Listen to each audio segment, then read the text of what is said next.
Hello, Hello. are we good? Yes, ma'am. Okay, thank you.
Mayor Martinez, can you hear us? Yes, I can. Can you hear me? Yes, we can hear you. So everything's perfect. All right.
Hello. Hello, everyone. Hello. Good to see you. And to Councilmember Bana, I will be there tomorrow to meet with your constituents. I'm sorry, you're on mute. Oh, I said, thank you very much. I really appreciate it. And the neighbors are very excited that finally they're getting some attention to the issue. Thanks. Sure. All right, it is 4:31, time to start closed session, open session for the closed session. May we have roll call? Yes. Councilmember Bana, Here, Councilmember Jimenez, Presente. Vice Mayor McLaughlin, Here. Councilmember Robinson, Here. Councilmember Willis. Councilmember Willis is absent. Councilmember Zepeda Here. and Mayor Martinez. Here. So now it's time to read into record the issues being dealt with in closed session. Yes, the council will discuss in closed session the following items. Conference with legal counsel, anticipated litigation, significant exposure, there's one case. Conference with legal counsel, anticipated litigation, initiation of litigation, there's one case. Conference with legal counsel, existing litigation, DKD of Hilltop Inc. et al. Versus City of Richmond, and Californians for Home Ownership Inc. Versus City of Richmond. Conference with real property negotiators. Property is at 1324 Canal Boulevard, General Warehouse, Port of Richmond. Agency negotiators, Dave Alshire, Lizette Zepeda, and Nanette Beachman. Negotiating parties, Richmond Grown. Under negotiation are the price and terms of payment. Under conference with labor negotiators, agency representatives Sharon Taylor and Jack Hughes, employee organizations, SEIU Local 1021 full-time and part-time unit, IFPTE Local 21 mid-level management and executive management units, Richmond Police Officers Association, Richmond Police Management Association, IAFF Local 188, and Richmond Fire Management Association. Let the record show that Councilmember Melvin Willis is present. Okay, thank you. All right, are there any? You're welcome. Are there any public comments before closed session? Yes, I do see two speakers now. I have three now. Joe Summers, John Varga. Joe Summers, you'll have 2 minutes to talk. You can go ahead and start. Yeah, Mayor Martinez and Council, my name is Joe Summers. I'm with the Contra Costa Labor Council. We represent 85 local unions with over 85,000 working families across this county. And I'm here tonight to stand in solidarity with Richmond City workers. I and our affiliates at the Labor Council were disheartened to hear that about the lack of progress in negotiations between the City of Richmond and your SEIU 10-to-1 represented city workers. Knowing everything that these city workers do to keep this city running, we should all be concerned about that negotiations have quote unquote stalled. Each one of your city employees provides a crucial service that is necessary for the residents and the continued functionality of this city. The workers deserve to have a process that listens to their needs and is free from posturing or any stalling tactics. We ask that the city return to the negotiation table with this in mind and ensure that a process that will result in a fair contract to all involved. Thank you. Thank you. Next speaker is John Varga, and the following speakers after that will be Kevin Tisdale and Gregory Everett. John Varga, you'll have 2 minutes to speak. You can go ahead and start. Thank you, and good afternoon, Mayor and members of the City Council. My name is John Varga, and as always, it is my privilege to be speaking with you this afternoon on behalf of the hardworking and dedicated City of Richmond members of IFPTE Local 21. The City of Richmond is understaffed, in large part because compensation lags behind that of our sibling public agencies around the Bay Area. Richmond is struggling to retain and recruit a skilled workforce, which means those dedicated Richmond employees who work tirelessly to keep Richmond running and provide services to its residents are overworked and underpaid, including Local 21 members who had actually intended to speak with you this afternoon, but were called in to provide coverage. The prioritization of Richmond residents is intrinsically linked to the prioritization of City of Richmond workers. Richmond residents do not and cannot receive the benefits of a highly functioning city without the skilled workforce to bring that goal to a reality. We are fortunate to have a city council that understands this, and we ask for your continued support as we negotiate with the City of Richmond to provide much needed and very long overdue market equity adjustments that can provide real, tangible improvements to a lagging city compensation structure. The City of Richmond simply cannot afford to continue to deprioritize its workers. Thank you so much for your attention this afternoon. Have a good evening. Thank you. Next speaker is Kevin Tisdale. Kevin, you'll have 2 minutes to speak. You can go ahead and start. Thank you. Good afternoon, City Council. Kevin Tisdale, Vice President, SAIU, Local 1021, the Richmond chapter. I want to come before you. Thank you for your time and speak on the negotiations, and specifically the Classic Comp study.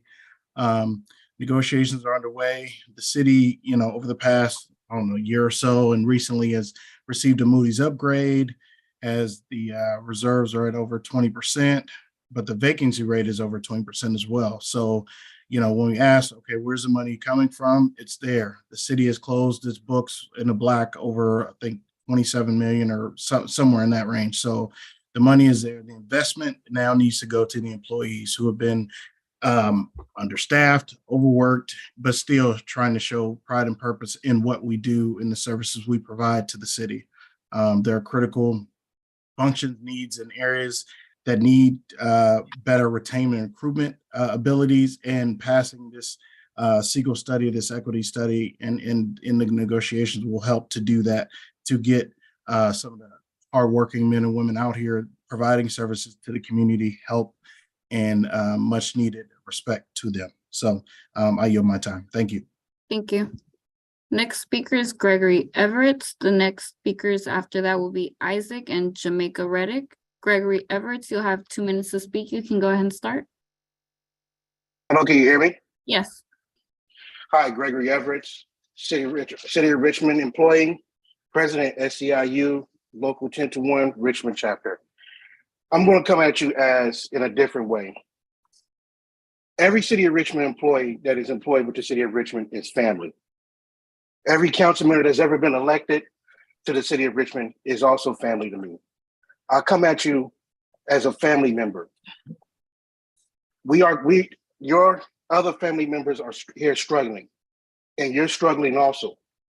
You're struggling on retaining and recruiting. We're struggling in providing the services that are needed because of compensation. We ask you, please, please, please, please work with us. We know that there are dark times ahead. I've read the audit, but as family, we always came together and found a way to figure out the dark times. The dark times are not here yet, but we're asking you to work with us now. I yield my time. Thank you. Thank you. Next speaker is Isaac. Isaac, you'll have 2 minutes to speak. You can go ahead and start. Hey, my name is Isaac Martinez. Y'all can hear me, right? Yes. Yeah, I'm a City of Richmond employee. I work in the Traffic Signs and Lines Division, and I'm also part of 1021. I just wanted to say that we got this negotiation going on, and we just trying to get our fairness to as a wage, as far as people that get to work, because it feels like, in the past years that I've been here, we really are getting overworked and depended on to, take care of the city, even all throughout this pandemic, all throughout these storms and everything. It's like we depended on to do so much with so little amount of people and amount of quality workers due to the fact that, it's hard to even get by. It's hard to support a family. It's hard to stay focused on your task at hand, do the things that you love to do when, we're not even fairly getting paid compared to the people that's like right across the bridge or right next door to us. So I'm just asking, like, on behalf of the people that I work with, the people that I see every day, man, we just want, to be did the way that everybody else is around us, to be did fairly, at least be able to, not be struggling in the same city that you provide for and that you take care of, things like that. We just asking that, negotiations get brought up and think about the people that are actually taking care of business out here in the streets, risking their lives every day, and maybe give them, something to work for, some type of incentive as far as equal or a fair salary. But thank you guys. I know y'all working, and I'm hoping that things work out in the favor of everybody. And with that, I yield my time. Thank you. Next speaker is Jamaica Reddick, and the next speaker after that is Henry Powell. Jamaica Reddick, you'll have 2 minutes to speak. You can go ahead and start. Hello, can you hear me? Yes. Thank you. Hi, my name is Jamaica Reddick. I'm a union member with the Communication Workers of America, Local 9404, based in the Bay Area. I'm speaking here today in solidarity with the Richmond City workers because if every single one of these workers got sick, took a day off work, the entire city would feel the ramifications of that. This city would not have continued to run without the honest and hard work of these essential workers, not just recently, but especially through the pandemic. The best way that we can say thank you to these essential workers that are heroes, to these city workers, is by not stalling or lowballing or preventing wage negotiations. The city of Richmond can do better, and we ask that you meet with SEIU 1021 bargaining team to ensure fair negotiations. These workers are not just your constituents, but these workers are the ones who provide services that every single one of us counts on every day.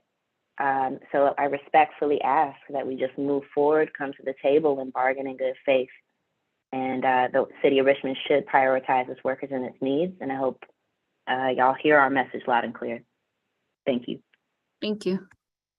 Next speaker is Henry Powell. Henry, you'll have 2 minutes to speak. You can go ahead and start. Henry Powell? Can you hear me? Yes. Okay, I'm sorry. Yes, my name is Henry Powell. I'm employed with the city of Richmond. I've been employed with the city since 2007. Got hired permanent in 2011. So it took me like 4 years to get hired permanent. And I've been a hard worker from day one. Worked my way all the way up from a maintenance worker. from a temporary worker all the way up to a lead worker. I take care of the marina and our crew is trying our best to keep it maintained and well maintained. It's one of the jewels of the city. We are short staffed. My crew works hard every day. And the expenses, gas is going up every day. We got all inflation. We just getting hit with all kind of stuff. And I know you guys know what I'm talking about. And we just, I'm just standing in solidarity with my workers, with the union, asking for the council to go on and get this comp and class study passed so we can get some money in our workers' pockets. We need to start putting our workers first. So, the morale could be lifted up a little bit and, maybe a lot more stuff can get done, because we have families we're trying to take care of, just trying to compete, put our kids through college and, just live our lives. And that's basically all I have to say. But I just want to give my little input on tonight.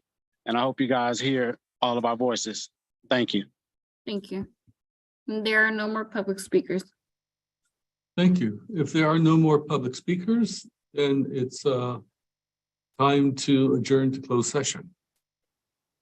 I'll see you guys on the other side. Take care. Bye-bye.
Melvin?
Jacine?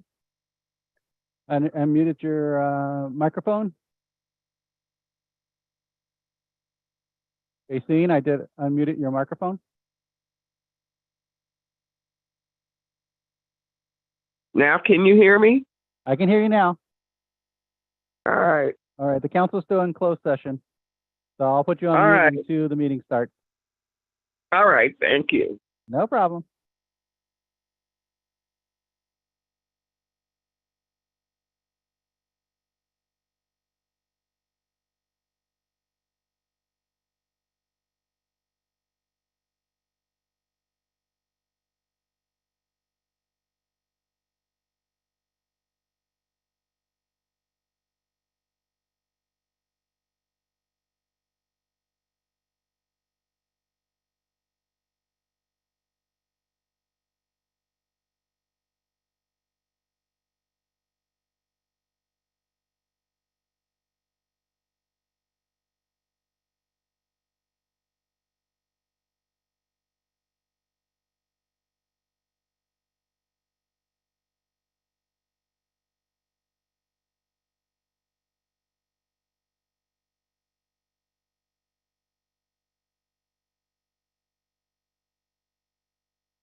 Jacine, are you there? Yeah, Did you yes, re-log I'm in? here. When I was waiting, Gabino had called me on the other line, and I was trying to see if it had to do with the meeting tonight. Got it. Got it. Okay. And wanna I make sure. disconnected me, but No I'm problem. here. All right. So All we'll get you right. back on mute again. All right.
Do we have another light on? Did the lighting change? All of a sudden must look different in open session or something. I don't know.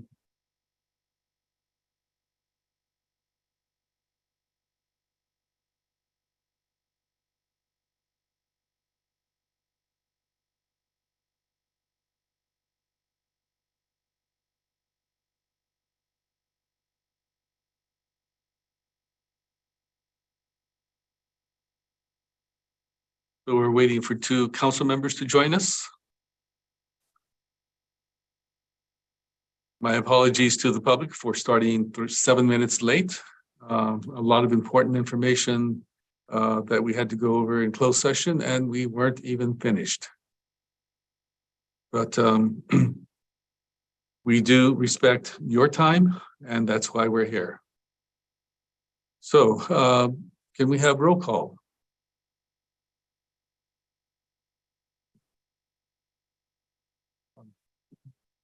Ms. Christian, you're on mute. Thank you. This is the meeting of the Richmond Housing Authority. Commissioner Bana, Here. Commissioner Jimenez, Presente. Vice Chair McLaughlin, Here. Commissioner Robinson, Here. Commissioner Willis, Here. Commissioner Zepeda, Here. and Chair Martinez, Here. and Tenant Commissioner Scott. Present. All right, shall we have the public comment instructional video?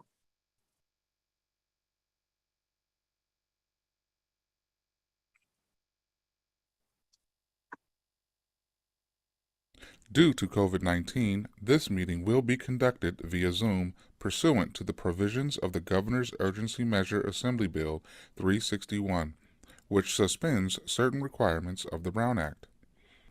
The mayor will call upon council members, staff, and other guest speakers by name.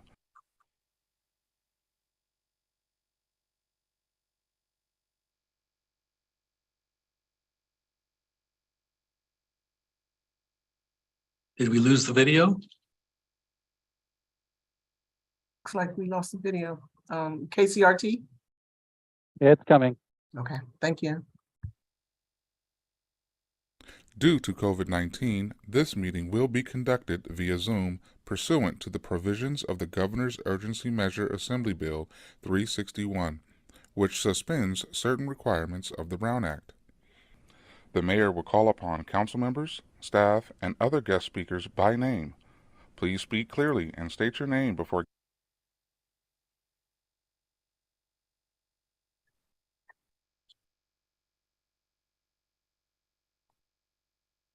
Is this Groundhog Day? Third time's the charm.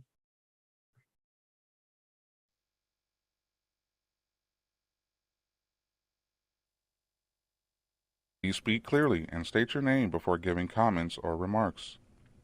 Council members, staff, and guest speakers participating via Zoom with their cameras enabled are reminded that their activities are visible to viewers. Community members participating via Zoom wishing to speak should use the raised hand feature or dial *9 if participating via phone, and the mayor or city clerk will call upon them at the appropriate time. Community members will have up to 2 minutes to speak, 3 minutes for public hearings. After the speaker's time expires, staff will lower their hand and mute their mic. Community members participating via phone will be called upon to speak by the last 4 digits of their phone number. Public input and participation are of the utmost importance to the City of Richmond City Council. Therefore, it is important for public speakers to be ready to address the council when called upon. Public speakers are requested to state their names and city of residence, but providing such information is voluntary.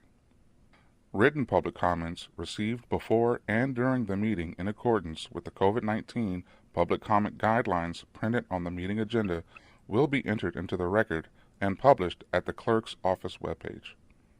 If authors of written correspondence would also like to speak on the item, they should raise their hand when prompted by the mayor, and the city clerk will call upon them at the appropriate time.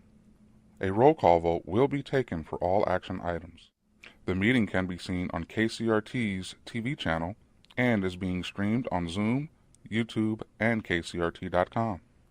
Thank you for participating in a meeting of the City of Richmond City Council.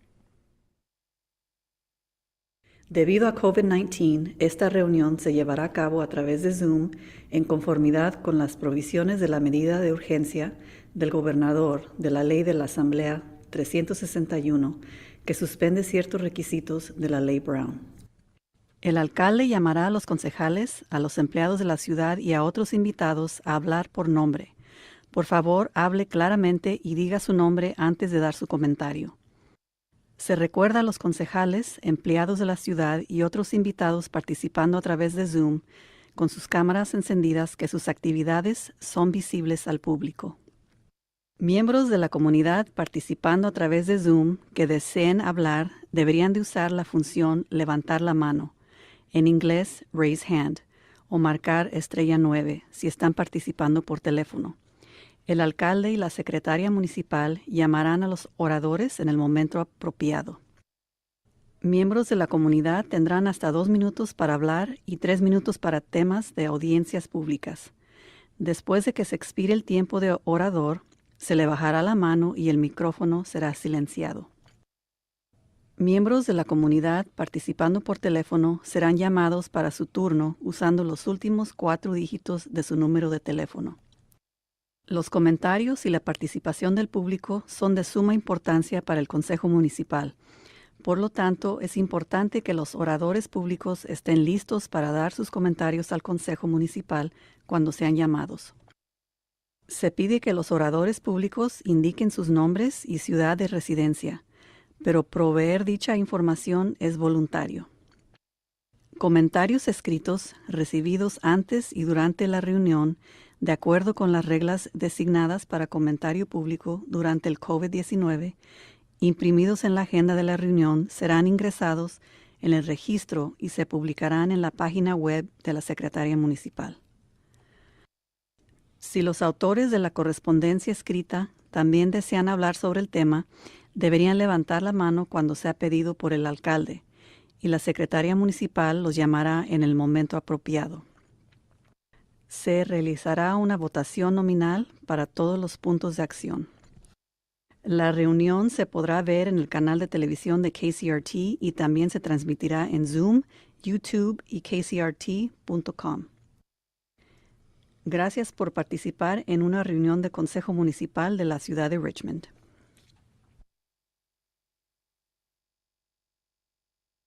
Thank you. Statement of conflict of interest. Are there any?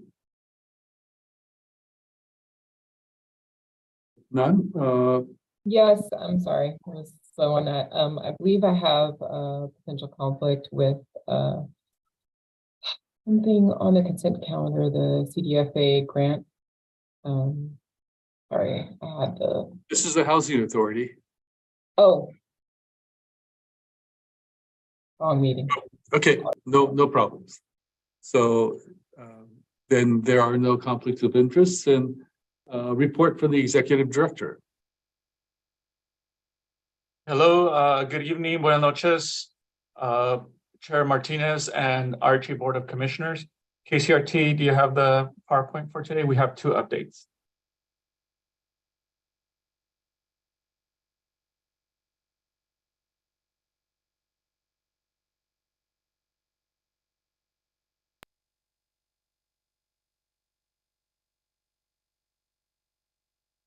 Next slide, please. One of our updates for the Richmond Housing Authority is to give an update on Hacienda leasing status update as of February 17th. We're happy to report that 134 occupied apartments. 2 are for employees. 1 is for maintenance person, the other one is for property manager. So out of the 150 total units, 134 have now been qualified and occupied, and 2 employee units also occupied. So that is good news. Next slide, please. We also wanted to provide the board and the public some update information related to Nevin Plaza heating issues. In December 16th, the Richmond Housing Authority started receiving inquiries related to some lack of heat on some units related to heat and hot water. Immediately, heaters were provided to 12 tenants that had some issues, and also the contractors and public works staff were notified to do some repairs. It was announced to us that it would take much more time than we expected to be able to do the repairs. However, on Christmas Day, we actually received one of the parts, and we're very happy that Public Works staff were able to mobilize on that day and be able to repair the pump related to hot water. We still have one more repair. Heat is not evenly distributed across all units. However, it is running. And we have in January, at the end of January, it was reported that that repair would occur. It has not occurred due to some parts that they could not get. So we have asked for a total replacement of that unit, and we received 2 bids last week. Hopefully we'll make a decision this week to be able to implement that repair. We've also had some concerns in the housing advisory meeting related to some tenants' heating bills gone up due to the use of the space heaters.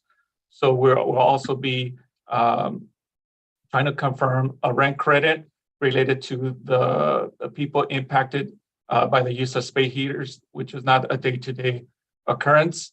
So staff has contacted we have a list of people that we are able to distribute those heaters and are working on the rent credit possibility for these tenants. And that's it for all my updates. Thank you. So then we move to the agenda review. Are there any changes that that commissioners would like to make? If not, then we go to open forum. Do we have any speakers? I see some hands raised, but I'm wondering if people know that this is for the Housing Authority. So comments should be limited to the items that are listed under the Housing Authority consent calendar or issues that have something to do with the Housing Authority. So if that's the case, keep your hands up. If not, please lower your hands and wait for the City Council open forum. Okay, Joshua, go ahead. I see Roger and David Green. Roger, you'll have 2 minutes to speak. You can go ahead and start.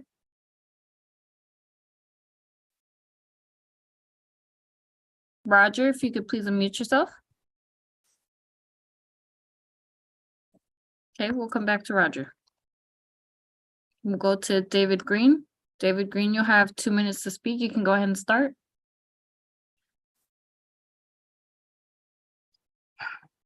I'm sorry. My hand must have gone up accidentally. Okay, thank you. And then we'll try Roger one last time. Roger, you'll have 2 minutes to speak. You can go ahead and start.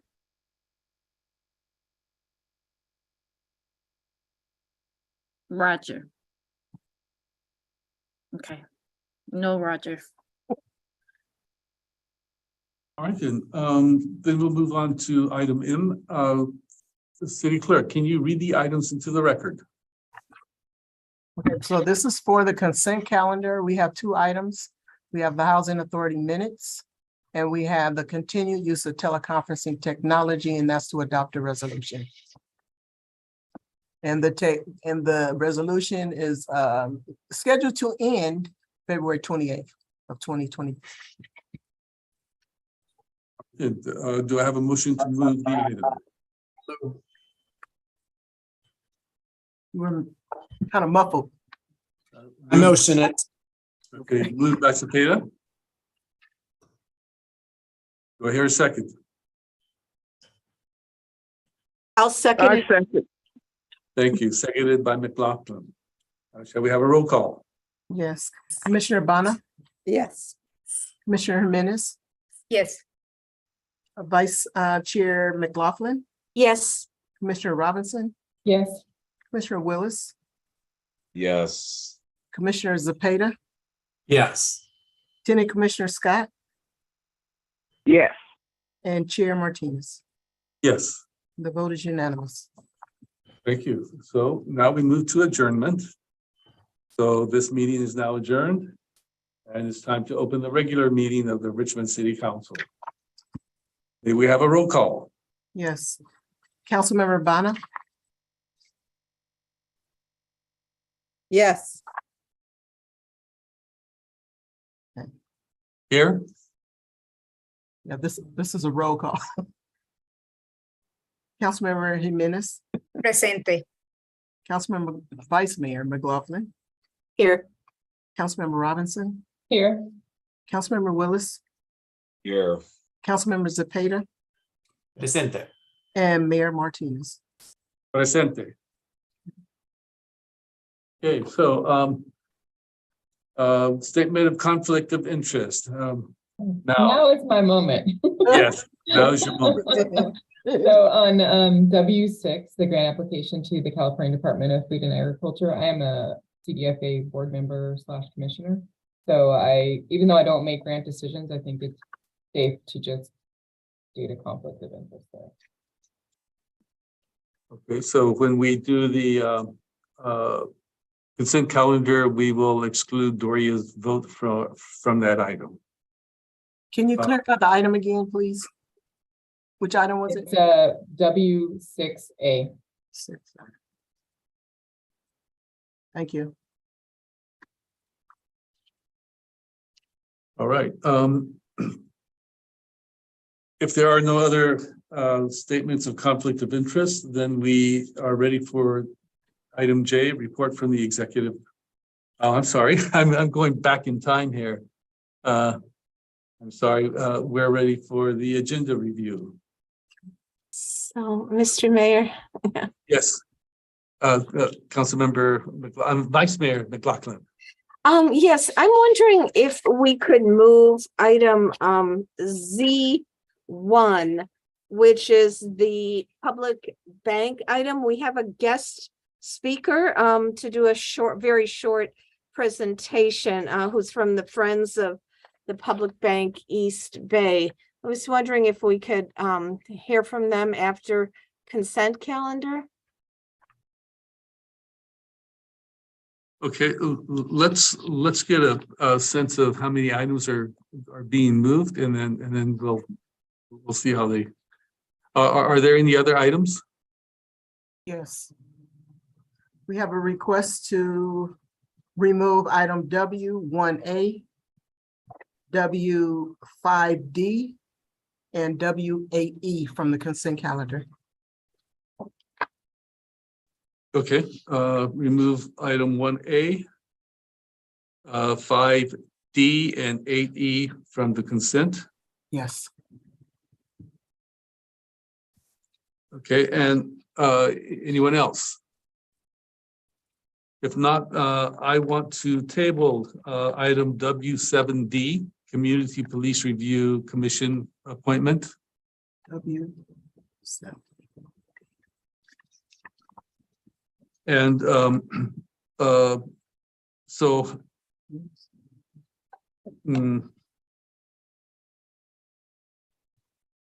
okay, so we have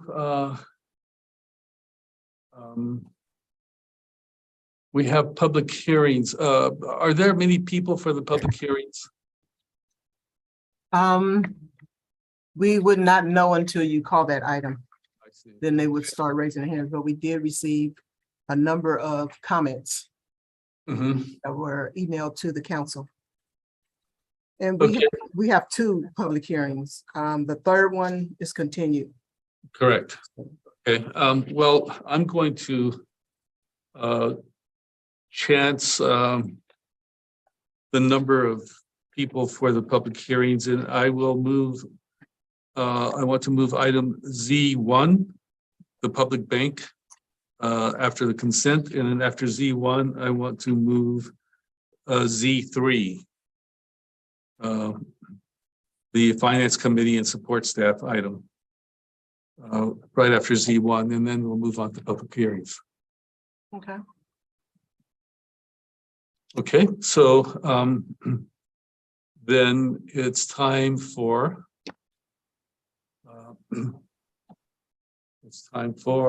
public comment. Oh no, I'm sorry. Wow. Time for the report from the city attorney. Yes, Mr. Mayor, on the closed session agenda, the C items, the first item C1, which was exposure to litigation in one matter, we had a discussion of that. There was no reportable action taken. Item C2 was also anticipated litigation. We had a discussion of that item. There was no reportable action taken. With regards to C3, which was there were two litigation matters. The first one, the Hilltop Auto versus City of Richmond. We ran out of time to discuss that, did not discuss it. The Californians for home ownership versus City of Richmond. There was a status report on the litigation. There's no reportable action taken. On C4, which was the real property at 1324 Canal Boulevard, known as Richmond Grown. That item was not discussed. We ran out of time. The item on labor negotiations, there was a discussion of the labor negotiations. There was no reportable action taken. That's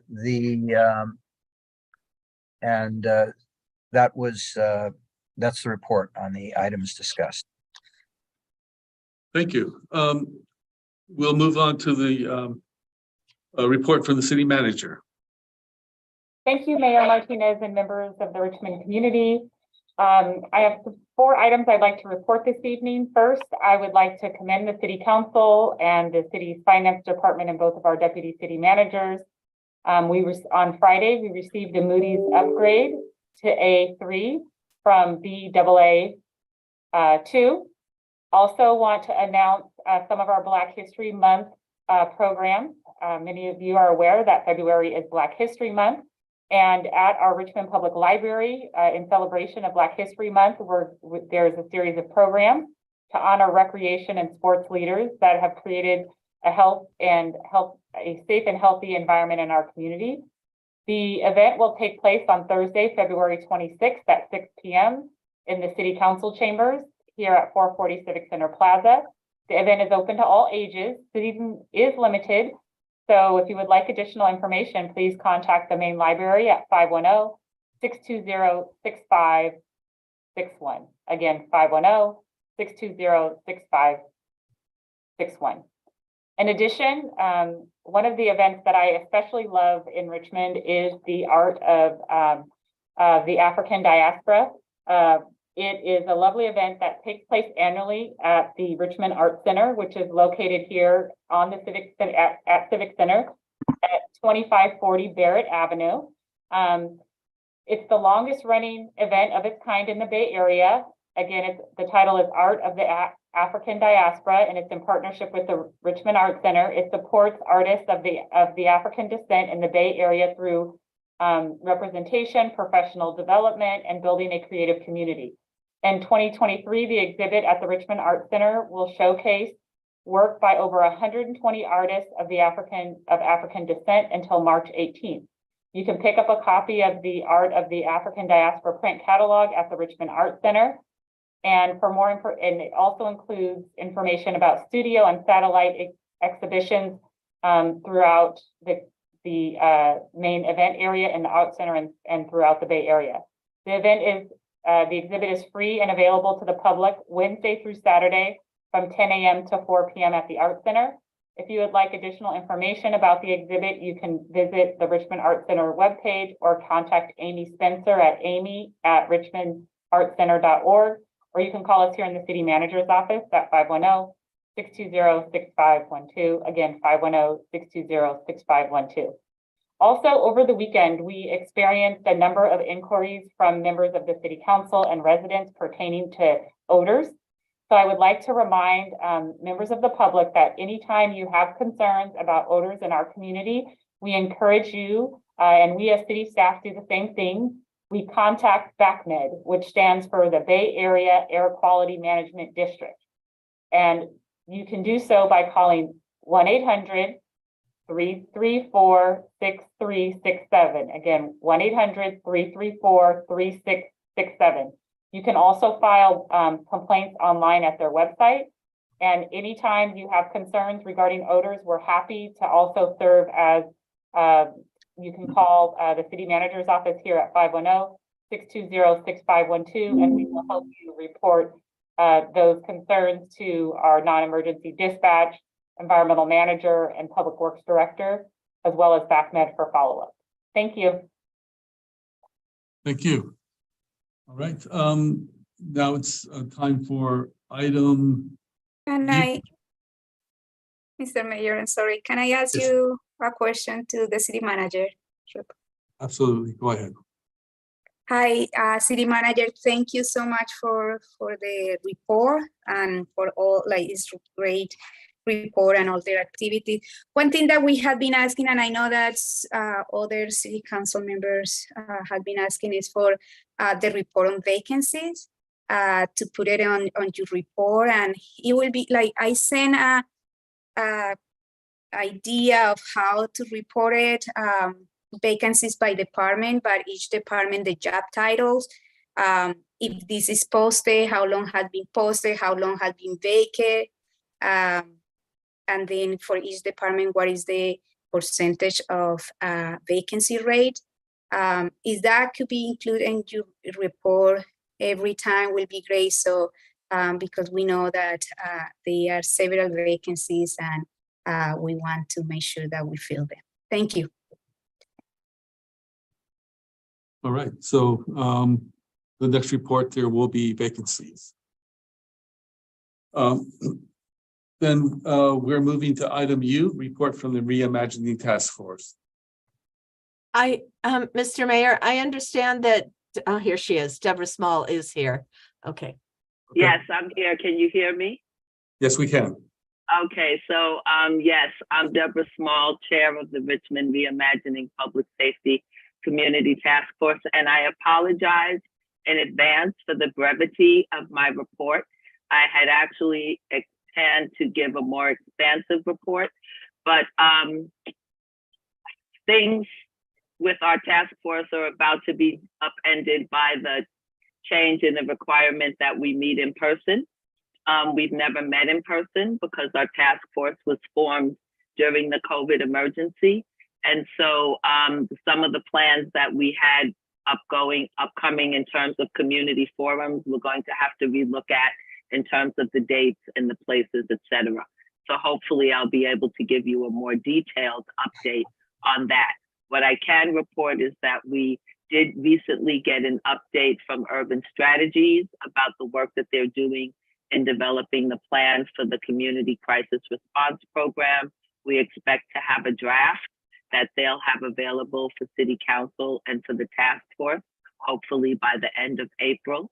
At this next meeting, which we're having tomorrow, we will get the rest of the update from Matrix Consulting, which is the organization that's been analyzing police data and other data around city services to advise with respect to the implementation of the programs that the City Council has already supported and allocated money for. And I also want to welcome the appointment of Leah Murray and Jamin Purcell to the task force. They are much needed additions. Unfortunately, I think we will have a fair number of additional vacancies. And the only thing that I'd like to take a moment to say is that it would have been helpful for us as a task force if we had known from last fall that this change was coming, because it would have given us an opportunity to plan for it. A lot of our members work, they have families, etc. Right now, we don't really have that much time to make the kinds of adjustments that people would need to make to their personal schedules in order to accommodate in-person meetings. And so my recommendation or hope in the future is that when major changes like this are coming along that will affect these kinds of community-based advisory groups, that we be given a little bit more notice so that we can plan adequately. And that's all I have to say right now. And thank you so much for your time. Thank you for your work. It's very much needed and very much appreciated. Thank you. Now it's time for the open forum for public comment. Do we have any speakers? Yes, we do. We have 5 hands at the moment. We have Rita Baruch, Jay Hammond, Don Gosney, Andrew Can, Carolina de Barros, Richard Johnson, and the list is growing. Okay, So let me just make an announcement real quick, just for items W1A, W5D, and W8E have been removed from the consent calendar. If you wish to speak on these items, please wait until those items are called later in the agenda. Thank you. Thank you. First speaker is Rita Baruch. You'll have 2 minutes to speak. You can go ahead and start. Thank you. Good evening, Mayor Martinez and esteemed city council persons. I am a 22-year resident of Richmond and co-chair of Richmond Regla Sister City with Regla Cuba. As one of the leaders of the Richmond Regla Cuba Friendship Committee, I am asking your support for W3A resolution proposed by Vice Mayor McLaughlin. This resolution is necessary to urge that President Biden remove Cuba from the arbitrary list of US states that sponsor terrorism, because Cuba has never belonged on that list. Due to this unfair designation, the people of Regla, our sister city, are severely harmed by unjust sanctions, which are impacting severely their access to food, medicine, trade, and financial transactions. It was already determined by the Obama-Biden administration that Cuba does not satisfy any criteria for being on this list. They removed them at that time.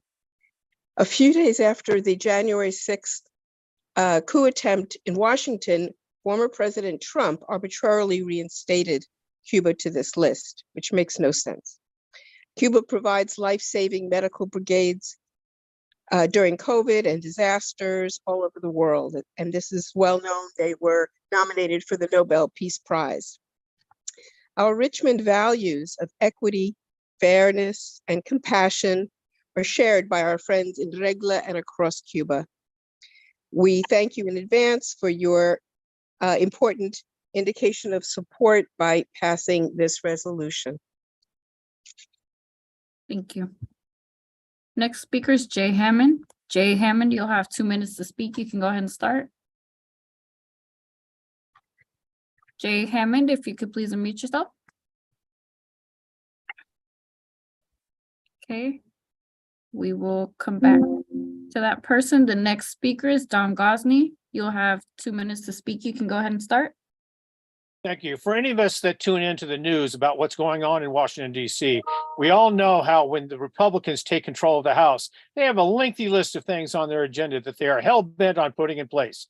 They know that they have the power. They know that there is nothing that anybody can do to stop them. They're in charge and we're not. From time to time here in Richmond, we see the same thing with our city council. A group gets elected, and with their fellow true believers already serving on the council, they know that they have the votes. They have control of the council. Right now, we have a supermajority from a specific group controlling the council, along with a host of other council members who frequently side with their majority. What we sometimes see is a misplaced idea that there was a mandate from the people that everyone thinks like them. Each and every member of this council took an oath not to represent only the people who think like them, but everyone. This means, for instance, that as much as you despise everything about those members who rise to speak before the council with their racist, hateful, homophobic rants, if that person actually lives in Richmond, you're sworn to represent them. You've sworn to listen to what they have to say and consider their opinions before setting policy. One thing we frequently see is that when a group of true believers takes control of the council, they load up the boards, committees, and task forces with people that think like them. There's no balance. They don't allow dissenting opinions and viewpoints. Some members of these appointed groups even take to bullying, to harassing, to using vile and vulgar comments during these meetings to try to silence those that disagree with them. Richmond is no Myanmar, Russia, China, or even Cuba, where the ruling body can do whatever they want to crush the opposition, to destroy those that disagree with them, or might suggest that there are alternatives to what and how the ruling body does things. In principle, not only are we still a democracy, we're supposed to be working together to make Richmond a better place for us all, not just for the few, but for all of us. I hope that you might see the value of maintaining a balance on these boards, committees, and task forces, that you can hear and even learn from their viewpoints that differ from yours. Thank you. Thank you. The next speaker is Andrew Can, and the following group of speakers will be Carolina de Barros, Richard Johnson, and Jay Hammond. Andrew Can, you'll have 2 minutes to speak. You can go ahead and start. Hi, dear City Council members. My name is Ben. I'd like to comment on an aspect of the Keller Beach sewer relocation. As a concerned resident of the Port Richmond neighborhood impacted by relocation, I understand. I'm sorry, Keller Beach is a public comment. This is not a comment on the moratorium. This is a comment on the Keller Beach sewer relocation. We were asked specifically to make comments during this period of time, not during the moratorium period. Okay, so what item number is this? It is not an item number. Oh, okay. Okay, I'll just keep on rolling. As a concerned resident of a Point Richmond neighborhood impacted by the Keller Beach sewer relocation, I understand the need for a sewage lift station to be built somewhere. However, I'm speaking to express my concern with the installation of a sewer lift station in a residential neighborhood due to the negative impact it will have on our community's environmental health. I ask the City Council to take into account the concerns of the residents and consider such things as air quality sensors or other environmental monitoring systems to ensure that the impact on air quality is minimized. It also is important that the City Council develop a comprehensive mitigation plan for the inevitable system breakdowns and that the required diesel generator for backup power is located somewhere where the sound and exhaust won't negatively impact the health and quality of life of our neighbors. As a parent with a newborn, I'm especially concerned about the potential health impacts of the noxious gases emitted by the lift station and the association of lift stations with increased rates of pests and vermin. I urge the City Council to prioritize the health and well-being of the residents by ensuring that the lift station's negative environmental impacts are minimized. Thank you for your time and attention on this matter. Thank you. And Next, my apologies for the interruptions. the next speaker is Carolina de Barros. Carolina, you'll have 2 minutes to speak. You can go ahead and start. Thank you. My name is Carolina, and I am a resident of Richmond. I live in the Point Richmond neighborhood in particular, and I would also like to voice my concern about the plans for the relocation of the Keller Beach sewer line. For context, this is a sewer main that runs along the shores of Point Richmond. While I don't dispute, and I don't think anyone disputes, that the current condition of the sewer line, which is old and decaying, needs to be addressed, I am very, very worried about how the city is handling this. I'm particularly worried given the magnitude of this project, which I'm sure will cost tens of millions of dollars and will greatly impact the local community. So it seems to us that the city is considering just moving the pipeline that runs along the shoreline just one block inland. This is a solution based on discussions with sanitary engineers that does not make sense. We're pumping sewage very long distances, basically tearing up local streets to run this sewer pipe through, installing lift stations. As Andrew just mentioned, there will be noxious gases, there will be noise, in addition to years of construction. The city, as far as we can tell, is not really considering alternatives. It's not considering repairing the line. It's not considering replacing the line in its current location. It's not considering alternative paths for the line, which might make more sense. It's not considering connecting the residents, or at least a portion of the residents, to the gravity sewer on the other side of the hill. The city just seems to be considering one alternative. And in addition to that, the communication with residents has been awful, to say the least. About 3 weeks ago, we got a knock on our door saying that the city was doing this, moving the line one block inland, and there was going to be a feasibility study. 4 days later, there were engineers here starting to do the work. No public hearing was held beforehand. We really need to address this. Thank you. Thank you. Next speaker is Richard Johnson. Richard, you'll have 2 minutes to speak. You can go ahead and start. Council members, my name is Richard Johnson. I am a proud homeowner in the beautiful city of Richmond, and I thank you for allowing the public time for open comments today. My time is brief, so I'll keep this brief.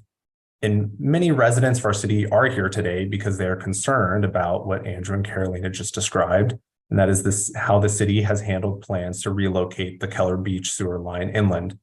I think all of the residents here will agree that the worst outcome is sewage spilling into the bay, but how we prevent such disastrous effects is a matter of great public concern that merits even greater public input when the proposed resolution will disrupt the lives of hundreds of residents.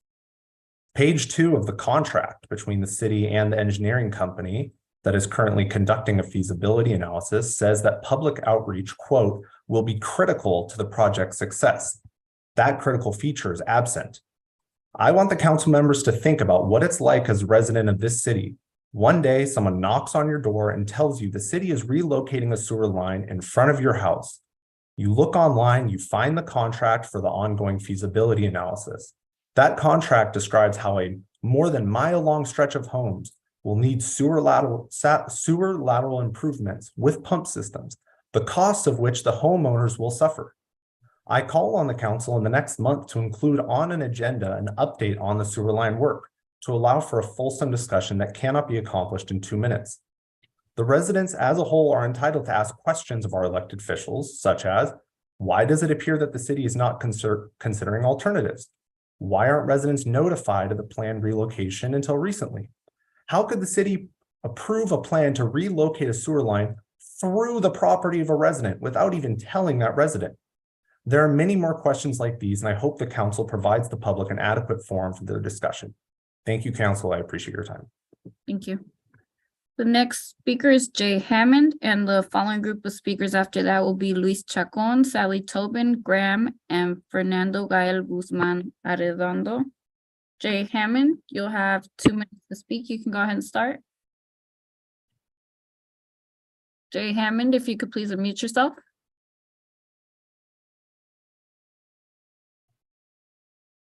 Hello? Okay. We'll come back. Next speaker is Luis Chacon. Luis, you'll have 2 minutes to speak. You can go ahead and start. Yeah, thank you. Good evening, City Council. Appreciate your time today. My name is Luis Chacon. I'm a teacher at Richmond High School. I'm calling today because my students and I, for the last couple of weeks, have been studying the Gary family, who in March of 1952 was the first Black family to move into the Rollingwood neighborhood in the area, originally moved from Richmond. And students and I are hoping and looking for the City Council to in some way commemorate or find a way to honor the family this coming month, as it'll mark about 71 years since that event. Over the next couple of weeks, you may be hearing from some students, either via public comment or through email.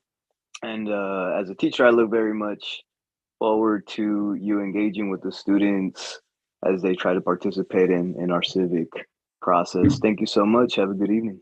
Thank you. Next speaker is Sally Tobin. Sally, you'll have 2 minutes to speak. You can go ahead and start. Thank you. I'm Sally Tobin, a Richmond resident, and I'm also a resident of the area in Point Richmond that's served by the Keller Beach sanitary sewer. I understand this project needs to be done, and it certainly sounds as if it would be very difficult to repair the line that's immediately offshore. But assuming that an inland sewer line needs to be run, that is going to have really uneven impacts on various households. There are going to be trade-offs between the depth and the slope of the new line. And I understand that some people are going to have to pump their sewage up to the new line, which is really going to have an impact on them. So people bought their houses without any knowledge that this would be happening. And so I think it's really important to be as open as possible with people as during the planning phases as well as the construction phases of this project. And I was wondering whether perhaps the Public Works Director or some other appropriate person in the city could give a report on the progress of the Keller Beach Sanitary Sewer Project at every city council meeting. And that would keep the project front and center. And that would be in addition to the public meetings that are required, I understand, by the contract with the engineering company. So we all understand that this needs to be dealt with, but let's do it in as transparent a manner as possible. Thank you very much. Thank you. Next speaker is Graham. Graham, you'll have 2 minutes to speak. You can go ahead and start. Thank you, council members. Can you hear me? Yes. Yes. Thank you, council members. I'm also talking about the Keller Beach sanitary sewerage system. Frankly, the communications on this has been absolutely abysmal. As people have said earlier, this has been going on for about 10 years on and off with court cases with Baykeeper. And then all of a sudden, 2 weeks ago, we got a notice pinned to our door saying there's going to be one feasibility study to be undertaken. And that will involve digging up all the roads from right along the shoreline here. I'd like to point out that there were originally required to be 3 options considered. Now, one would have been the replacement of the repair of the existing pipeline, which does look problematic. But you're now just giving us only one option, and that is to dig up all the roads along here. And you have appointed this company called Coastland to undertake this survey. Now, as far as I understand it, that was a sole source contract, but since it's in an amount of above $50,000, is in breach of the code.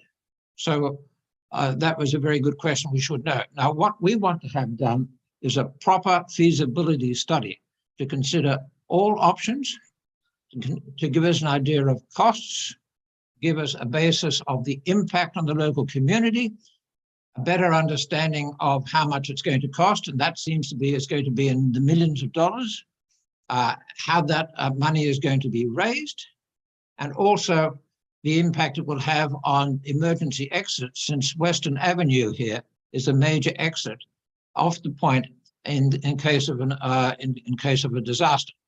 So basically, what we want before we go any further on this project is we want information, and we want to have a. Your time has expired. The next speaker is Fernando Gael Guzman Arredondo, and the following group of speakers after that are Carlin Neal, Rod Sater, Roger, Doug Williams, Susie, and Jay Hammond. Fernando, you'll have 2 minutes to speak. You can go ahead and start. Hello, Richmond City Council members. My name is Fernando Guzman, and I am a student at Richmond High School. I would like to also commemorate the Gary family who moved into the Rolling neighborhood, which was an all-white neighborhood during their time. They're an example of what happens when people fight against racism and for their rights according to the law. The Gary family are truly historical figures in our community's history and deserve their own special day. It is important to remember and honor the Gary family because they serve as a reminder to us that we are important, that we all can achieve as much as other people, and that no matter what obstacles we face, we can inevitably get through them. They showed us that the fight against racism is not a losing battle. We as a community can stand together and eliminate this affliction from our neighborhoods. Thank you for your time and attention. Thank you. Next speaker is Carlin Neal. Carlin, you'll have 2 minutes to speak. You can go ahead and start. Carlin Neal. Hello. Okay, we'll come back to Carlin. Rod Sater, you'll have 2 minutes to speak. You can go ahead and start.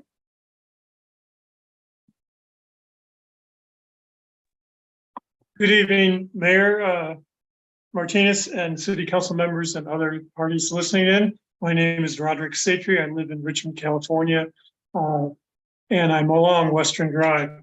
The reason why I'm talking tonight is regarding the Keller Beach sewer line, as has been discussed today. One of the things the staff report said from the engineering studies from before was that the 63-year-old sewer line would not be allowed environmental permits for shoreline replacement.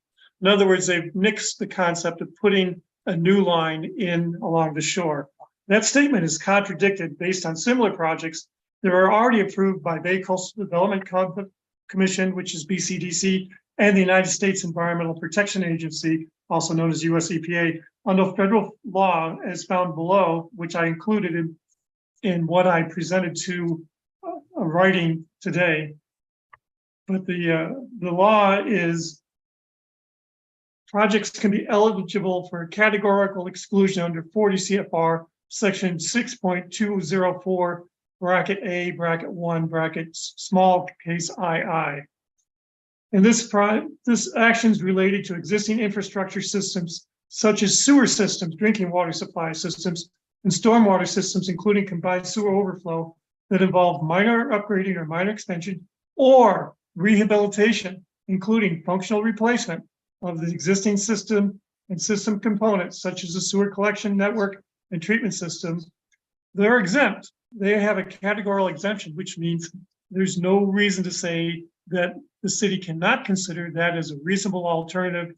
And as prior speakers have talked, an unreasonable alternative would be to force everybody on the shoreline side of Western Drive and Ocean and Grandview to have to pump their sewage uphill from their homes. Thank you. Thank you. Next speaker is Roger. Roger, you'll have 2 minutes to speak. You can go ahead and start. I'm glad I'm following Rod. Say your name. I'm Roger Crane. We live at 43 Western Drive, which is next to Keller Beach. And hello? Yes, we can hear you. Replacing the existing sewer line with a line in under Western Drive, repairing the existing sewer line in the water doesn't seem feasible. But as Rob said, why not replace it? It's over 60 years old, it's cast iron, and it's been in salt water. So why not replace it with a new plastic pipe in the surf line? Maybe it'll last 50 years. Water makes it difficult, but more difficult than trenching and repairing the road? No, I don't think so. Why don't we have an estimate on replacing instead of repairing the sewer line? That's all I have to say. Thanks. Thank you. Next speaker is Doug Williams. Doug Williams, you'll have 2 minutes to speak. You can go ahead and start. Doug Williams. You could please unmute yourself. I'm sorry, can you hear me now? Yes. Okay, so my name is Doug Williams. I live on Ocean Avenue on the water side, and I'm following on to the Keller Beach sewer relocation issue. And my particular concern here is that a worker from one of the contractors knocked on our door, basically as a representative of the city of Richmond, saying that we were going to have to pay for the sewer pumping up to the street and so on. And I think that we're already connected to the sewer. If you want to change the sewer, you can change the sewer, but to put that burden on property owners is dead wrong, and we'll fight it all the way to court. Thank you. Thank you. Next speaker is Susie, followed by Jay Hammond and Carlin Neal. Susie, you'll have 2 minutes to speak. You can go ahead and start.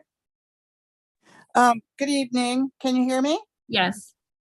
My name is Susie Towns. I live on Marine Street on the water side, and I've lived here for 40 years, a little over 40 years, and sewer issues have always been a problem.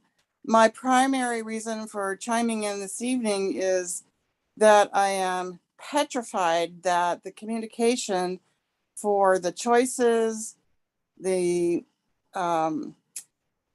reconstruction or the decision making is going to continue to be as poor as it has been so far, which has made me feel that the best decisions are not going to be made, and even the best in terms of financial viable decisions and the easiest to maintain going on.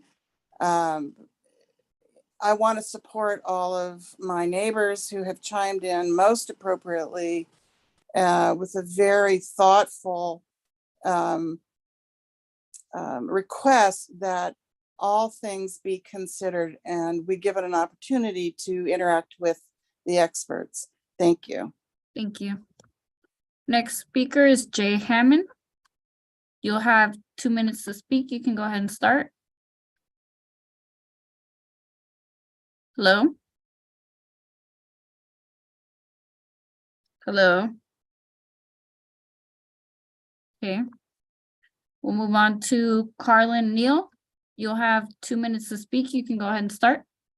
Hi, can you hear me? Yes. Okay, I'm calling in from my phone because the computer did not work. My name is Carlin Nail. I live at 265 Western Drive.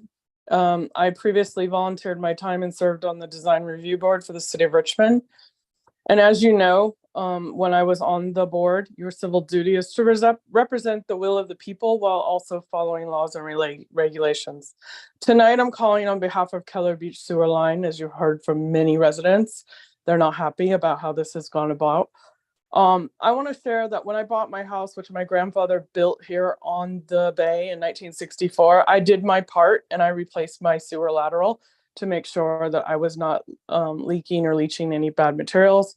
My next door neighbor who just bought her house at 257 Western Drive also just replaced her sewer lateral that went down in the main. And now you want us to do it and pay it again up the hill. Again, now you want us to pay for it again and ship it up the hill. I would like to make a recommendation to do more proper research on a proper project, including replacement and repair options. Today, I talked to my contractor who did my sewer lateral, and he was recommending we sleeve or repair the main along the coast versus digging up the streets. I have a couple more questions to add for the city. What happens when the power goes out? Will we all be required to have generators for the pumps? Where will the tanks fit? These lots are very skinny. There's no room for these tanks.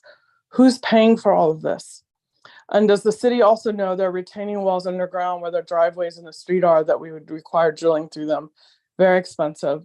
I highly recommend that the city do more research before this project and disrupting residents who have been very loyal and faithful to the city. Thank you. Thank you. Going to try Jay Hammond one more time. Jay Hammond, you'll have 2 minutes to speak. You can go ahead and start. Jay Hammond? Hello? Okay. So their sound does not seem to be working. I do see Council Member Bana has her hand up. Did you want to speak under open forum? Yes, please. Okay, you have 2 minutes to speak. You can go ahead and start. Thank you very much. First of all, I wanted to thank our Public Works Director, Daniel Chavarria, and ask people to please give him some credit and be patient with him. He has just started his work. He has done an excellent job on different issues, including mudslide that happened in my district on Wilkie Creek. I asked him to have a Zoom meeting with the community. The image you see behind me, actually, it's about the mudslide and how the road traffic is modified. He agreed. We are having a community Zoom gathering on Thursday morning at 9:30 a.m. along with our fire chief, Montoya. I would like to also thank our city manager for arranging all that and being on top of things. So in terms of the sewer project, please be patient with our new public works director and give him some credit. I would appreciate that. I want to also thank Mayor Martinez, who's coming to visit the area, the mudslide area, tomorrow afternoon. Thank you very much in advance. Just a quick note about the Gary family history. I think it's wonderful. I replied and said, please provide specifics. We'll be happy to do that. So I'm waiting for those students to provide the history so we can verify and dig into it and acknowledge the history and recognize the Gary family. That's it. And thank you very much, everyone, for your participation. Very much appreciated. Thank you. I do see hands up from Councilmember Robinson, Daniel Chavarria, and Vice Mayor McLaughlin. Councilmember Robinson, you'll have 2 minutes to speak. You can go ahead and start. Thank you. I just wanted to make it quick and to say thank you for everyone who brought their issues forward in open forum. learning a lot about what's happening with Keller Beach project, and would love to make sure we go in depth and understand what's happening there. I also wanted to just second Councilman Urbana's open kind of welcome to the Richmond High students and about the Gary family, and would love to help work on that and make sure that we not only celebrate them here at council, but also make sure the story is something that's included in the Richmond History Museum. Thanks, Thank you. Next speaker is Daniel Chavarria. You'll have 2 minutes to speak. You can go ahead and start. Thank you very much. I wasn't planning to speak at this moment, but I think some residents that are concerned with the Keller Beach project may basically go to sleep after this, and I don't want to miss this opportunity just to let you know that number one, the item today is not about the project itself. It's about a moratorium to avoid new connections to this sewer line, because as we're going to explain, we don't want to make the situation worse. And we're going to talk more during that presentation. But the second point is we don't have any project yet. There's no project at all. I mean, I hear over and over people saying that the city is planning to do this and do that. The city is not planning to do anything at this point. We are doing a feasibility study that is going to be complete sometime in the fall. So we have many months, and we plan to meet with the community. Once we have the consultant gathering information, we will be able to meet with the community and provide information at that time and hear their input and analyze the different options. So I just want to tell the community, rest assured that we're going to communicate with you. We have no city staff or any contractor in the area saying anything to the residents. If that's happening, that's somebody that is not representing the city or any consultant or contractor that the city has. So if that happens, please report that to the city, because there's somebody misinforming the community in a way that is creating a lot of frustration and anxiety, unnecessary anxiety with this topic. Thank you very much. Thank you. The following speaker is Vice Mayor McLaughlin, followed by Councilmember Jimenez and Councilmember Cepeda. Vice Mayor McLaughlin, you'll have 2 minutes to speak. You can go ahead and start. Yes, I want to start out by thanking Rita Baruch, who spoke during public comment, for her help in getting the resolution on Cuba on our consent calendar, getting the resolution prepared and such. So thank you, Rita. The other thing I wanted to mention is the Gary family was already presented to council while I was mayor. It was a big thing that we really did do a lot. I know the person who did the research, and he did extensive research, and it was presented, a proclamation was created. So, I mean, that doesn't mean, I know we're getting lots of comments from some Richmond High folks. I like what Councilmember Robinson said about putting references to it in the Richmond Museum of History. And it doesn't mean we can't honor them again, but it was done, and I'd be happy to share the history and the research that was done by looking through all the different newspapers and such of that time. So that was done, several years ago, but like I said, we could do it again. So that's it. Thank you. Next speaker is Councilmember Jimenez. You'll have 2 minutes to speak. You can go ahead and start. Hi, thank you. I just wanted to say thank you, Councilmember McLaughlin, because we are working to do a proclamation. I didn't know that was a proclamation, but we want, I think there is new people who are new students who wants to do something. So I think I want to honor them and do maybe a presentation and invite them to the city council. So they feel like this space is for them, it's open. It's not just for us to talk and be here, but for the community also to use it and lift up the memories of great leaders that we have in our city, and use it as an example of how this is open to all the people in the city. So thank you. And we will be working, and thank you, Councilmember Robinson, for agree to co-sponsor another proclamation and maybe invite the students to present here again. Thank you. Thank you. Next speaker is Councilmember Cepeda. You'll have 2 minutes to speak. You can go ahead and start. Thank you. I just want to also thank the students for reaching out. We received several emails, and thank you for being so passionate about it. Also to the individuals that are here for Keller Beach, thank you for speaking up and out. I met with the community this past weekend, and also know that we formed a local advisory group for the Keller Beach. So please continue being involved. We're going to try to get as much information out there as possible as we get more information from city staff. So thank you all for being here and making your voices heard. Please know that I will be touching base with all of you soon. Thank you. Thank you. And I see one more hand up for open forum. Take Tim Knowles. You'll have 2 minutes to speak. You can go ahead and start. Yes, thank you. I will be very brief. I think that there are two issues here. And since we're talking in the consent calendar section, I'm not sure that this is appropriate, but the key issue here is the moratorium. And to me, the moratorium is a slam dunk. It should be approved.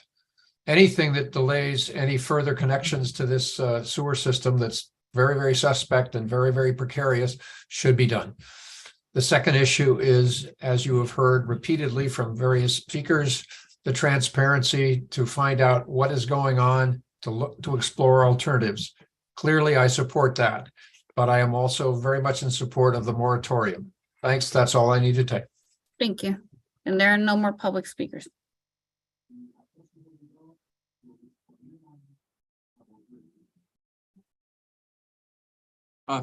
There I am talking to myself.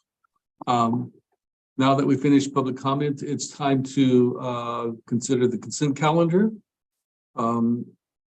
We should keep in mind that the consent calendar includes everything except for the W1A, the Chevron Hydrogen Project Legal Services Agreement. Item W5D, the fourth contract of amendment with the Siegel Group. W6A, the grant application for the California Department of Food and Agriculture Fairground and Community Resilience Center Program. And W8E, contract with Weiss January about the historic resources evaluations of Winehaven. So those four items have been pulled.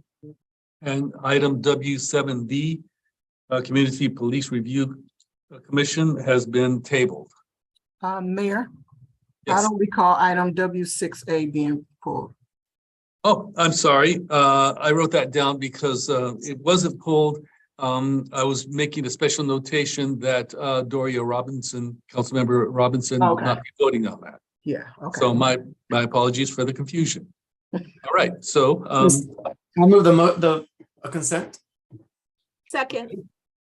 moved by Cepeda, seconded by McLaughlin. Shall we have a roll call? Yes, Councilmember Bonner, Yes. Councilmember Jimenez, Yes. Vice Mayor McLaughlin, Yes. Councilmember Robinson. I think I have to abstain from the vote. Only for W6A. You can vote on everything else. Okay, yes on everything else, abstain from W6A. Okay. Councilmember Willis, Yes. Councilmember Cepeda, Yes. and Mayor Martinez. Yes. The vote is unanimous. Thank you. So having finished the consent calendar, we had agreed to move. Let's see, where's my notes? Z1 and then Z3. That's right. Thank you. So if you can read them into. Yes. 1 second. Z1.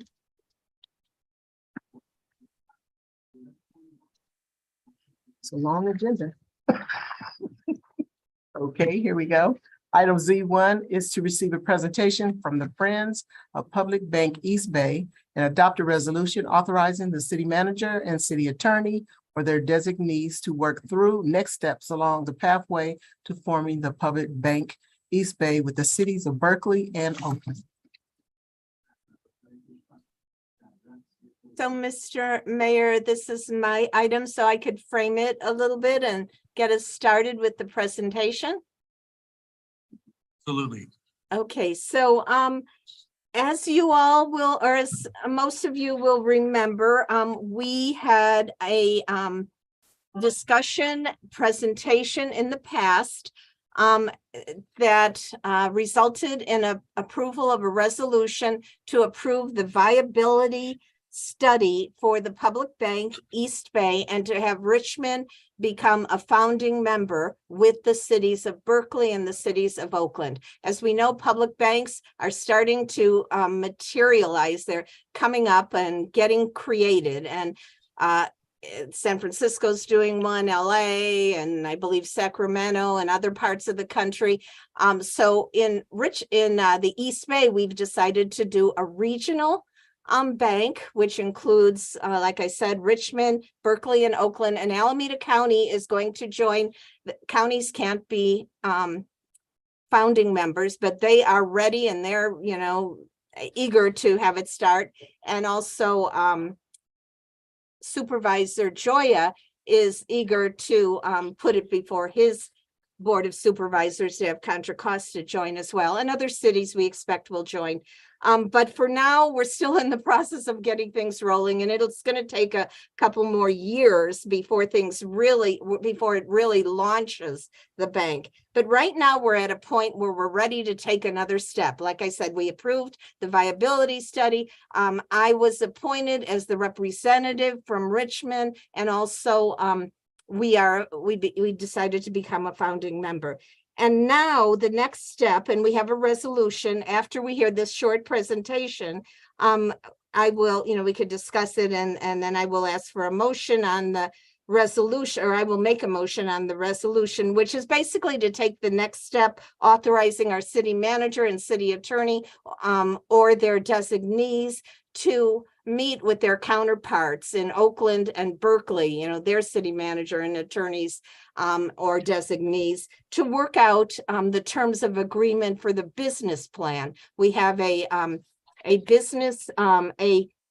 former banker, a retired banker who has opened up over 100 private banks throughout California. So he's very knowledgeable about the regulations, and all this has to go through state and federal regulators. But there is a great advantage in doing this because it becomes our banks, the cities, the county's bank, that we're not putting the profits into the hands of the private banks. So we want to take that next step. And then, of course, after the city managers and city attorneys or their designees come up with their negotiated terms of agreement, they will bring the business plan back to the respective city councils to approve the business plan and any other terms of agreements. So with that, I'm really honored to say that we have with us today George Quay, who's one of the friends of the Public Bank East Bay, and he's going to give us a short presentation. I said let's keep it to about 10 minutes, and then after that we can discuss and hopefully pass the resolution. So is George here at this point? I know I saw his name. I am here. Thank you. Okay, great.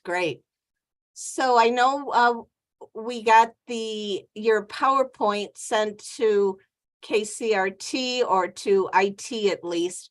Will somebody be putting that up from KCRT? Here we go.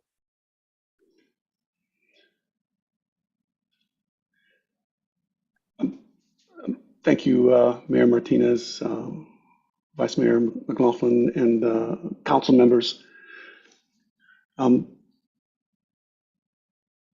name is George Quay. I represent the Friends of the Public Bank East Bay, and appreciate your time and effort in support of our public project, Public Bank East Bay. Next slide. We wanted to, again, give a broad overview of this project. The model for the Public Bank East Bay is based on the foundation of these 3 points: funding, lending, and oversight. This again is a banking institution regulated by the state and federal agencies along the same standards as any commercial bank. This bank actually will be a wholesale bank. It won't have any existing infrastructure where folks can walk up to and make deposits. This is a wholesale institution. It will be governed by an independent board of directors with a mix of representatives from the community and city and county officials. Lending is going to be as based on AB 857. That lending will be through credit unions, community banks, and CDFIs. And it'll be a mission-driven loan policy based on the values of racial equity, environmental regeneration, and democracy. And funding will be provided by Alameda County and the cities of Oakland, Berkeley, and Richmond as founding members.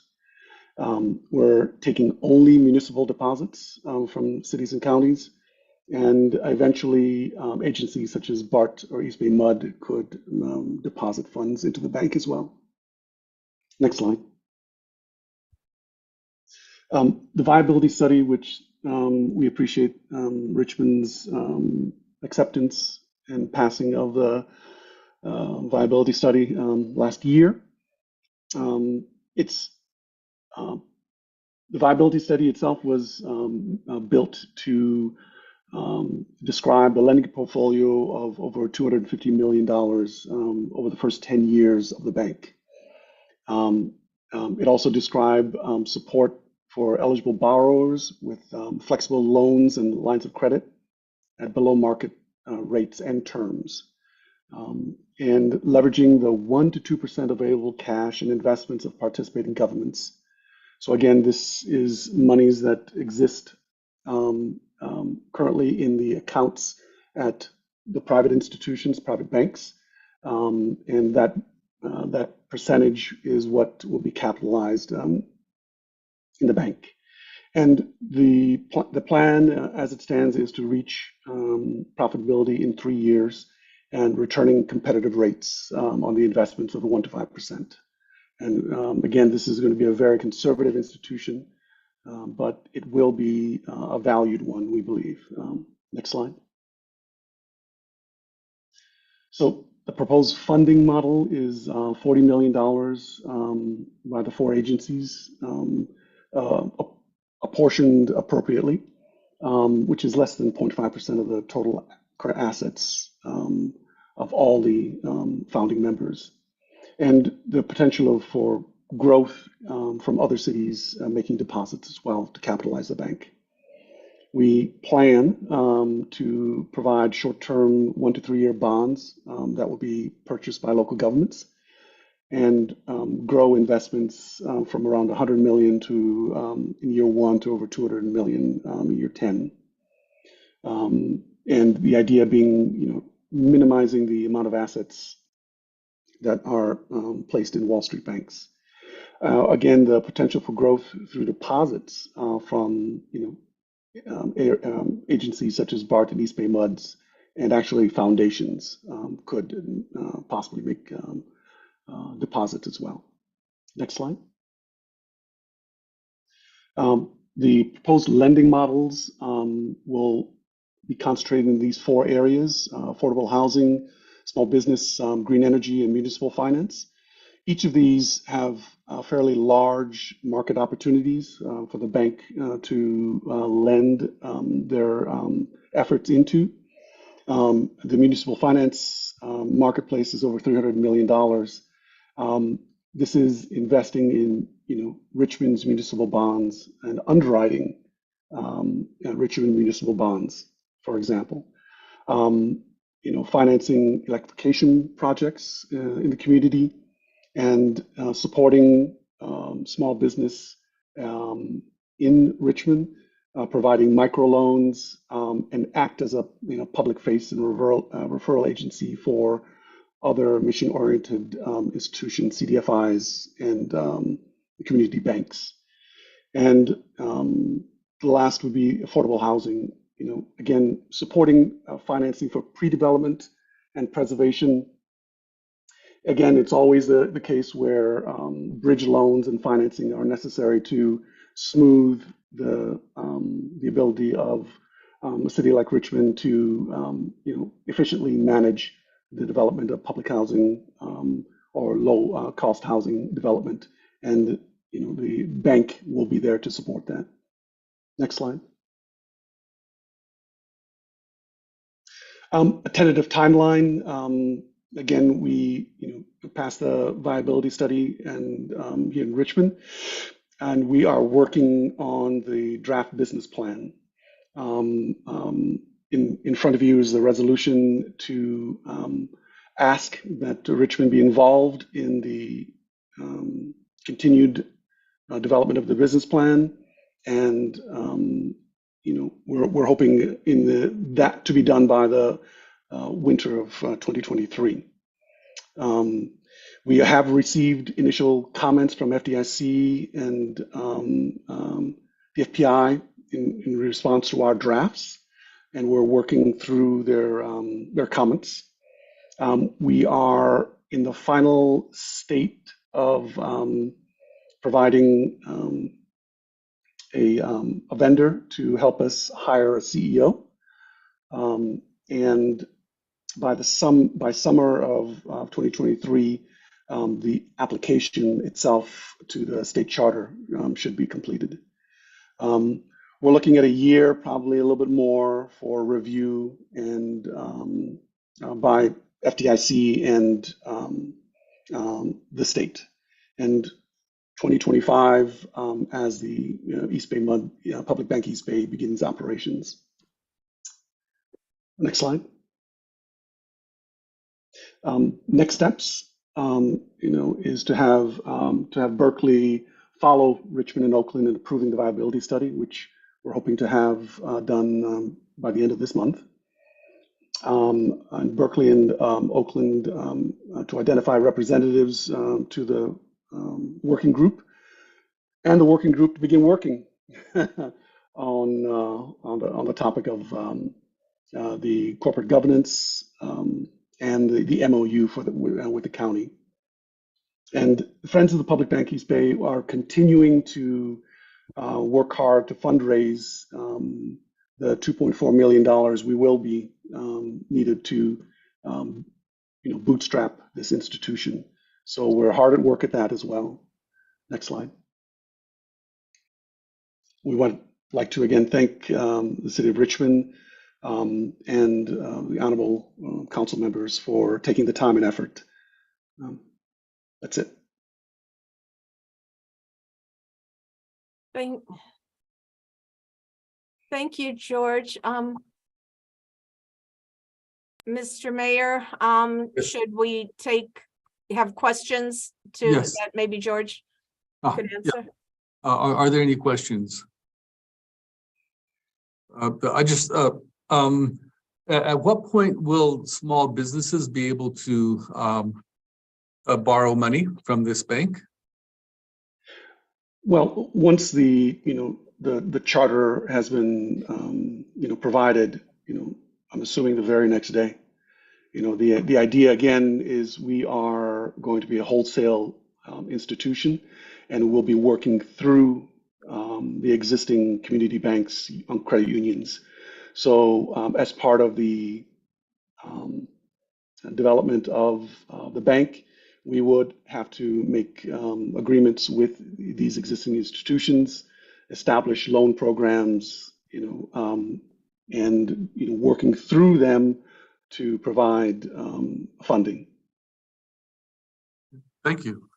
Mr. Mayor, could I add to that, and just to confirm it with George, that so the purpose in mentioning community banks and CDFIs is because that will help the public bank and the community banks and CDFIs leverage their money because we'll be partnering with them. Is that, do I have that right, George? Yes, as part of the AB 857 that was passed in 2019, it was a requirement that any public bank that's been chartered work through local financial institutions and not compete with them in those terms. So we'll be providing the necessary funding for any of these new loan programs, but also allowing for these community institutions to grow their own portfolio backed by the public bank.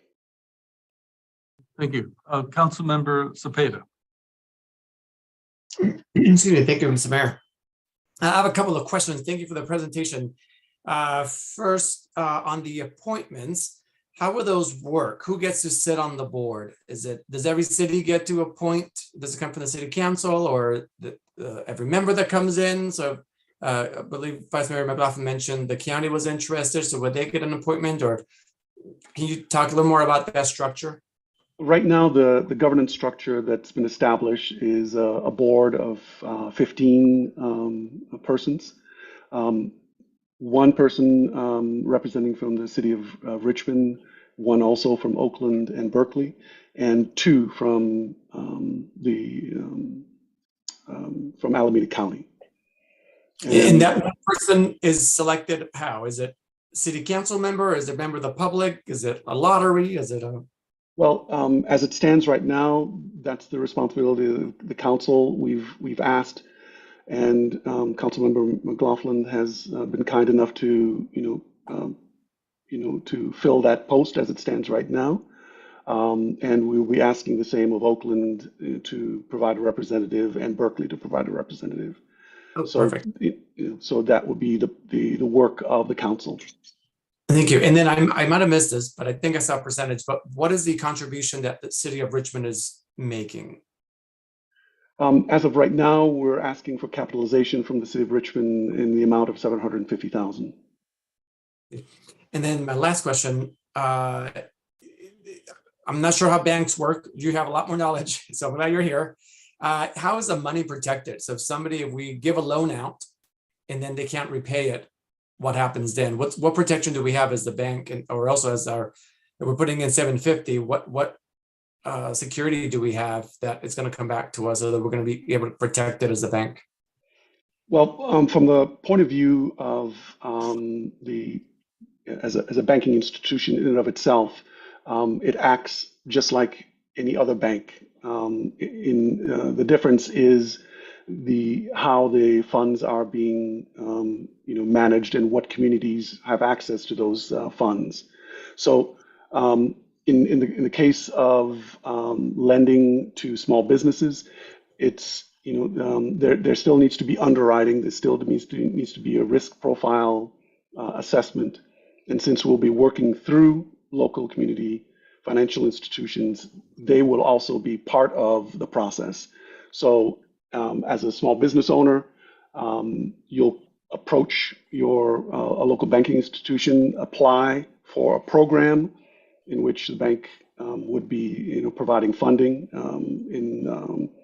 And if your risk profile meets the standards, you'll be lent the money. The next question you have is what happens with loss returns. Just like any other bank, there will be loss reserves appropriate for the lending that we'll be doing, and the bank should be able to lend appropriately and manage the loss reserves. And last question. The city of Richmond would be able to also apply for a loan if we needed money back, right? Being able to fund our whatever, if we're trying to fund for our potholes or anything, we could borrow money against that, right? Where we could be one of the utilizers of this. So we're not just putting 750 and saying you can have it or you can borrow it. We can also go in there. We're going to get a lower percentage, right? Is that my understanding? The answer is yes. Perfect. Thank you. Thank you. Councilmember Robinson. Question has to do with just the kind of expertise we need in order to move this next step. I guess I would love to hear from you is what kind of expertise would the person who is negotiating with the other founding partners have in order to, kind of properly set up this infrastructure? Does that make sense?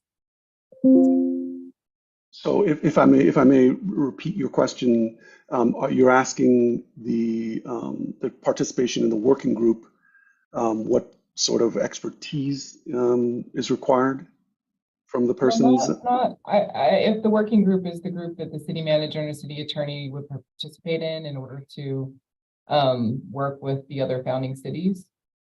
Is that the working group that you're mentioning? Yeah. Yes. Yeah, that's exactly what I'm asking. I guess I wonder if a city manager and a standard city attorney would have the kind of background in banking to be informed participants, At this juncture, it is a working group meant to underscore how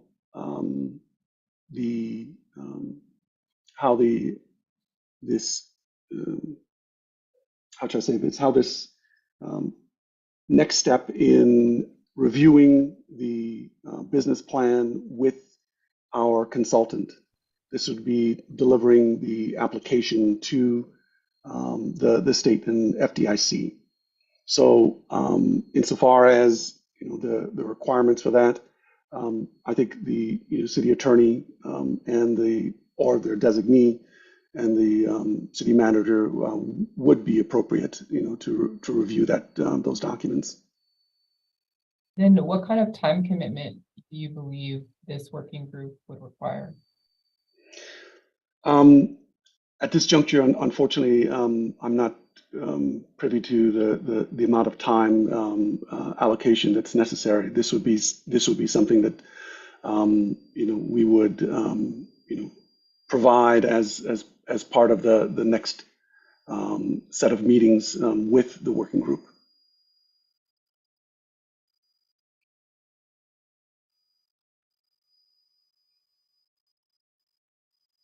Any other questions, Councilmember Robinson? Okay, Councilmember Bono. Thank you. I would like to follow up on those questions about administration staff of the bank. I assume they're separate from the city and county administrative staff. Yes. What is the overhead cost of running the bank? Right now, we have allocated, $2.4 million to fund the board, the 10-member board, and hire a CEO, a chief financial officer, a chief risk officer, and provide the necessary technical infrastructure to run a bank. So basically the C-suite and the board that will be part of the application to the state and feds, because those names will have to be vetted with the state and the feds. So right now it's around $2.4 million that we'll raise to make sure that the bank has the necessary staffing and the board up and running. And for how long is that 2.4 million? Until it gets started? Yes. Okay, and at what rate is it supposed to generate revenue to cover its expenses? Well, the plan as it stands, and as and we'll have to demonstrate, at least in when we provide the financial modeling, is that the bank will be operational. It may be in the red for the first 3 years, but with the financial projections, we're estimating by year 3 it will be cash flow positive and profitable, as it were. But Are that's standard for most banking institutions. There's a 3-year run-up. Are there any grants to cover the costs because it's a public bank or no? No, as part of the capitalization, that process of managing the monies and maintaining an operational bank for the first 3 years, that's part of the process. And how is the board elected again? Well, right now, there are different models that are other public bank in San Francisco and LA are using, but Friends of the Public Bank East Bay have taken it upon themselves to to bootstrap the starting of the bank, and we have a strong 10-member board that we could provide that information to. It's on our website. That's our community representatives and financial experts as well. And we're just looking for, Gail, in this case, from Richmond, and representatives from the county and Oakland and Berkeley to join that board. Okay, and the board gets paid too, in addition Yes. to the administration? Okay, has it been decided how much? Right now, we are going to actually start paying. There's a 10-member board that we're going to be seating, and as of April, probably, we'll start paying them a stipend of $500 to begin the process. They're going to be doing board work. It's not going to be obviously a full-time job, but the idea is we're going to start paying the board members to do the work of starting the bank. And the board's job ends once the bank is functional, or they continue being the trustees of the bank? Since we will be, putting their names in as part of the application, they will be there to bridge that gap, because the FDIC and the state are saying who's going to be running this bank, and the names that we submit obviously have to be the ones that are there at the start as well. I know, but the public bank, once it's functional, who runs it? The board? Or No, the CEO or the board. Again, we're going to be hiring a CEO, chief financial officer, chief risk officer, all the requisite C-suite officials as part of the run-up to the bank.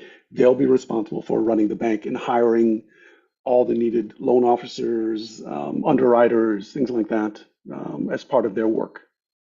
yeah, but still, I haven't gotten my answer yet. What is the role of the board once the bank is functional? The role of the board is to guide and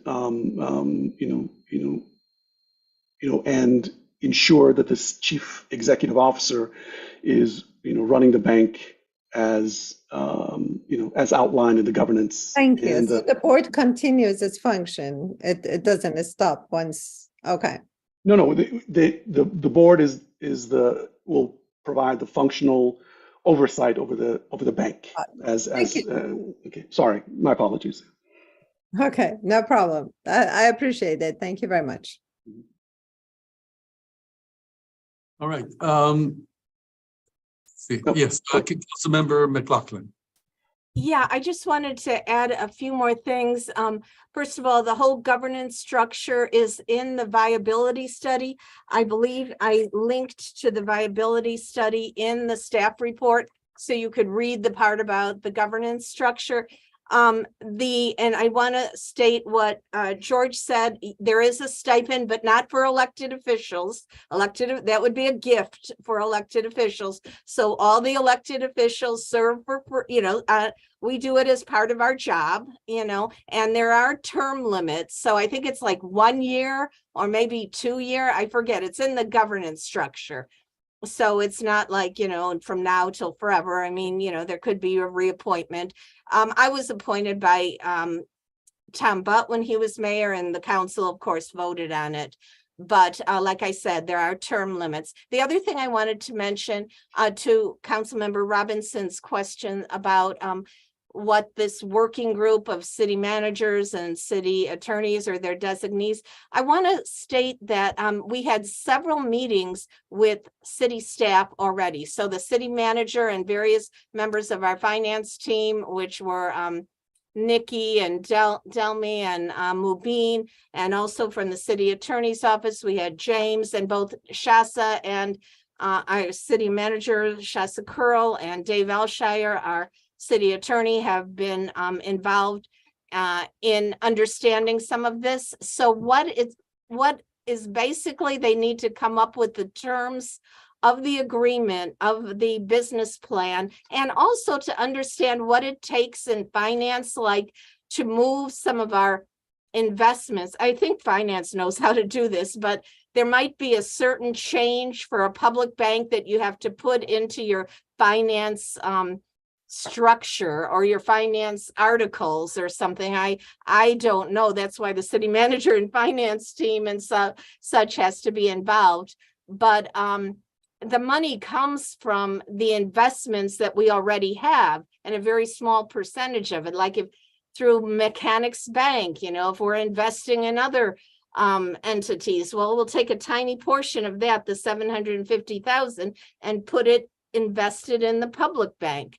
But how that, the technical aspect of that will need the city manager, city attorneys to really, you know, wrap their brains around, and they will have this retired banker who has done this before, Gary Finley, over 100 times to guide them along the way. So that's what I wanted to add. Thank you. So if there's no further comments, shall we open it up to public comments? Yes, I have two speakers. I have Susan Harmon and Amanda Brunn. Susan Harmon, you'll have 2 minutes to speak. You can go ahead and start.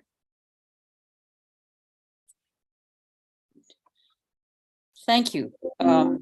I think George did a fabulous job, really extremely thorough. I had a couple of answers to a couple of your questions. Let's see. Council members Cepeda, you asked about whether the city could apply for loans. It wouldn't, it's unlikely it would be direct loans to the city. It's more likely that the bank would return a profit to the city, which it could use any way it wanted to. So, and a lot of the projects that we're proposing for the bank to lend to will be things that the city would already be spending money on. So it'll be a replacement for them. So it's really win-win-win all the way around. Let's see. I think it was Councilmember Robinson who asked about enough expertise within the city, and I think perhaps Councilmember McLaughlin answered that. The banking attorney we've hired is, I now believe, after 5 years of doing this, the best in the state. He really knows his stuff. He has started, as we say, between 100 and 200 community banks. So he knows the regulators and he knows banking upside down and backwards. He will provide enough expertise. What we need from the working group is the internal workings of Richmond and how its finances could get moved from where they are in mechanics now and in probably terrible investments to the bank. And were there any other questions? I think that was actually it. George did an amazing job. I certainly hope you pass this resolution and so that we can keep moving. Thank you. Thank you. Next speaker is Amanda Brunn. You'll have 2 minutes to speak. You can go ahead and start. Hi, I just wanted to clarify and understand better the lending risk. It sounded like you said you would be hiring underwriters. So if the underwriting is done through the community bank, does that mean some of the risk is going to be split across the community banks that are taking in the applications and this bank, or is that going to be entirely within the community bank? My understanding is that this is going to be a shared pool. But in terms of the lending risk, if somebody were to default on a loan, does that risk get split between the community lender who took the application and us and this bank, or is it entirely with us because we underwrote it?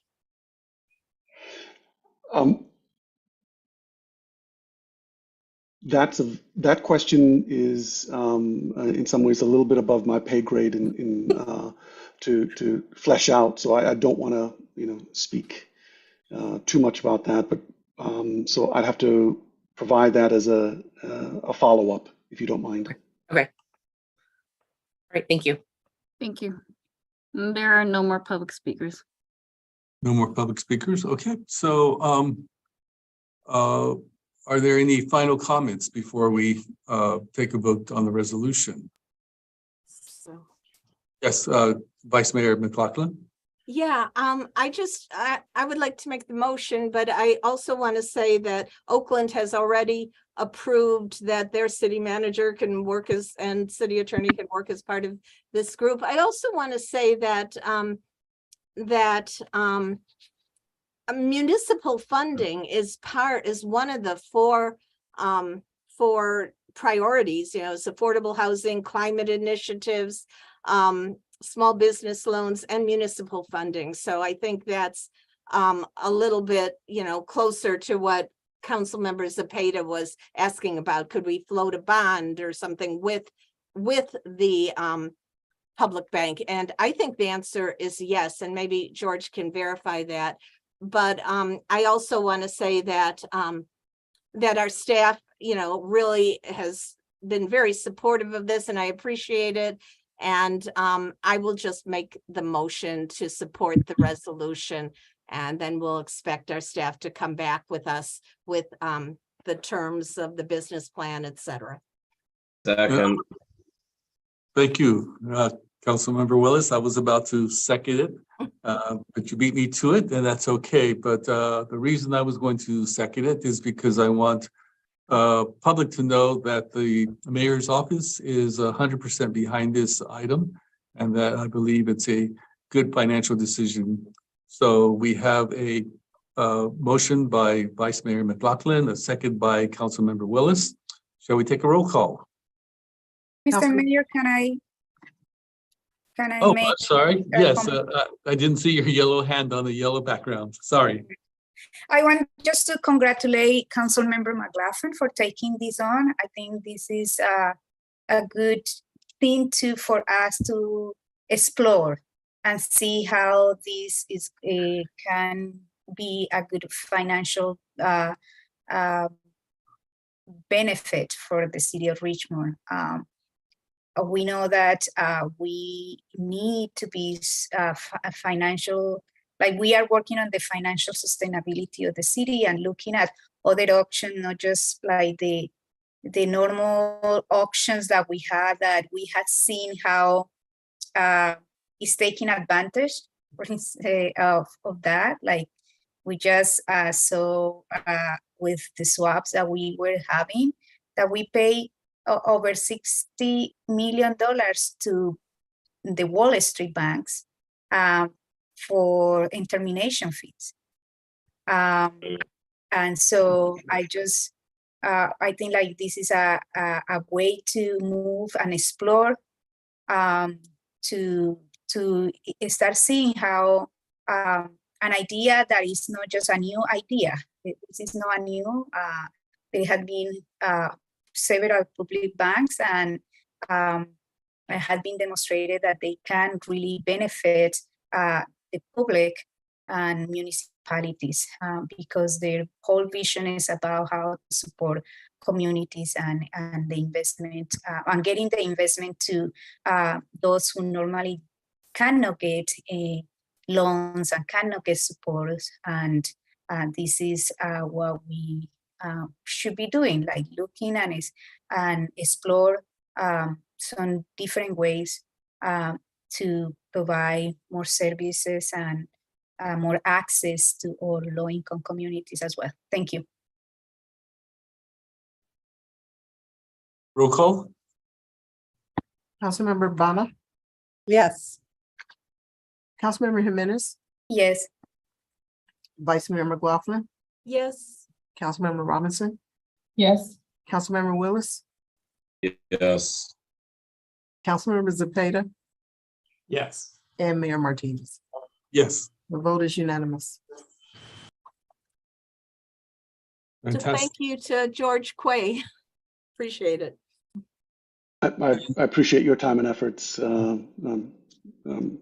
Vice Mayor, and to the rest of the council. I look forward to working with you. And thanks to Ms. Harmon, who spoke from the audience. Her comments were much appreciated. All right, now we move on to item Z3. Yes. Item Z3 is to approve the creation of the Finance Committee and the hiring of one staff person within the mayor's office to support the Finance Committee. The deadline to create the Finance Committee that includes the city staff will be March 21st of 2023. All right. So this is my item, and I'd like to start off by saying that this is something that Councilmember Nat Bates and I had championed for many years, and council did not really see a need for it. But that was the council before. We have a new council, and I believe that this council understands that it is important for the city council to be up on how the budget is being prepared and how the budget impacts the overall workings of the city.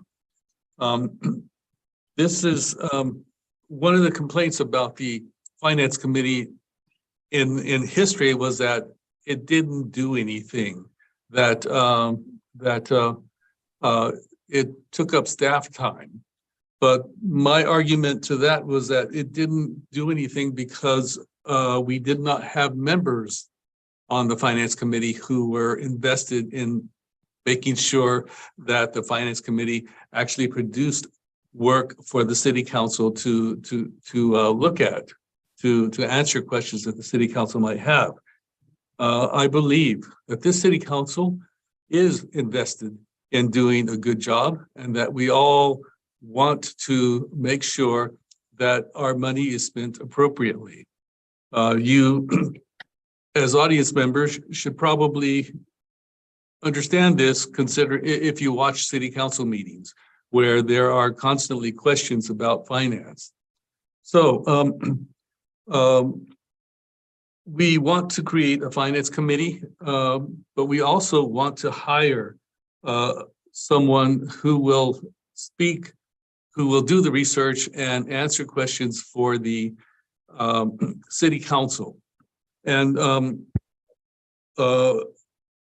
on the committee, I made the mistake of saying that the mayor should be one of the members. And after looking at the city charter with the help of legal, I saw that as mayor, I cannot be on that standing committee. So we would create the committee, and I would appoint 3 members to that committee. And then the council would vote on whether or not they want those people to be on the committee. So I see that Vice Mayor McLaughlin has your hand up. Yes, so I think I'm the only current council member who has ever been on the council when there was a finance committee. I think it was discontinued in early 2015.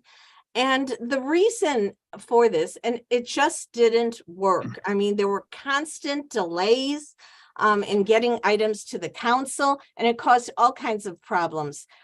It was double work for staff because they first have to provide presentations to the finance committee, and then that comes to the city council, and their contracts and grant applications and other financial matters that were delayed. And many of these had various deadlines So these delays caused a lot of problems. In addition, some of the finance committee members were presenting and promoting their own pet projects. So there were problems. And the way I see it is that the budget is for the whole, I mean, it was more, the finance committee didn't even deal with the budget. It dealt with the contracts and agreements and grants. And that was enough of a challenge to get things to be delayed for so long. But the budget is a whole nother issue, and the whole council has always reviewed that, as we should, because that's our job to approve it. And we used to take 2 full days, 9 to 3, if I remember correctly, with time for lunch, and there would be special meetings to review the new fiscal year draft budget, and we'd get presentations and give input and additions and modifications. We would set up a checklist, and then the council would vote on each of those modifications or additions, and then the staff would insert them in the budget, and then in June it would come to the council for approval. Now, so my concerns is that we have all these vacancies in the city, 136 vacancies, plus 32 people are on leave. So that's 168 positions that are unfilled right now. So staff is already having to take on significantly more work. And to double up their work with first going to finance committee, then to the council, just duplicates efforts. And I don't think that's good for the staff, and I don't think that's good for the community, who's really needs to get items passed. They want to see concrete results, as do we, and I want to see things get done for the community in a very concrete way. And I really see this as a problem. And the idea of a mayor's office staff person, that person represents the mayor. So you have a 4-person council reviewing things if the person is in the mayor's office. But that is beside the point. My main objection here is that this committee is going to slow things down. And I really want to see things get done for our community. So I humbly will not be able to support this item, and will be voting no. So those are my comments. Okay, thank you. Councilmember Vana. Thank you, Mr. Mayor. I would like to thank Vice Mayor McLaughlin for sharing her experience. That's valuable. I appreciate it. I also have concerns about adding 4th staff to the mayor's office. When I talk to our city manager, it seems like we don't have the capacity for applying for grants, administering the grants. There are millions and millions of dollars of federal and state grants available that we should reach out to them and take them for the city of Richmond. So I strongly suggest, if we are going to hire people, let's focus on the areas that the needs are, like hire more people, grant writers, grant administrators at the first step, and then let things settle a little. And we, as 3 new council members, learn a little more, and then reevaluate the situation and see if there's a need for that or not. We had one training session about the budget by the finance committee. I found it valuable, and I realized if the city adds more employee to the finance committee to be more available to the city council and mayor to have more informational session, be more available to answer our questions, spending more time on details, that will be valuable to the city. But adding the 4th staff person, when I don't know, with all due respect, I'm not supporting this either. Thank you. Councilmember Jimenez. Yeah, thank you, Mayor Eduardo, for this, and thank you for doing this. I think this is an important piece of the work. So we as city council members are tasked to review the budget. And sometimes it's really difficult, and it has a lot of information. And so, and I say like the staff sometimes has so many things to do that is no we and I know by experience, because I asked several questions, that like the staff is putting my name on all the questions and the PowerPoint saying this is Claudia Jimenez questions, and some of that questions requires some analysis and sometimes a lot of analysis, because I ask for understanding the past and the present and all of that.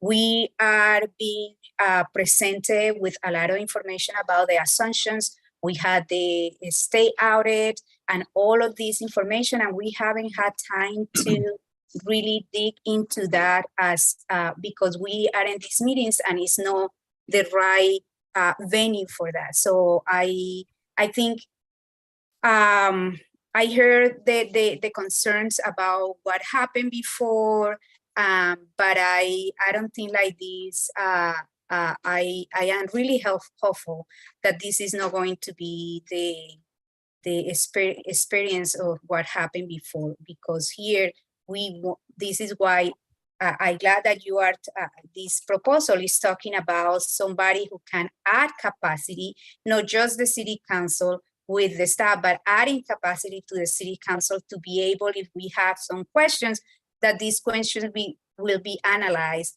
and the staff could be providing the raw data, and these other staff could analyze that data, because the question sometimes is not just digging the information, but really doing an analysis of what happened.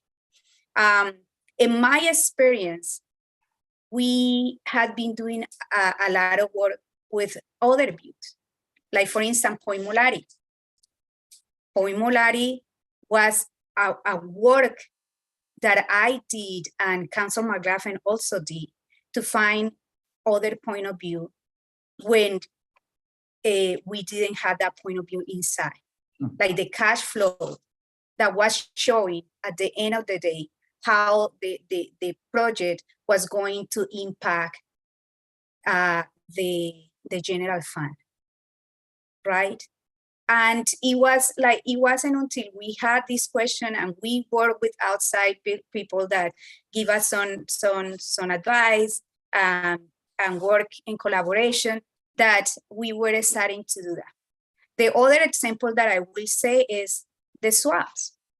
We have on October 2021, we had the municipal advisor, the bank counselor, the finance director at that time, the swap advisor saying, we need to go into this another swap agreement.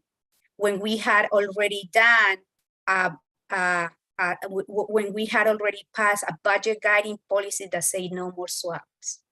And we, unfortunately, at that time, the council voted to have a second opinion.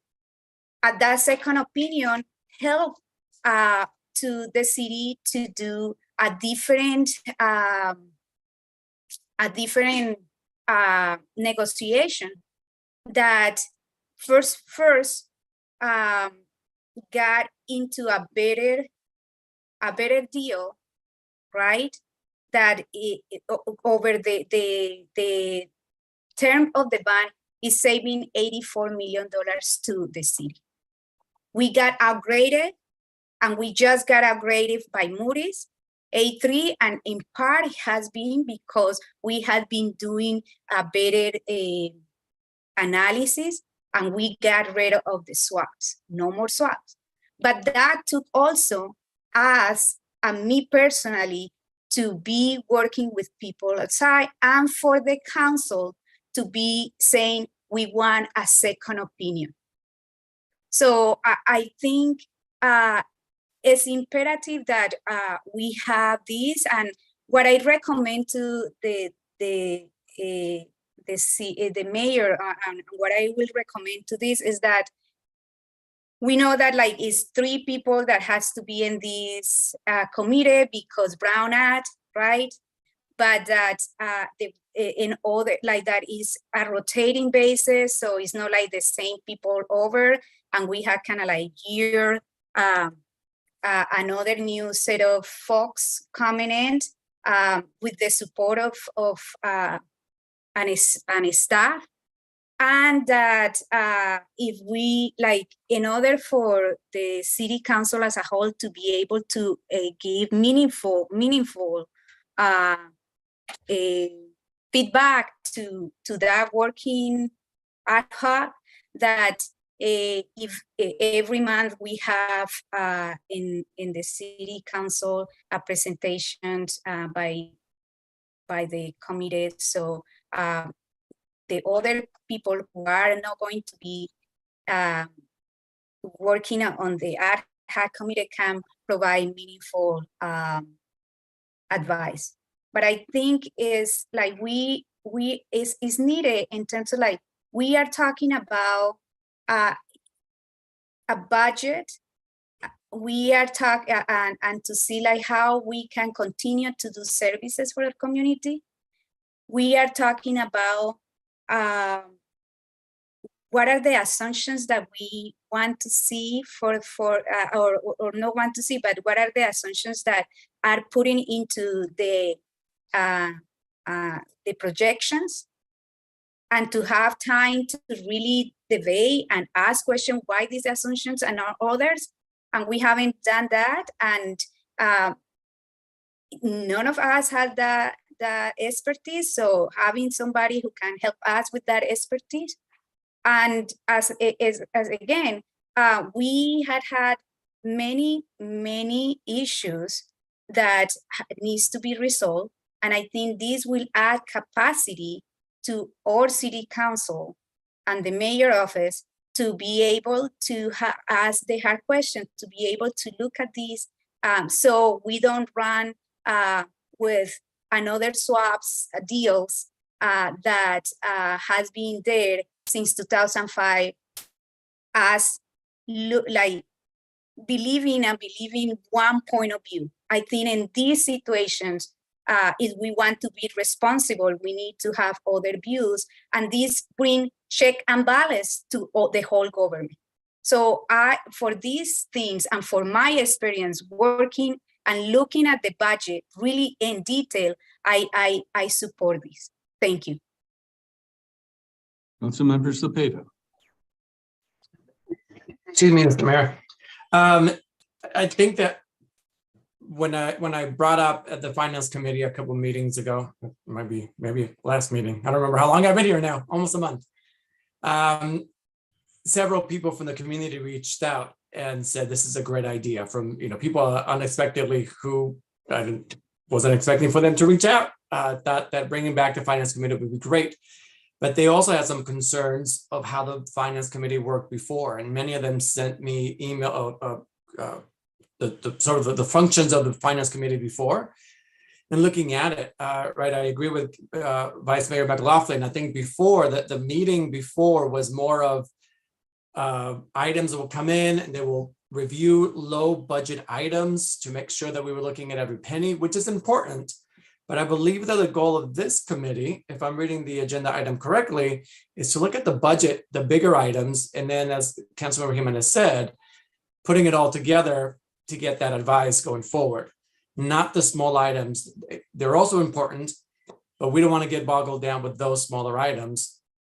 We want to make sure that this does not become a bottleneck to getting things approved, that this does not become a place where politics come in. It's you get advice, we get advice, working as well with our city manager and our finance team to make sure that we're collaborating correctly, getting advice from them on the hiring, and we're not stepping on toes.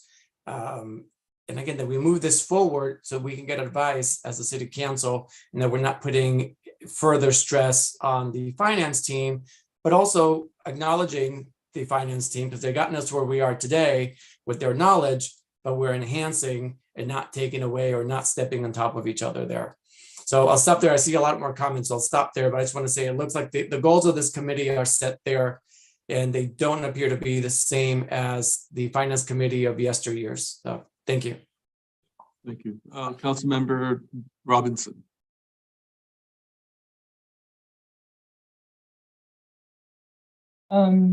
So just, there's a lot that I agree with Councilman Jimenez on when it comes to feeling like we're asked to make really impactful decisions around the city finances and budget. And I often feel like I don't have the information I need to make a good decision. And that, there's information missing from the reports that we get. And it feels like there's never enough capacity or time to really address those gaps in information. And it's very unsettling. I often don't want to make some of the decisions we have to make because we just haven't been well informed. And so I feel like there's a need to facilitate more financial information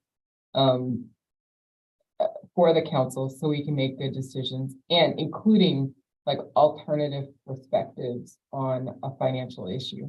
I feel like we're often given one perspective, and it's nice to have an alternative perspective and see another way to do something. There's not one way to balance a budget, right? And I do worry about this proposal, though, like given everything Councilman McLaughlin just said, I wonder if the way that this resolution is written, that it clearly describes a different scope of work than the previous scope. Like I wonder if it's not really focused on answering, like solely focused on answering council questions, but rather is put itself in the budgeting process and will actually slow things down the way Council Member McLaughlin said.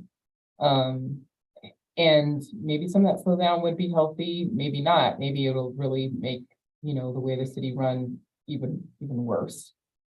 I also just had concerns about the way that the committee was structured and in stuff. So I feel like I'm caught, like I want more information so I can make better decisions, but I'm not convinced at this point that this is the way forward.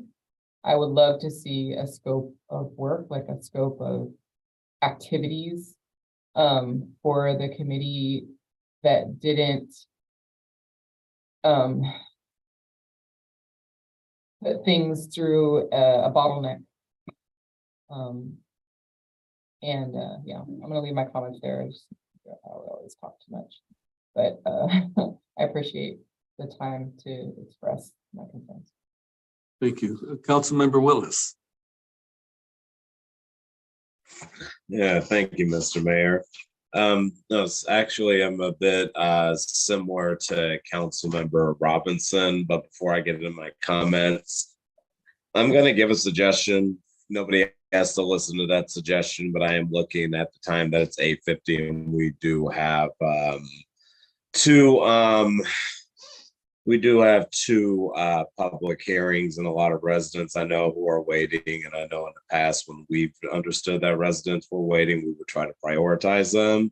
So that being said, if we're talking about the finance committee of the previous a few years ago, which I wasn't on a council, but I do remember being a part of discussions about it where they were looking at low budget items and holding up the process. I don't think that's worth any of our time.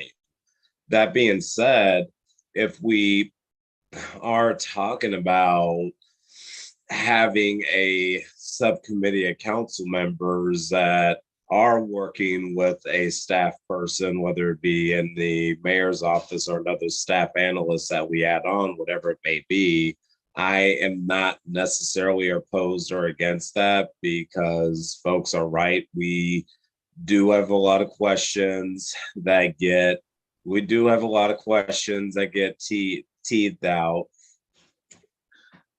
during the council meetings. And a lot of times we don't really have enough time to really get to them because we have other agenda items. People start to get frustrated. And then in that frustration, there's a lot of discourse. And then we lose the topic and have to start all over again. And if this is something to be considered with what I'm looking at the resolution, I have like a general outline of what a person like that would do, but I don't really have like complete specifics on like, I can say like, oh, this person is going to do X, Y, and Z, and these are how these meetings are going to be conducted and type of presentations they're going to do. I don't necessarily see that relationship between the mayor's office, staff person, and that staff person with finance.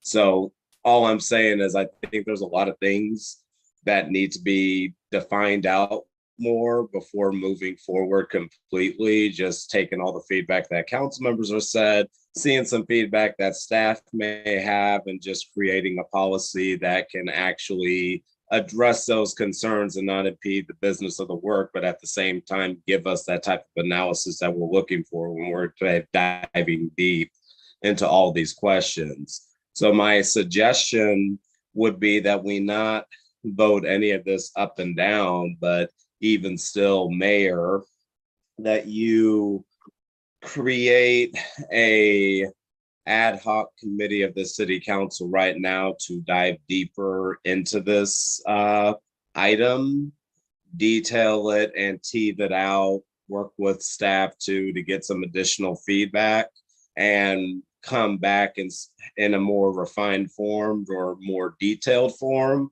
But I don't want that to mean that we are putting additional work on our finance staff or any of our staff outside of a getting advice basis, because I've been getting all year this year, all year, middle of last year, moving forward, folks in our city currently right now are extremely taxed, very overwhelmed. I can relate to that on a very, very, very personal basis.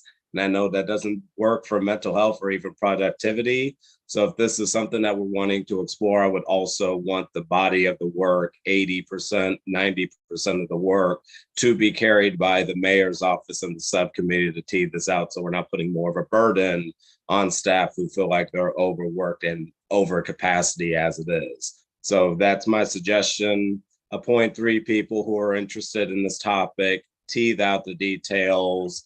Mayor's office try to help support and lead the charge on how these get detailed out. Obviously consult with legal so we're not violating the Brown Act, and come back at a later date with more details based on the feedback we just heard today and any additional feedback we need to get on how this committee is going to operate versus the committee that we had before. Okay, I appreciate your comments, and I think I will what's the word? I will carry this over to next week, or rather, I will bring it back with more details. My proposal will be more outlined so that it answers the questions that Councilmember Robinson and Councilmember Cepeda came up with. So we won't vote on it tonight. We'll bring it back. Yes, Vice Mayor McLaughlin. I just want to clear something up because I know people are saying that the Finance Committee used to be for low budget items. That is not true. It was for any contract 100,000 or more. So there were multi-million-dollar contracts. Everything that goes to the council that was 100, the small 10,000, 20,000 never went. It was the 100,000 or more. So, and that's right in your proposal here, that contracts, grants, and other financial agreements. So to have that, and then, you know, the other budgetary stuff that you're talking about, to me, it just will hold things up. Okay, well, we can all have our opinions, and we'll see where it goes. Councilmember Bana. Thank you very much, Mr. Mayor. I would like to bring up one more point, and that is having a committee of 3 people appointed by the mayor leaves out the other 3 council members. We are all representatives of people. It needs to be a democratic setting. where we have equal knowledge, equal power, equal vote at the city council. That would make us in an unequal situation. 3 people have access to an expert, lots of information, lots of details, and the other 3 do not. So I really do not feel comfortable. And I'm asking you, because I know you're a very democratic person, to please just reconsider the whole thing. We can have a commission of volunteer individuals within the community with 1 person liaison appointed by you, and they would bring, they could go over the numbers and everything, bring suggestions, bring different perspective, alternative solutions, whatever. But the way it's set up, 3 people appointed by the mayor, the other 3 left out. I would really feel left out. I don't think if people who voted for me wanted that, I don't think if you would want it that way. Thank you very much. Well, I just have to say that your position means that we should have no ad hoc committees. I agree. I agree. That's my point. That we should have no ad hoc committees about anything. Okay, so point taken. Thank you very much. This isn't an ad hoc, it's a standing. Well, it's the same thing. Ad hoc, standing committee, Ad hoc has an. Wait, I understand the difference. What I'm saying is that an ad hoc committee and a standing committee can only have 3 council members on it. So that was her point. So I'm saying to her that with her point of view, we should have no standing committee. We should have no ad hoc committee. So Councilmember Jimenez. Yeah, thank you. I think what we need to really understand is that the commitment that we have with the city of Richmond to really look at the budget is a huge commitment. And I thanks the mayor for just really looking and bring some ideas about how we can have more capacity to do that. I don't see any of these city council members have a financial background. So not even if you are presenting with information, you know what question you are going to ask. And I have like the thing about the point Molari, about the swaps. We have the, for many years, all the negative funds balance that has been in the city. And many councils have been passed, and we continue to have these same issues. And I think if we are serious about how to tackle that and how to make financial decisions for the city, we should be praising and supporting to have more capacity. And I agree that maybe we need this needs to be worked out a little more with more details. But I am not going to say that I don't support it.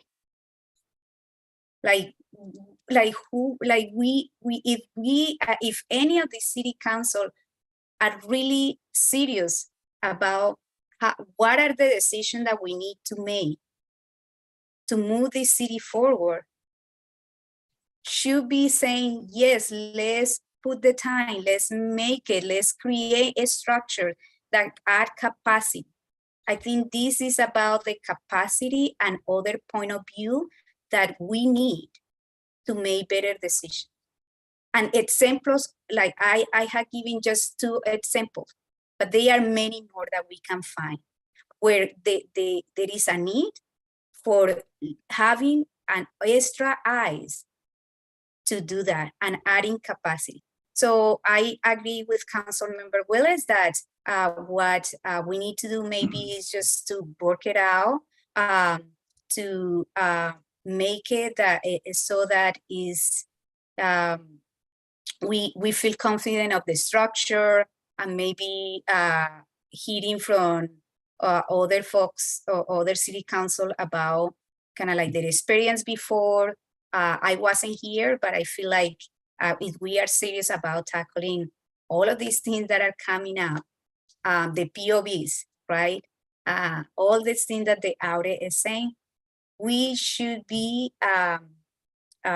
making the effort to do a committee to be looking into this and to add capacity so it's not the burden into the city staff to do all these analyses that are needed.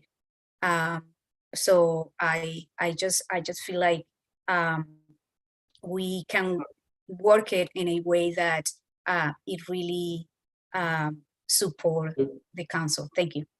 Mr. Mayor, can I just say something quickly? Excuse me. We have 2 items that need to be heard. It's 9 o'clock now, and so I want to take this opportunity to allow our staff to go home. We have staff who are going to do budget presentations. I want to allow them to leave now because I don't believe we're going to get to that. And I also want to allow the police department to also take time off.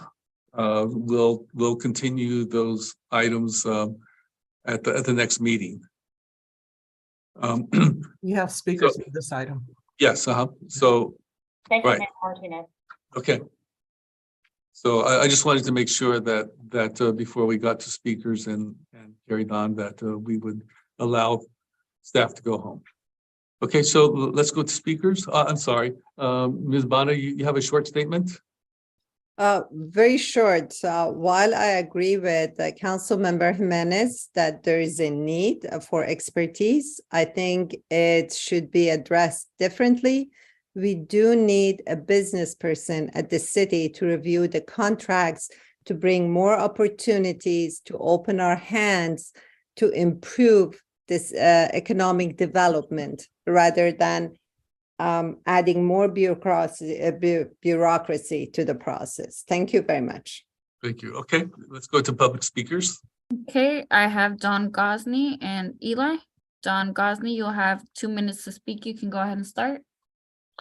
Thank you very much. You know, I've been attending these meetings now for close to 50 years. And so long before some of you were born, long before some of you moved to Richmond, when we had finance committees in the past that actually worked.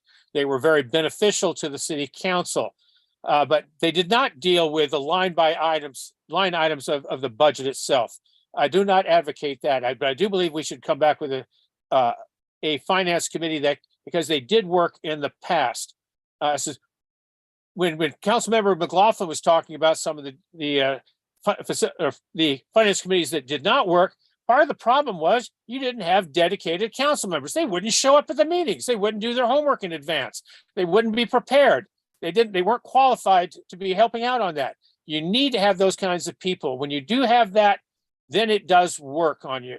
And by the way, for those people, council members saying that, well, we're not qualified to be addressing these issues. I wish you'd said that before you asked us to vote for you. We expect you to have qualifications, not be experts, but have qualifications. And nobody is taking anything away from any kind of authority away from the city council. Everything still comes back to the council. The comment too about these facilities, I mean, the finance committee members dealing with their own pet projects, that's laughable. I mean, do you guys actually listen to yourselves at these council meetings? Pet projects come up all the time. But when it comes to adding another person in the mayor's office, the mayor's got a budget. Let him assign his people as he sees fit, but let's not add another person on there. Is there actually a need for a full-time position for this? I don't think there is. I think it's going to be, for a few brief months every year dealing with the budget. That seems what you're focusing on. But the limited amount of money that we budget for the mayor, let him decide who he's going to assign for that. That's part of being the mayor. Thank you. Thank you. Next speaker is Eli, and then it will be Jamin Purcell. Eli, you'll have 2 minutes to speak. You can go ahead and start. Hello, all. Richmond, Eli Moore, Richmond resident. I'm calling in because I think this is a really important idea. Actually, I think that independent financial analyst in the mayor's office and working for council is much needed. And the reason is that there's been a whole list, a whole pattern of decisions that were made that had serious financial implications for the city that that weren't understood, and the staff advocated for them, and the staff presented all kinds of data for them, and the council approved them. And several examples have already been named, but one of them that comes to mind for me is the Me Too clause in the Richmond Police MOU, that they would get a raise anytime any other unit of workers got a raise in the city. It's a ridiculous clause to have in a MOU, and yet it was approved by a lot of the people on this council now. And similarly, there have been other decisions, and I just think that there needs to be critical eye on the finances to understand the long-term implications. There's such major needs in the community. They're really, like, these public resources need to be spent on meeting community needs. And the last point is just that, you know, austerity politics has been one of the main ways to defeat progressive politics, and the scare tactics around financial crisis are very real, and they continue to play out. And you need somebody who's actually going to stand up against that. Thank you. Thank you. Next speaker is Jamin Purcell. Jamin, you'll have 2 minutes to speak. You can go ahead and start. Can you hear me? Yes. I would like to thank the mayor's office for bringing this issue forward, because as Councilwoman Jimenez has already laid out, there's been a number of city financial issues that we have not had good analysis. And as Councilwoman Robinson had pointed out, like, when they're being presented, you're not necessarily getting the full of the story. And so I think having somebody who is going to be able to consolidate all of the questions of the council, be able to make sure that we're getting answers for them, and making sure that they're having the most information possible, but as well, making sure that they're having a critical eye on the finances and being able to ensure that the city's money is being spent as best as possible. I think, you know, sound financial planning and sound financial decisions need to be made with the most information possible. And I think that that's what this is trying to accomplish. So I appreciate that you are going to be able to bring this back, and I hope it will be in a form that everybody will be open to, and they will see the value that is going to be brought forward by having more capacity around the budget, and as well having the decisions that the council members are making, have them be the most well-informed decisions possible. And so I hope that the next iteration is going to be one that everybody will agree on, because I do think that this is going to be an added value. And I'll see the rest of my time. Thank you. Thank you. Next speaker is Steve Bischoff. Steve, you'll have 2 minutes to speak. You can go ahead and start. All right. Can you hear me all right? Yes. Good. Okay. Because I'm using a different device at this point.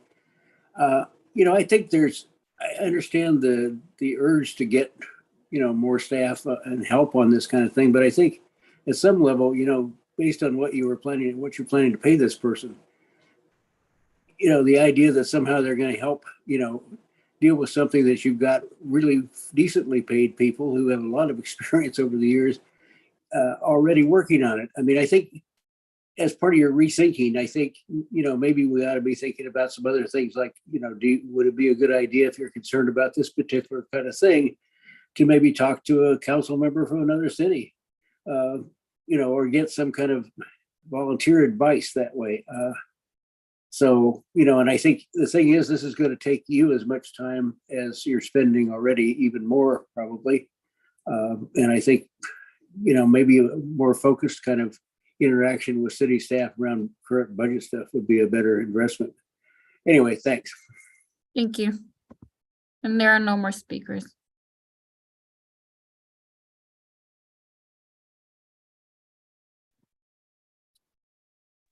Mayor, you're muted. You're on mute. Thank you. At this point, I have a question I need to ask of legal staff. When I bring this back, if there are substantial changes to the item, does it come back as a new item or does it come back as the same item, only revised? Well, I think it does depend upon how extensive you know, how much dialogue. Sounds like there was quite a bit of different opinion about what ought to be done. Whether, I guess at this point in time, it's what your intent is as to whether you think it's a significant process to reconsider the item, or whether you're looking at some minor changes to what you've presented at this point in time. Obviously, the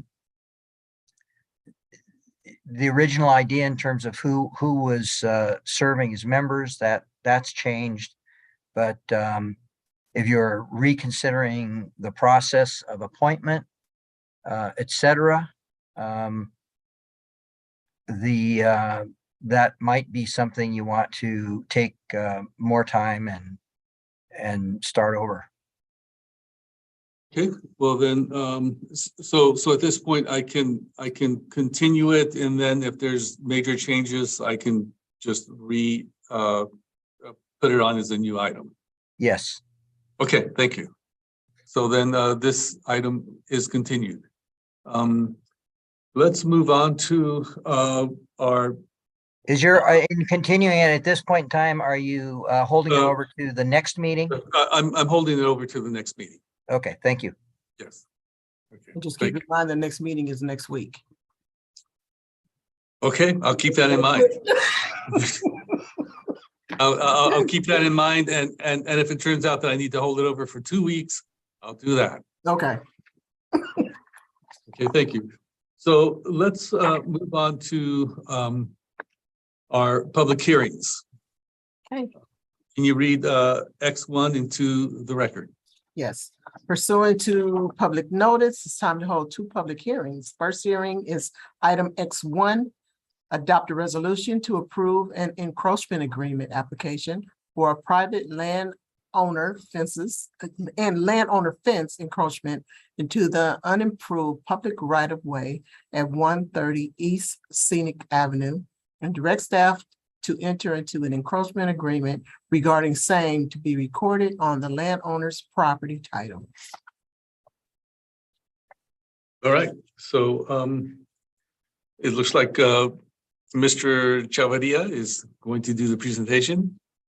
Well, actually, no, Mayor Martinez, I'm just here to do the introduction. We love to extend our items, so I'm going to take a few seconds to introduce Mr. Robert Armijo, who is the Deputy Public Works Director and at the same time the City Engineer.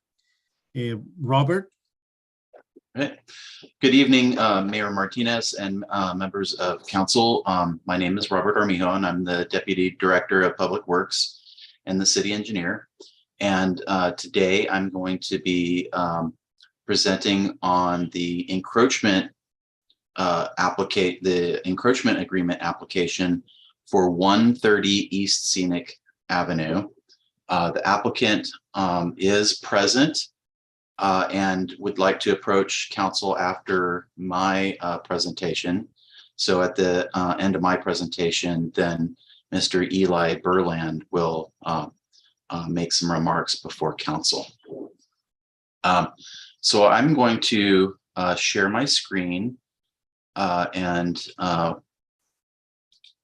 run through my presentation.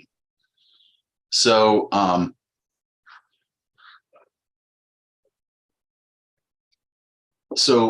in this item today, we're going to be discussing, can everybody see my screen, by the way? Yes. Okay. So we are discussing an encroachment agreement application, and this is basically a discretionary approval on behalf of council to whether or not to allow the applicant to build a fence in the city's public right-of-way along East Scenic Avenue. This is my next slide. Hopefully you can see that. I'll explain in a moment the methodology by which we come to the conclusion to our recommendations, but it's staff's after staff's review, it's our recommendation that council approve the application and direct staff to prepare the agreement and record it against the applicant's property. This is just a quick run through or agenda of the presentation today. I've already done the introduction. I will run through the purpose of the application. I'll run through the staff's role in this review. I will suggest findings that council could adopt, and then I'll conclude my application, my staff report. And then finally, as I mentioned before, the applicant would like to approach council and discuss his application with council directly. It is staff's, I don't know, summary of the purpose of the fence to be threefold, based on the applicant's own statements. One of the purposes of this fence is to create a barrier between the road and the property's path. There'll be some other slides and depictions that will show you what that means in a little bit more detail, to create a safe space for pedestrians who are on Scenic Avenue, namely meaning that there are people who walk on this road, and if the fence is in place, that they have a safe space to step off the road if a car is driving by, and the fence will kind of act as a barrier between them and a drop off. And again, some further depictions will kind of make that purpose clear. And then also the applicant also is wishing to build this fence because it provides privacy for their family. So in the next few slides, I'm going to show you some different depictions of the slide. The applicant prepared these images so that you can get an idea of what the fence may look like once constructed. So this is a view from the road, from Scenic Avenue, looking at the house with the fence as proposed. This is a section view that's shows the fence, the road, and the house as it's relative to the road and the fence. And you can see that the applicant is proposing to build the fence on the edge of the shoulder, and then right after the edge of the shoulder, there's a very steep drop off between the edge of the shoulder and the house. And so the fence, as I had previously mentioned before, the applicant's proposing that it could provide, you know, if a pedestrian is on the road walking, that they could step off the roadway onto this area, and that the fence would kind of act as a barrier from going down the slope. And that's what the applicant is arguing is a benefit of the fence. Here's another view of the fence as proposed, with a car and a pedestrian in the refuge area. Here's an image of what the fence would look like with an emergency vehicle driving down the road. And then here's an image of what, or a perspective of the what the fence would look like from the point of view of the property looking at the road. So you can see there's quite a bit of elevation difference between the property and the road itself. So as I mentioned before, staff's role in reviewing the application is pretty limited. There's basically 3 functions of staff in reviewing these applications and bringing these to council. Staff's to receive and review the applications and basically make sure that the application is complete, which we did. Staff will suggest findings that are pursuant to the Richmond Municipal Code, or RMC, which is section 12.30.190 and subparagraph A, subparagraph 1. So, but ultimately, council can modify these findings, although there are 2 findings that are the determination of the city engineer, and I'm the city engineer, and those are paragraphs C and F, which are based on my opinions of the application. And then finally, that if council so chooses to approve the application, that staff would then proceed to prepare an agreement and record the agreement against the property, including the conditions that are required by the RMC 1230.90 paragraph A and subparagraph 2. So the reason why I'm bringing this up is that it's still council's discretion to approve the application or not, and it's also council's discretion whether or not they agree with the findings, and they can adopt those or they can modify those findings as council sees fit. Staff really can't question the purpose of the fence. And I know there's been some other topics that have been brought up, like, for example, should some sort of rent, for lack of a better word, should be charged for the use of the right of way. That those elements aren't contained within the code. And so it's not in staff's purview to review and comment on those things. So I will launch then, given the pretty limited nature of our review that I just described. I'm going to go right into the findings that are required by code for council. So for finding A, I suggest to council that the application is complete and it contains all the necessary supporting information. The application was originally filed on May 31st, 2022. There have been some changes in staff. Namely, I was one of the members who is a new member of staff. I did ask for more materials recently, and in the beginning of this month, the applicant did revise the application and resubmit. And so they have been providing adequate information according to the code. Paragraph B, the encroachment does not conflict with adopted street improvements or similar plans or any development or that can be anticipated. This encroachment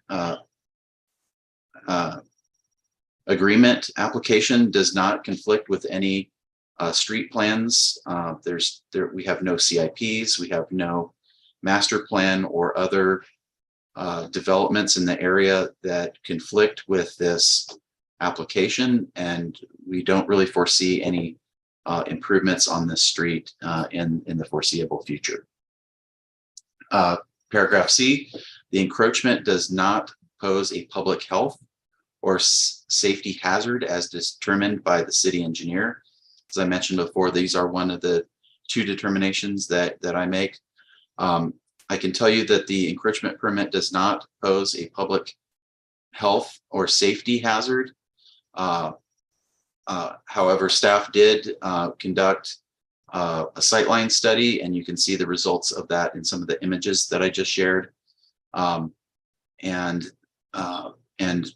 there does seem to be a sufficient sight distance for vehicles traveling the speed limit. And as I mentioned before, you can see from those exhibits what the sight distance does look like. There is also more information included with the agenda packet that that shows some of the sight distances in more detail. The encroachment does not substantially obscure the main property frontage. So the encroachment is basically for a fence that the applicant wishes to construct, which is 72 inches high, which is 6 feet high. And it's constructed of solid wood. However, the opacity, if you will, of the wood is 50%. So 50% of the view is not obstructed with the fence. And so staff considers that to not be a substantial obscuring of the property frontage. It does not adversely impact or affect any adjacent properties. And it does not result in facilities that are discordant or inconsistent with the other structures placed or erected on the main property or in the right-of-way. The fence is being proposed to be placed on the very edge of the shoulder of the road. So it's making very minimal use of the right-of-way, and it's not taking up any space that isn't strictly needed for its proposed use, which is the fence itself. Paragraph E, the encroachment does not adversely impact or affect adjacent properties and or result in facilities discordant or inconsistent with other structures placed. So there are no other structures or no residents across the street. The encroachment occurs on a hillside that slopes steeply away from the road. The fence has a base that's lower than the street elevation, so the encroachment does not impact or affect adjacent properties. It only affects the property that it's fronting. The encroachment has sufficient setback from street curbs or pavement edges and does not negatively impact the area's reasonable use. A standard setback should be no fewer than 3 feet, subject to the city engineer's determination that the area's conditions or environment allows otherwise. So the encroachment is set back away from the pavement edge, basically the maximum amount that it can be set back. I should note that not all areas of the fence are set back at 3 feet or more. And so there are some areas where it doesn't strictly meet that requirement. But that's an existing condition. The road shoulder is not always a minimum of 3 feet wide from the edge of pavement. So the application does not seek to worsen the existing condition. And then finally, the encroachment does not conflict with any of the conditions that are stated in the Richmond Municipal Code, but the encroachment is warranted due to special circumstances specifically identified and addressed in the encroachment agreement. So the encroachment agreement contains a set of conditions that are that should be included in an agreement, which would be recorded against the property, and it would basically be a agreement that runs in perpetuity. It would be a permanent agreement, and there are several conditions that apply. There's one condition that I should note for council that would be potentially in a difficult or would be in conflict And that would be the section that I listed, which is found in 1230-180 subparagraph A to JI. And this condition basically requires that at least a 4-foot wide area of space be allocated for a sidewalk. It doesn't actually require sidewalk, it just requires the space to be allocated. And as I mentioned before, that that the fence is just following the existing contours of the land, and so 4 feet is not always available along the shoulder of the road. I am suggesting that this could be somewhat mitigated by requiring the applicant to create a more level surface along the entire surface, or along the entire frontage of where the front fence runs along the roadway, so it could create a more usable refuge area for pedestrians when they're trying to get off the road with when a car is coming along. So those are the all the various findings. I recommend to council that council adopt those findings and as part of a resolution.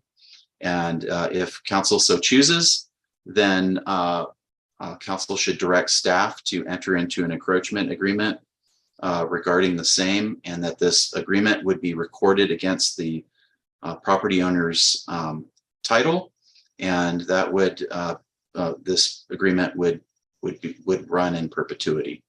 And so with that, that's the conclusion of my presentation. I believe that the applicant Eli Burland, as I had mentioned before, wishes to approach council with his own presentation, and then at the end of that, in conclusion of that presentation, I can accept questions as well as Daniel. Thank you.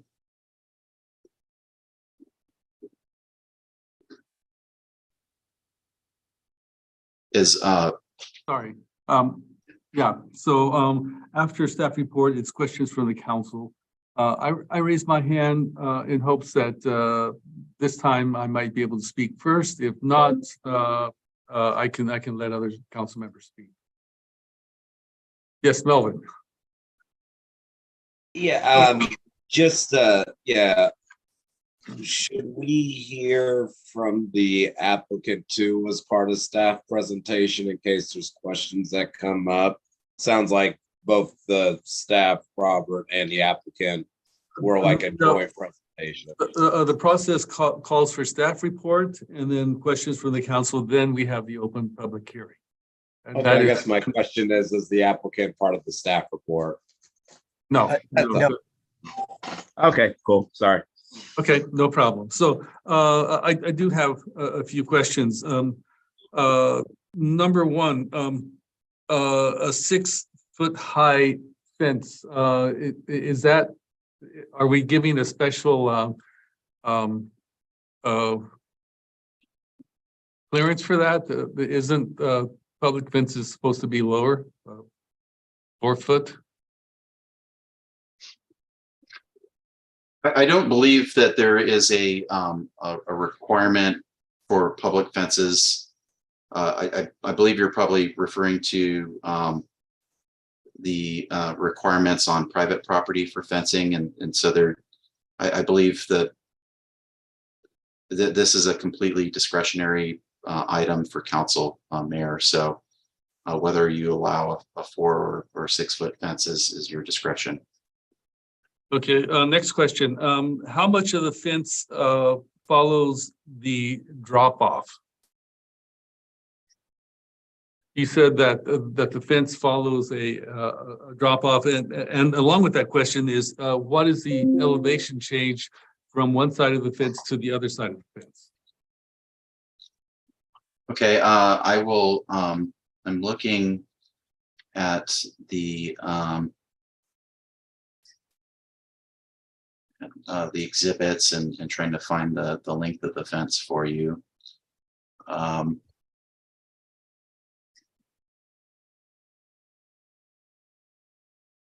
So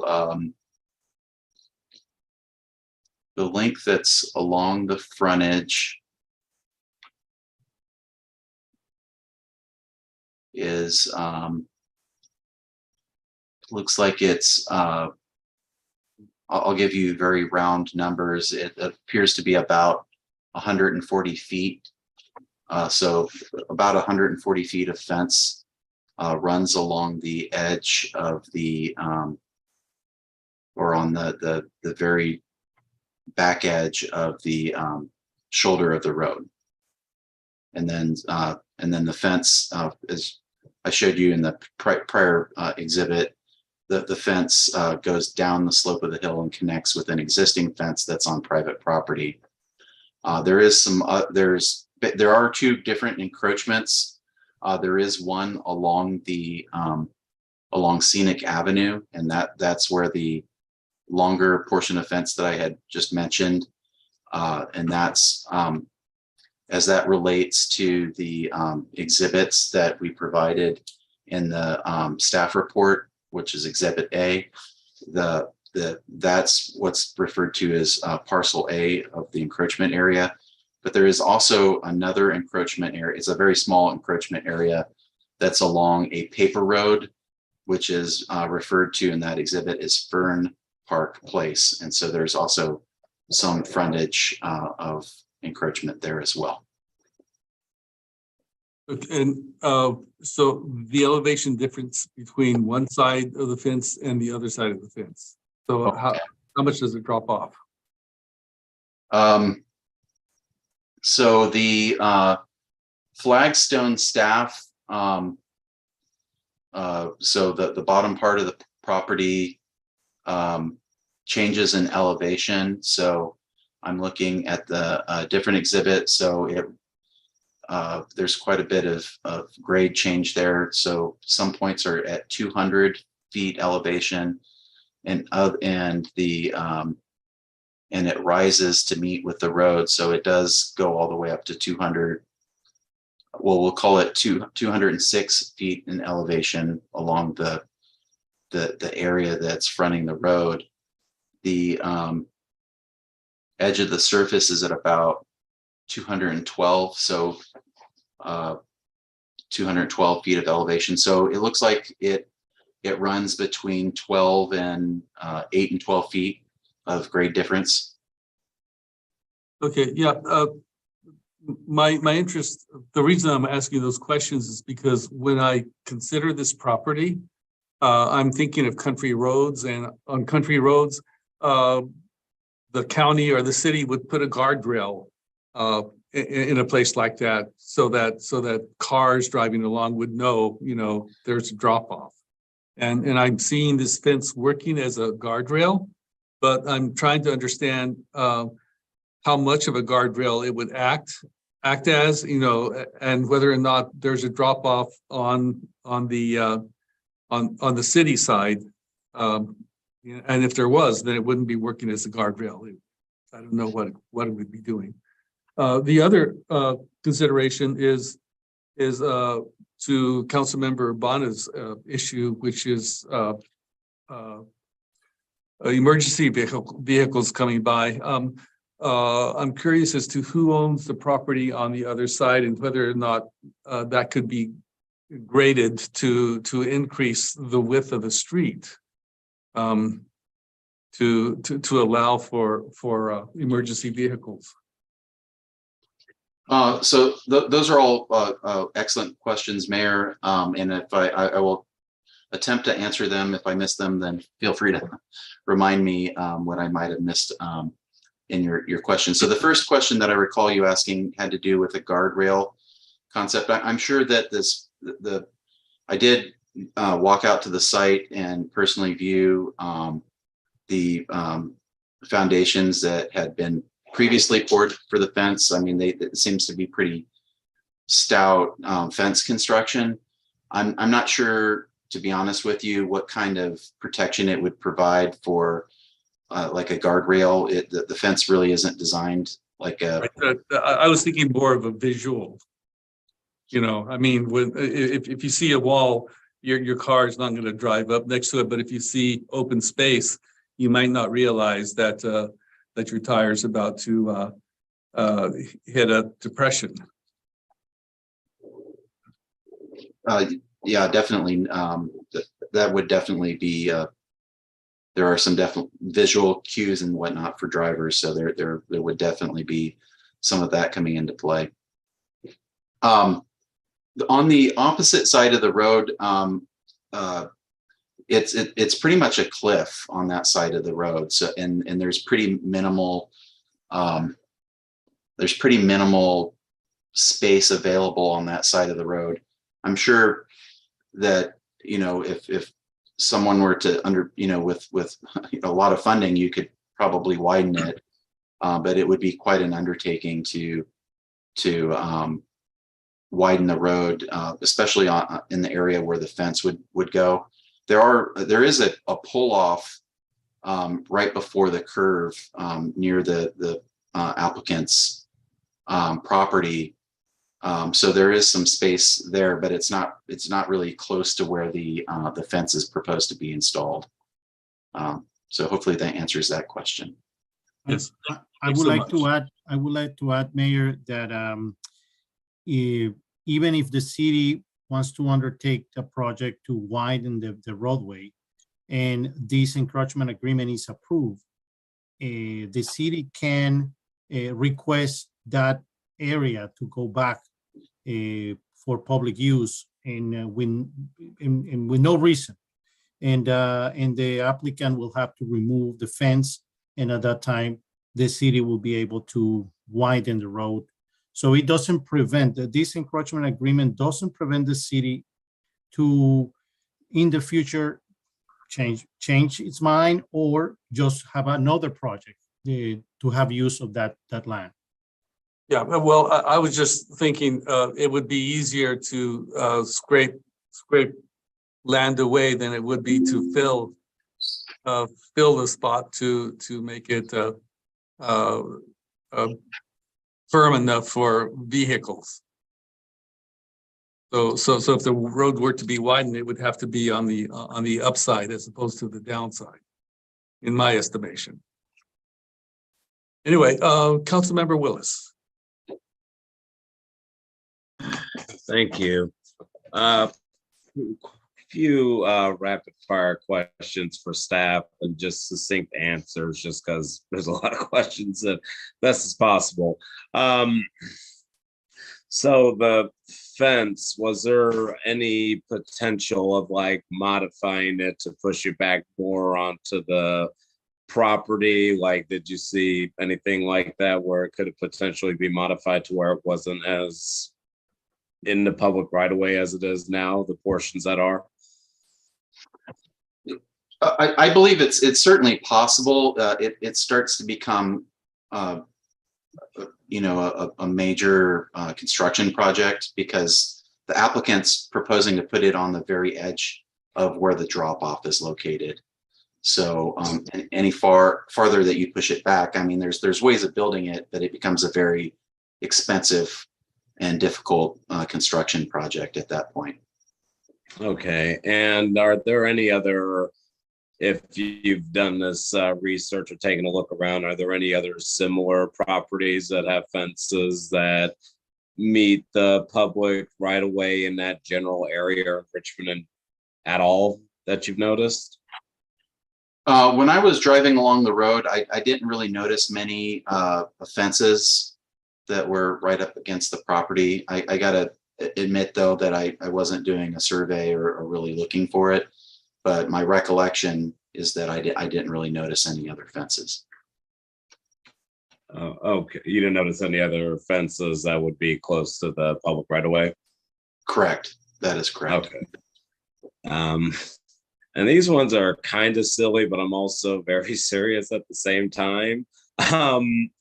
I appreciate the 3D images and the staff report, but I guess my question is, have we actually did like a any kind of traffic survey to see what it looks like when cars are just kind of going through that area at their natural pace versus just kind of driving by and seeing how it fit? And I ask that because people have been driving crazy lately, at least where I'm driving around. And I can see an easy collision if somebody's not going around that road carefully. So was there any type of traffic survey to see how people are passing through that general area? So that's a great question. I assume by traffic survey you mean like a speed survey, like how fast are people actually going? Yeah, or just like how fast are people going? What does it look like when people are just kind of passing through that they're at their natural space? Does it seem like folks are a little out of control? Are people aware of that area and maintaining the speed limit to where if something were to happen, like God forbid more rainstorms and there's like a slippery road, like has something like that been conducted to, because looking at the images, everything seemed very narrow. And I could see catastrophe, but I've also driven through the general area before and I know folks are aware. So I was just wondering, outside of just saying, hey, this looks like it could fit, has there been some sort of survey or just observation on how traffic flows through that area in that narrow lane? The city, to my knowledge, has not conducted a formal speed survey. It's a very narrow road. It's runs between 9 and 11 feet wide. When I drove up there, I felt very uncomfortable. I was probably going 15 and 20 miles per hour. I felt very uncomfortable going that speed. So I think in the posted speed limit's 25, I believe. So anecdotally, I would think that folks are probably, it would probably be rare that they were exceeding the speed limit, but that's just anecdotal evidence. I don't have any kind of speed survey to back up that statement. Yeah, and now my final question, and I think this won't be quicker because we just walked down regular cars. Have we actually tried driving a fire truck through that road at all to see how that would work logistically? Because once again, I do appreciate the 3D images, but my brain is like, so what does that look like realistically? I don't know if the city's ever conducted like a test of a fire engine and if it can make it down the road. I don't know if there's any members of the fire department present. They might be able to answer that question, but I'm not aware of a test, or not. They could have been, but I don't know. Okay, thank you. I look forward to hearing from the applicant, but once again, as you're going through the presentation, these are all the things that were just kind of going through my head when we were pointing out facts. I'm just pointing out like the general, like, hey, this is how this would fit. I just can't help but ask myself, how does that work out in practice rather than just in concept? So I'll wrap up from there. Thanks so much for indulging me.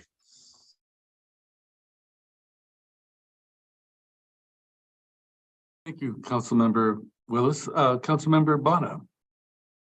Thank you. Thank you, Mr. Armijo, for the presentation. I appreciate it.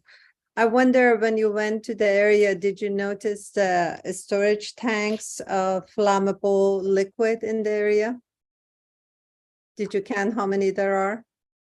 I was not looking for that at all, so I can't really comment on that. I was not looking for flammable liquid containers. Thank you. I'm talking about those huge ones by different companies over there.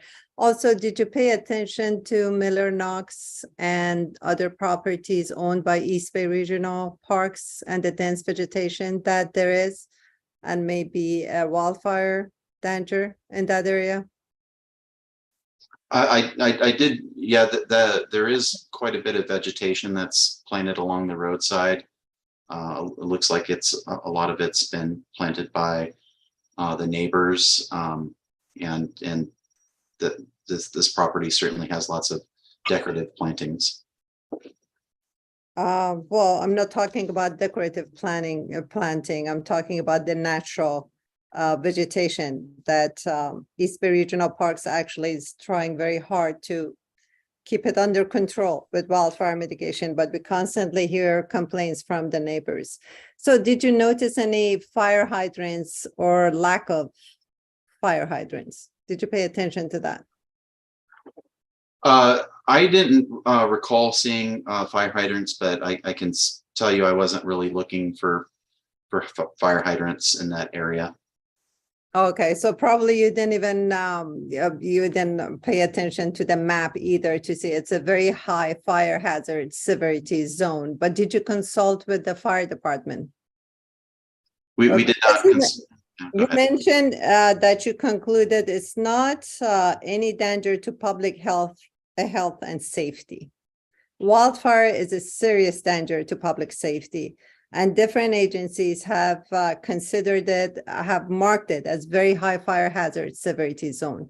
So it's essential, as Councilmember Willis mentioned, that fire trucks be able to go. So imagine if there is a wildfire there, people need to evacuate. At the same time, we need a fire truck to come through. How is it going to happen? I'm sorry, ask the question again.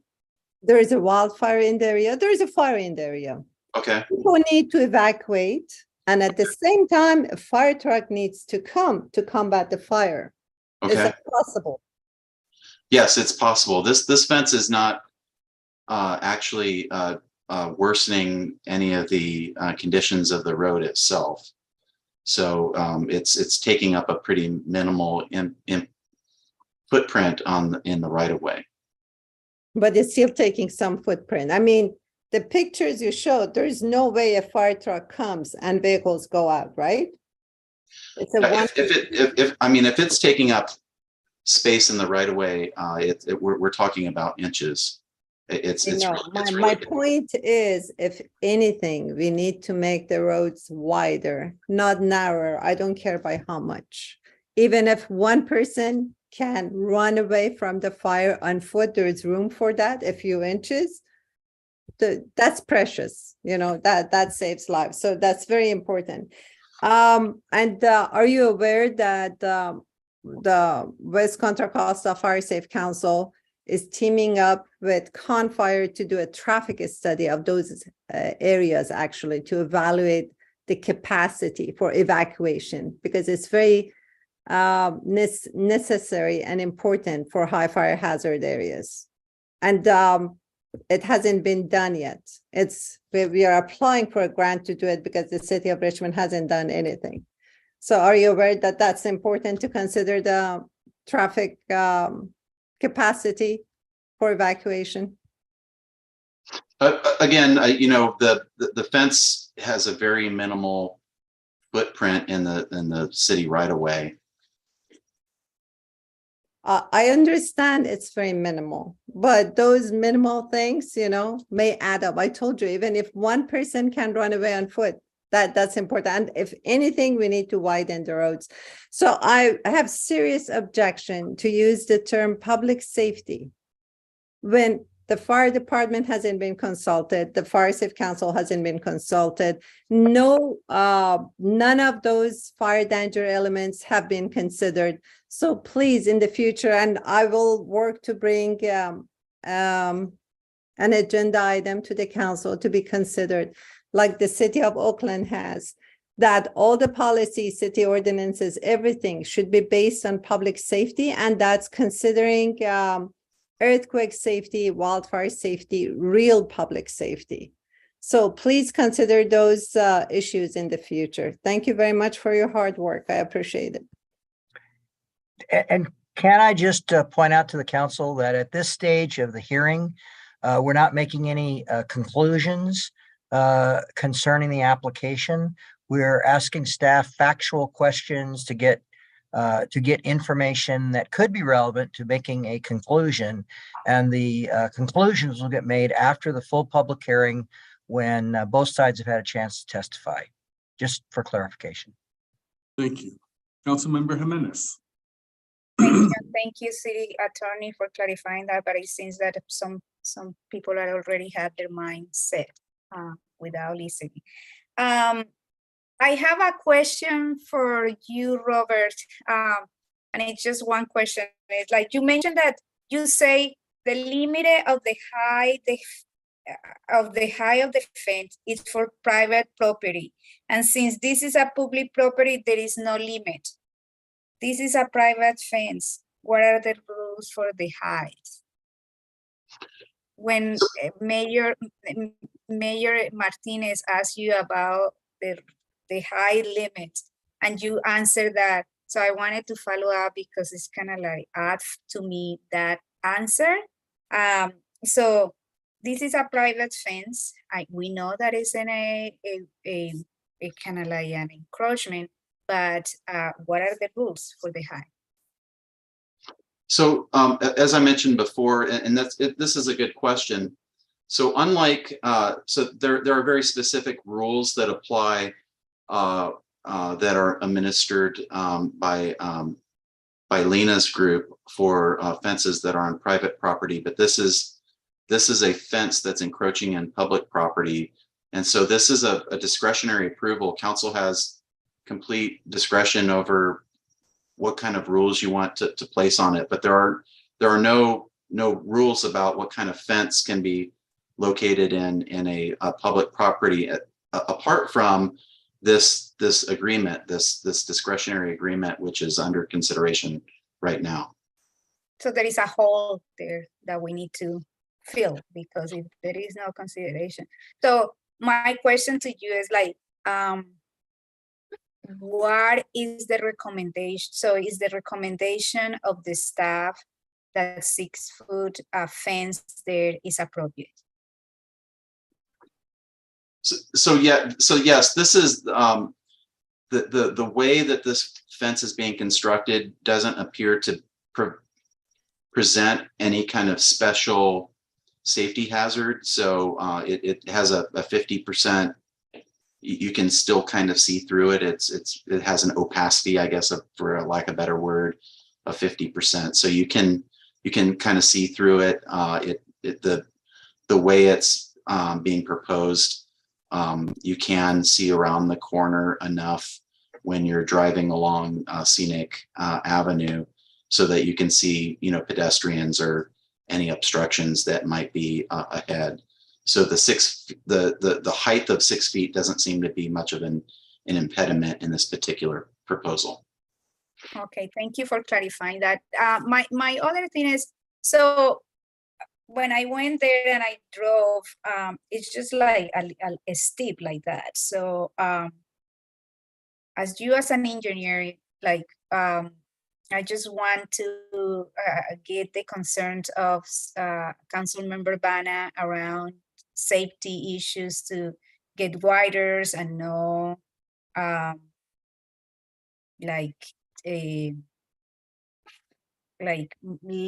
widers. So as you as an engineer is right now, you will say, well, we have the money to widen this street. How will you do it? And will you go on that side of the fence or the other side? How will you approach this project of winding the street? Well, I think that there's a reason why the streets haven't been widened. That there's a lot of terrain out in this particular area. On the west side of the road, as we were discussing before, it's pretty much a steep cliff. So if you were to widen there, you're basically having to cut into the road. You're into this cliff in order to widen the road. It would be a pretty large expense to cut into that that roadway, and there'd probably be a lot of retaining walls involved, or some sort of soil nail wall to kind of hold the earth back for the areas that you cut into it. On the east side of the road, which is where this applicant is located, it's a steep drop off. So there would be some sort of fill that would have to be required. Again, you'd probably have to build a retaining wall or some sort of other structure that's going to hold the road, hold the earth in place, that you can build a road across. So, widening the road would in this area would be quite a costly undertaking. Okay. So then my last question, to not take So there is the idea, like when I saw this is a big step. So I was just like thinking, well, having a fence there will kind of like have some safety like measures for people don't go down the hill. But at this, so I don't know if that it was a consideration with you, because I saw that the old fence that this house had, it was down the hill, and I was like, well, why don't they just put it over there instead of just kind of like coming up and go through all this process, this really like long time process. So can you elaborate a little bit more why you are thinking that maybe it's better here than where it was, or like how this came to a conclusion for the city staff to say, yeah, it's okay that this could be a good idea? Well, so let me take your last question first. As I was describing in the beginning of my presentation, the staff's, is pretty limited. What we have to look at are we have to evaluate according to these particular findings. So there's not really any discretion outside of that for us to really evaluate whether or not we think it's a good idea to have a fence here or not. But according to the findings that we have there, this applicant's able to pass all of the tests, to put it that way. Now, I think there's certainly, it's certainly possible to build a fence on the private property, and maybe Lena Velasco could speak to that, but I'm not sure that it's permissible, because as I believe the mayor was asking the grade differences, just to have a fence extend from the ground up to be level with the road, that would be, somewhere between what I was estimating to be 8 and 12 feet. And if you extended that another 4 feet, you're talking about a fence that could be as high as 16 feet tall, right? So we're talking about, I'm not even sure that that's permissible according to the city's private fencing rules. So I think that's why the applicant is looking to build in the right of way, is just because it's more feasible to build, a normal, fence, in this case being a 6-foot fence, rather than some, very, very tall fence to, provide the kind of screening that he's looking for on private property. Okay, well, thank you so much for clarify. This is helpful for me.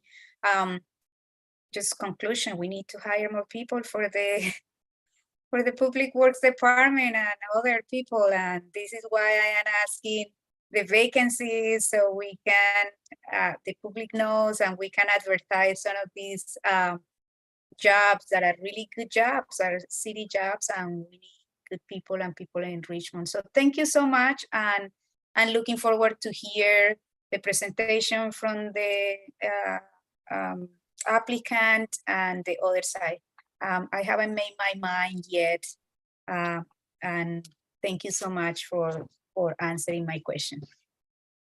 Thank you. Vice Mayor McLaughlin. Yes, thank you, Mr. Mayor. I have been out to the site a few times, and it is so true that there is this deep cliff, if you will, or this drop in the terrain. And the idea of having a fence there, to me, either as a pedestrian or a driver, is like a safety precaution. It's, it has this fence a little bit on the shoulder right before the drop off. And I think what the mayor was comparing it to was a very good comparison, although it is a different material. It's like a guardrail. I mean, I've driven in mountainous areas and stuff, and it's very scary when you have a big drop off right next to you. If you have a guardrail or a fence, you can, feel like you visually, you have that boundary. And the idea of a fire truck would be the same thing. I mean, if the fire, without the fence, I would think there would be more chance of the fire truck's wheels being off the cliff and be more of a danger for the fire truck or for any driver.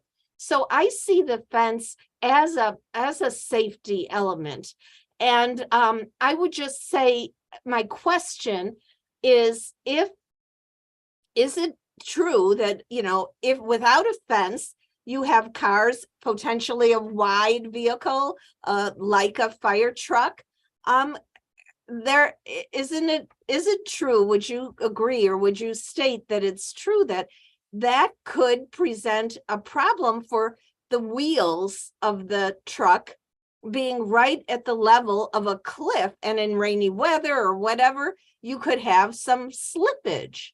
Is that something that could be a problem?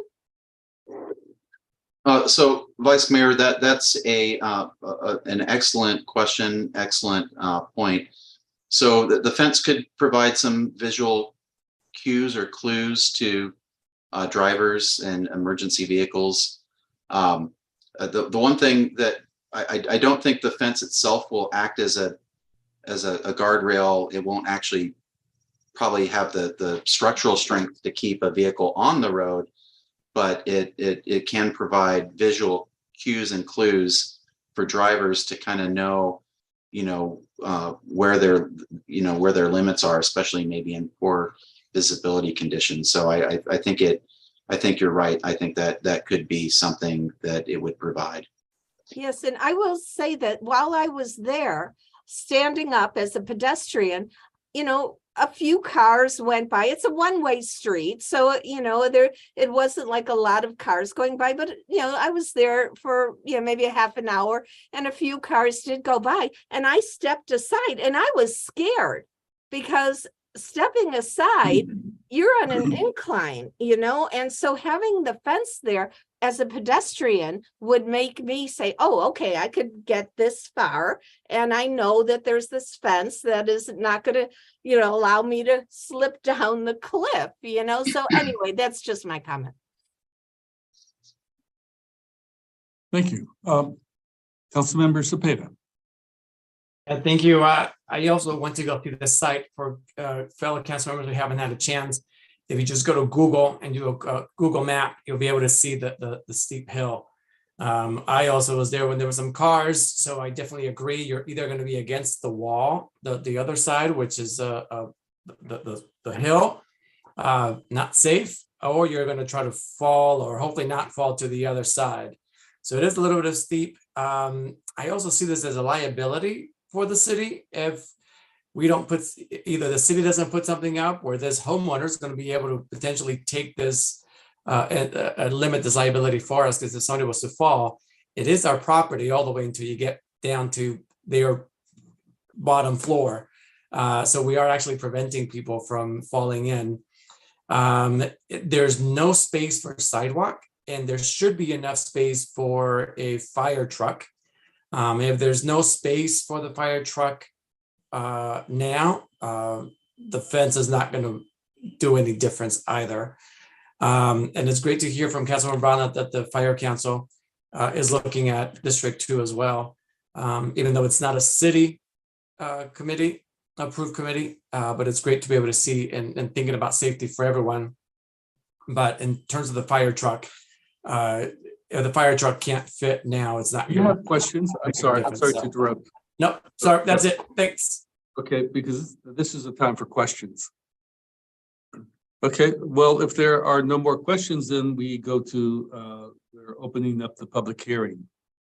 During the public hearing, this is the time for the applicant to make their case. Is there someone who is here to speak for the applicant? Hi, yes, I'm Eli Berland. Can you guys see my... Mr. Mayor, just to also Yes. clarify, he gets 8 minutes, is that correct? Yes, that is correct. I'll use my timer. Thank you. Can you guys see my screen? Yes. Great. Okay. Thank you so much. Good evening, Mayor Martinez, council members, and the public. My name is Eli Berland. I own the property at 130 East Scenic Avenue. I'm applying for approval of an encroachment agreement that would permit me to build a wood and steel fence between the road and our house at 130 East Scenic. Thank you for allowing me the time to present this project. My home and my next door neighbor's home were built around 2005 and have modern architecture. The street and surrounding area are quite lush and filled with trees and blackberry thicket. I'm proposing to build a fence from natural wood boards with clear finish to blend in with the surroundings, and steel posts painted red to alert pedestrians and vehicles of the fence. I also plan to add reflectors to the fence posts to help drivers navigate the road in the dark. The fence design is modern, matching the aesthetics of the surrounding architecture. The road in front of our house is parallel to and above the entry path that leads to the front door of our home. They follow each other for over 100 feet in length, as you can see in this plan diagram. I'm hoping to create a barrier between the road and our path with this fence. I'm concerned for the safety of my family and friends that use the entry path to our home. Currently, there is nothing protecting people who are walking on my property from a car coming off the road and sliding down the hill, down the steep hillside into my property. The fence will act as a guardrail. Another purpose of this fence will be to create a safer space for pedestrians. Currently, pedestrians walk on the road as there are no sidewalks on our one-way street. This can be problematic when a car is coming.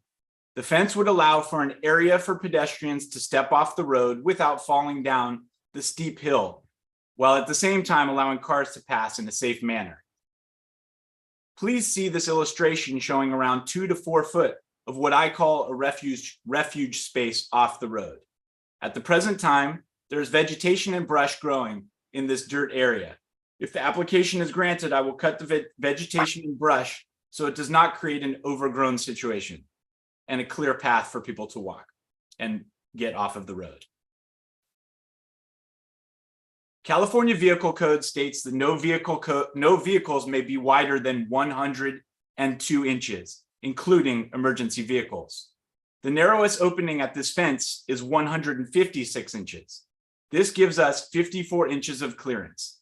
As you can see in this image, that is enough space for an emergency vehicle to safely pass with a pedestrian at the narrowest point. I'm also hoping to create some privacy for my family and protect our garden. Our house is very close to the road, making it easy for people to peer into our bedrooms. It'd be nice to have a little privacy between onlookers and our bedrooms. We also have many deer that frequent the area. Often they come into our yard and eat our roses.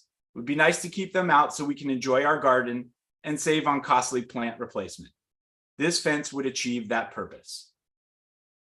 Before I move on to the sightline study, I'd like to just address, going off script here a little bit, I'd like to address the fence code in Richmond. So on private property, fences in the front of a home that run along the street or the front of the property, it's permitted to have fences that are 4 feet tall and under. It is also allowed with design review for those fences to be up to 6 feet tall, where the top 2 feet are 50% open, which is what we've complied with in this particular design. So although we are not necessarily subject to these requirements, we are following and meeting them as far as the city code goes.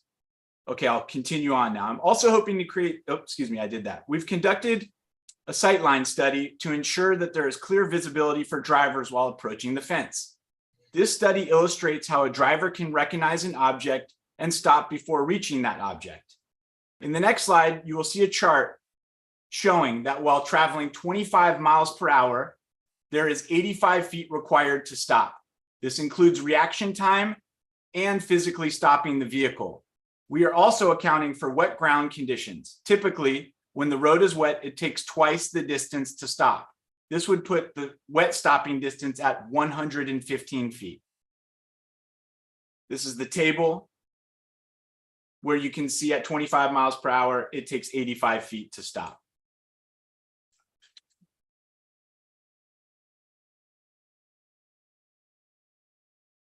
The following images are 3D illustrations of the sightline study. They show the approach of the fence from the bend in the road starting at the origin point. Then they continue down the road until a straight ahead view is achieved.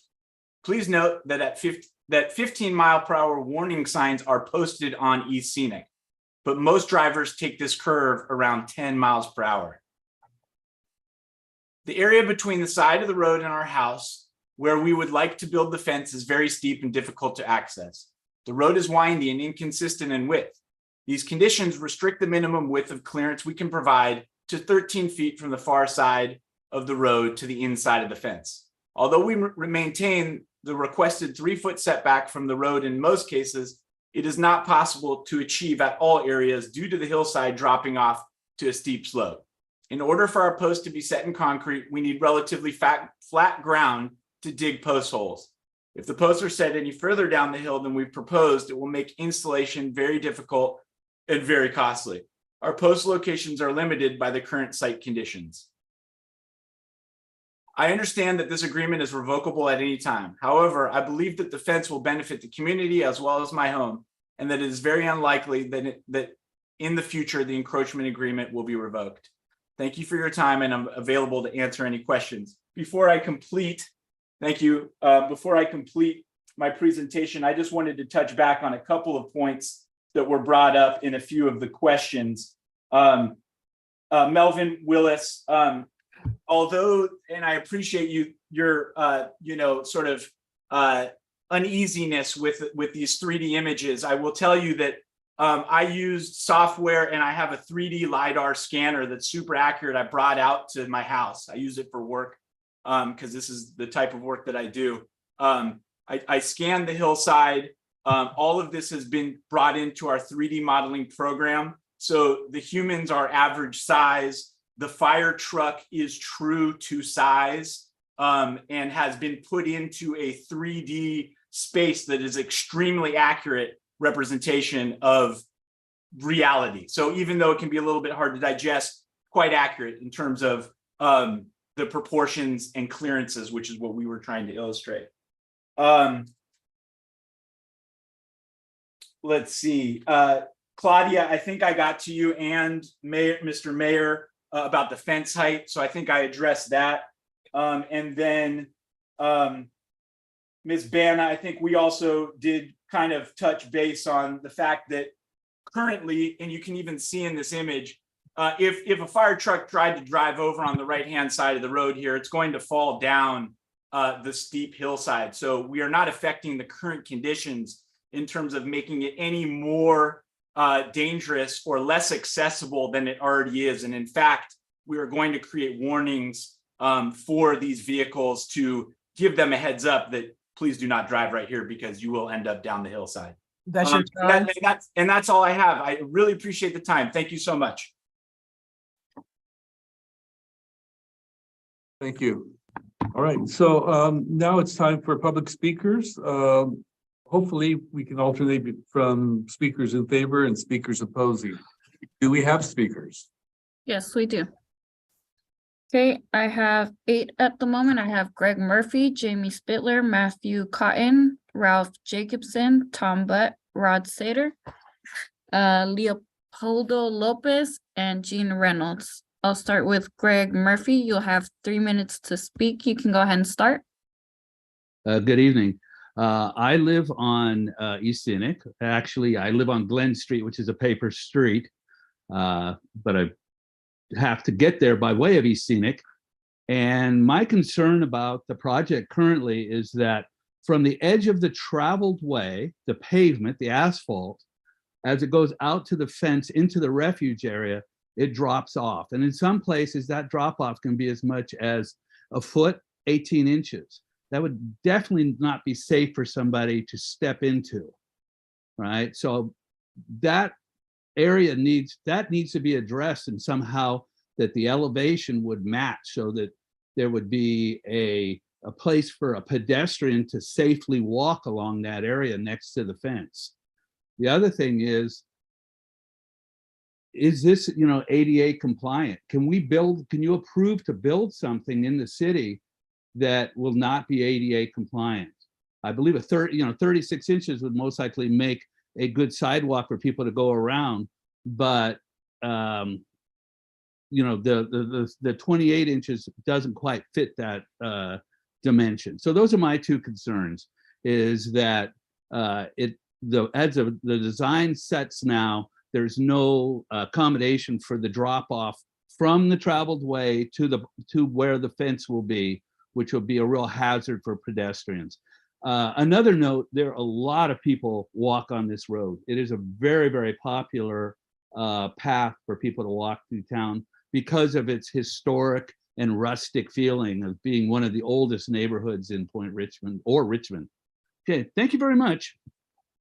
Thank you. Next speaker is Jamie Spittler. Jamie, you'll have 3 minutes to speak. You can go ahead and start. Hi, good evening. And I also live on East Scenic. And first of all, I want to really thank Vice Mayor McLaughlin and Councilpersons Jimenez and Zepeda for coming out here and driving the road, because it's a very unique road.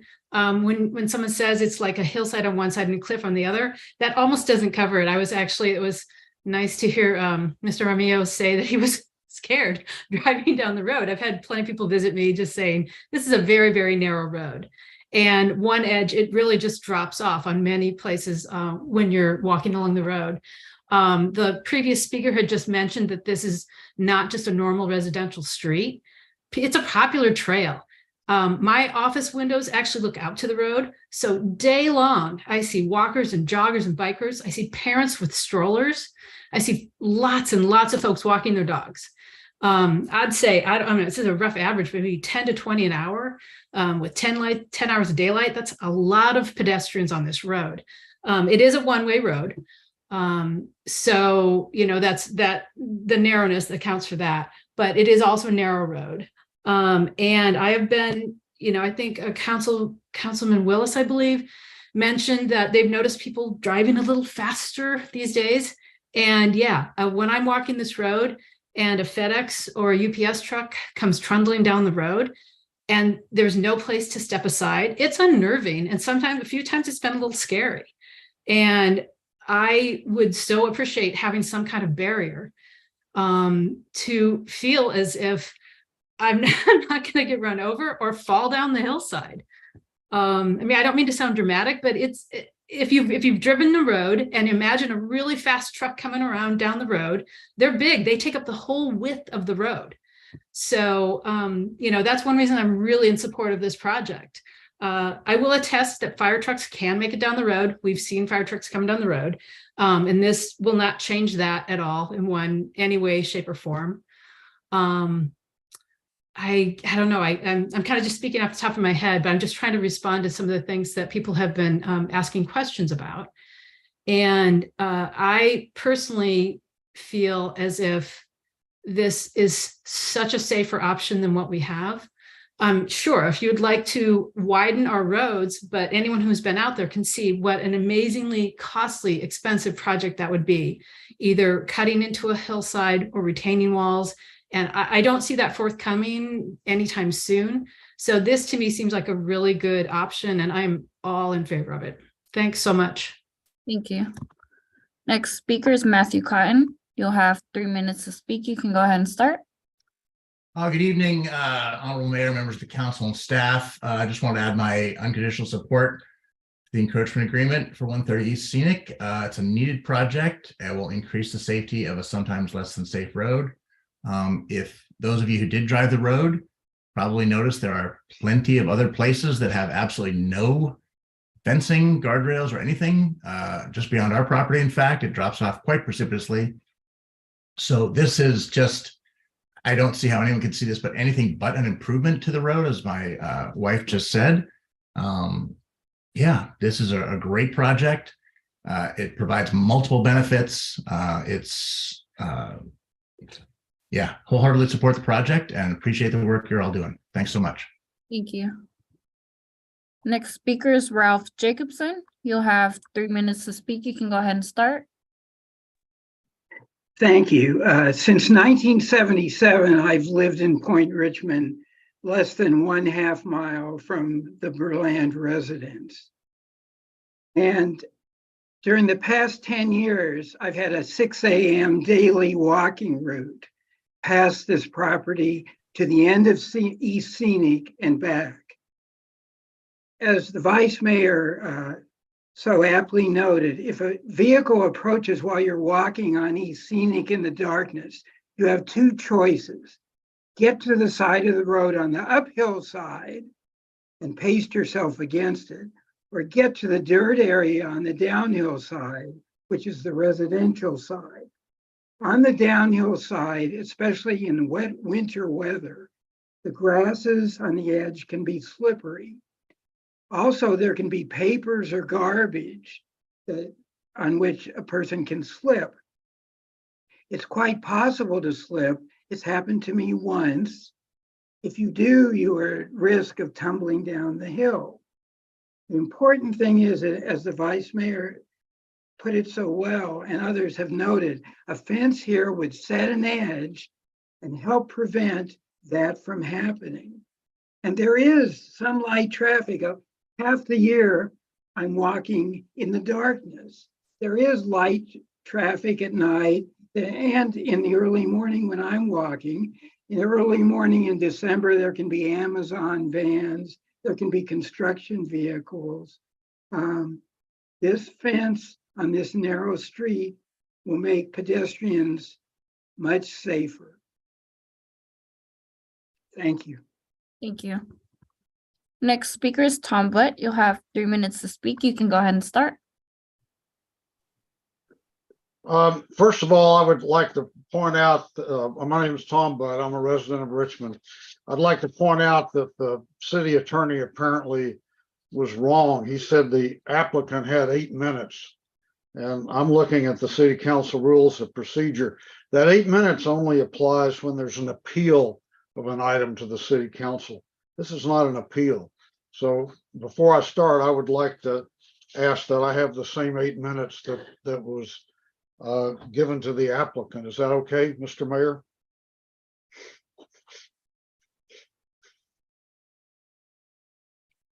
So are you opposing as the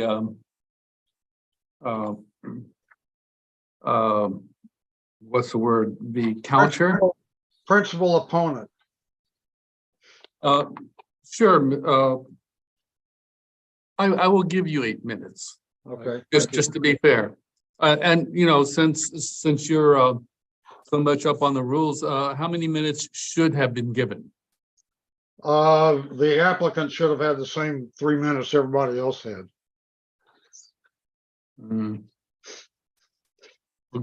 Go ahead. Okay, thank you.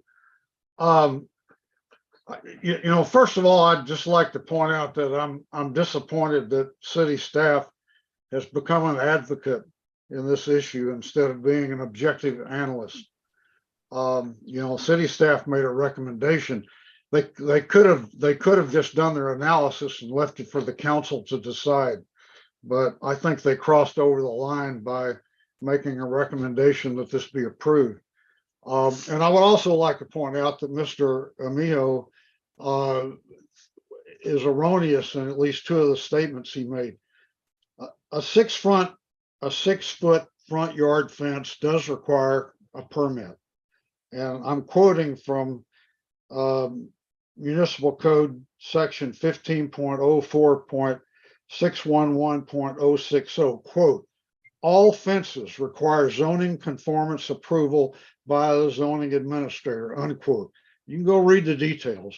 But this fence, regardless of what's done in the encroachment action, it does require a fence permit because it's over 4 feet. The second thing he said was that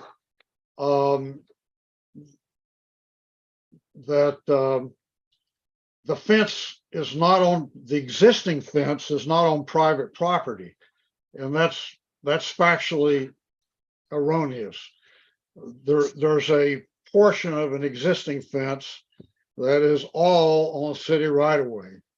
And it's in violation of the code right now. If you read the zoning code, it says any structure in the right of way is a public nuisance and must be removed. So the existing fence is all in the public right of way, along with a portion of the applicant's porch, a retaining wall, and other constructions on his property are already in the city right of way.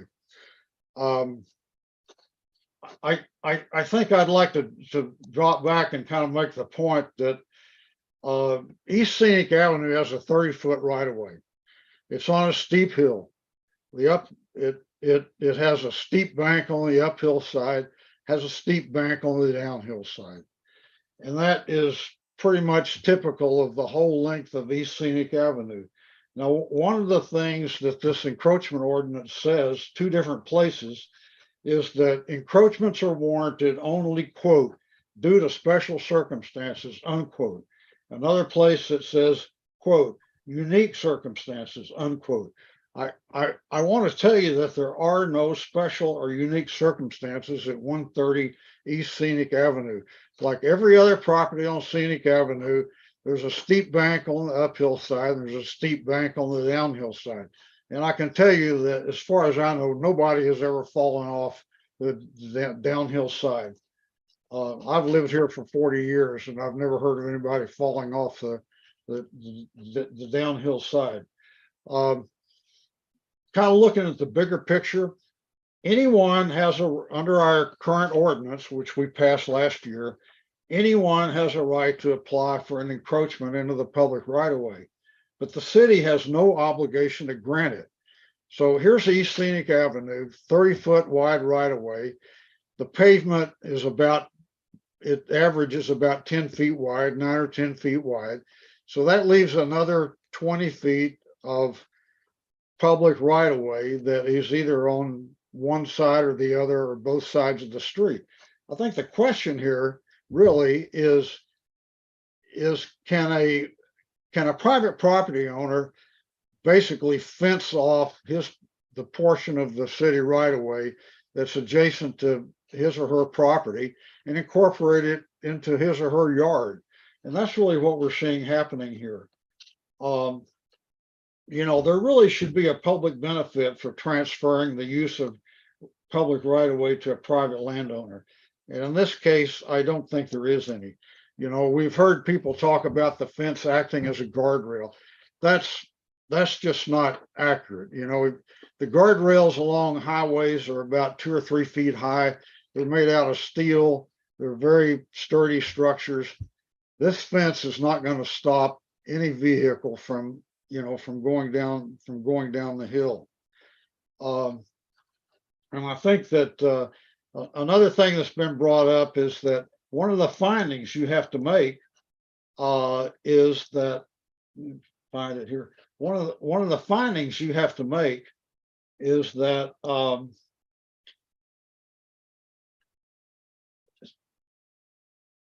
okay, it's we've talked about it before. It's A2 I, and it says, quote, the encroachment does not obstruct more than 9 feet of a one-way street travel lane, which includes space for a 4-foot sidewalk on one side. And if you look at the sections that the applicant provided in his application, you'll see that in none of the sections he provided is that so-called area of refuge 48 inches wide. And it not only is it not 48 inches wide, but it slopes off.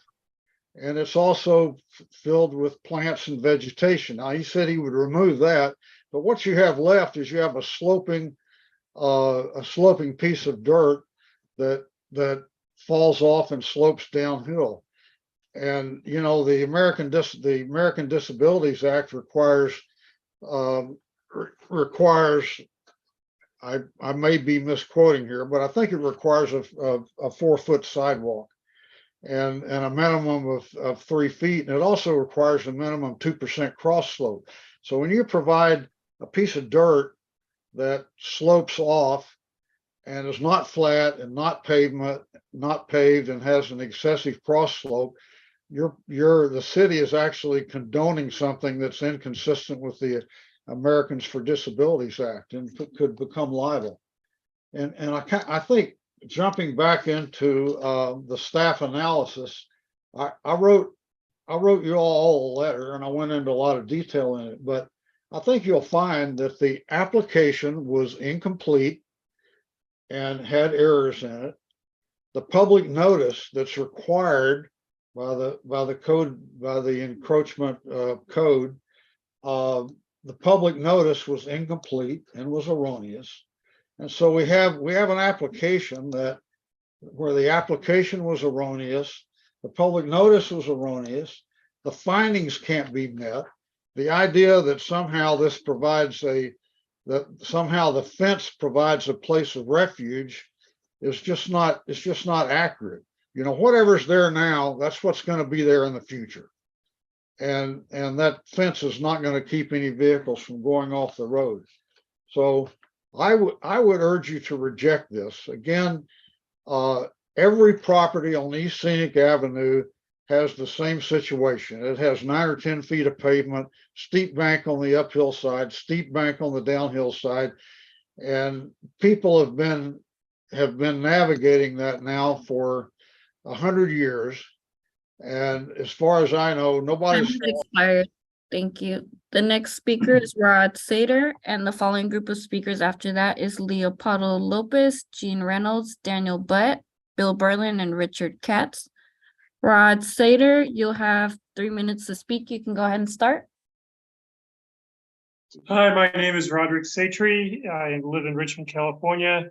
I've lived here since 1974, and since 1995, I've been involved with the Point Richmond Neighborhood Council Land Use Design Review Committee. I've been chair of that for over 30 years. I was asked when this fence has been built before, and I was asked by immediate neighbors in that area, did it ever come before the neighborhood council? We have a land use design review committee, which would have been able to air it before it went all the way to a city council meeting. Never happened. They never came to us. I drove by, I saw the fence, and then a couple of weeks later, I saw the fence was down. I agree with Mr. Butt that that fence is not a road barricade. It will not keep a car from going over the edge, and it will not provide a safe harbor for anybody going off to the side. As Tom said and others have said, it's a scary place. I've driven down Scenic countless times, over hundreds, probably over the last 30, 40 years.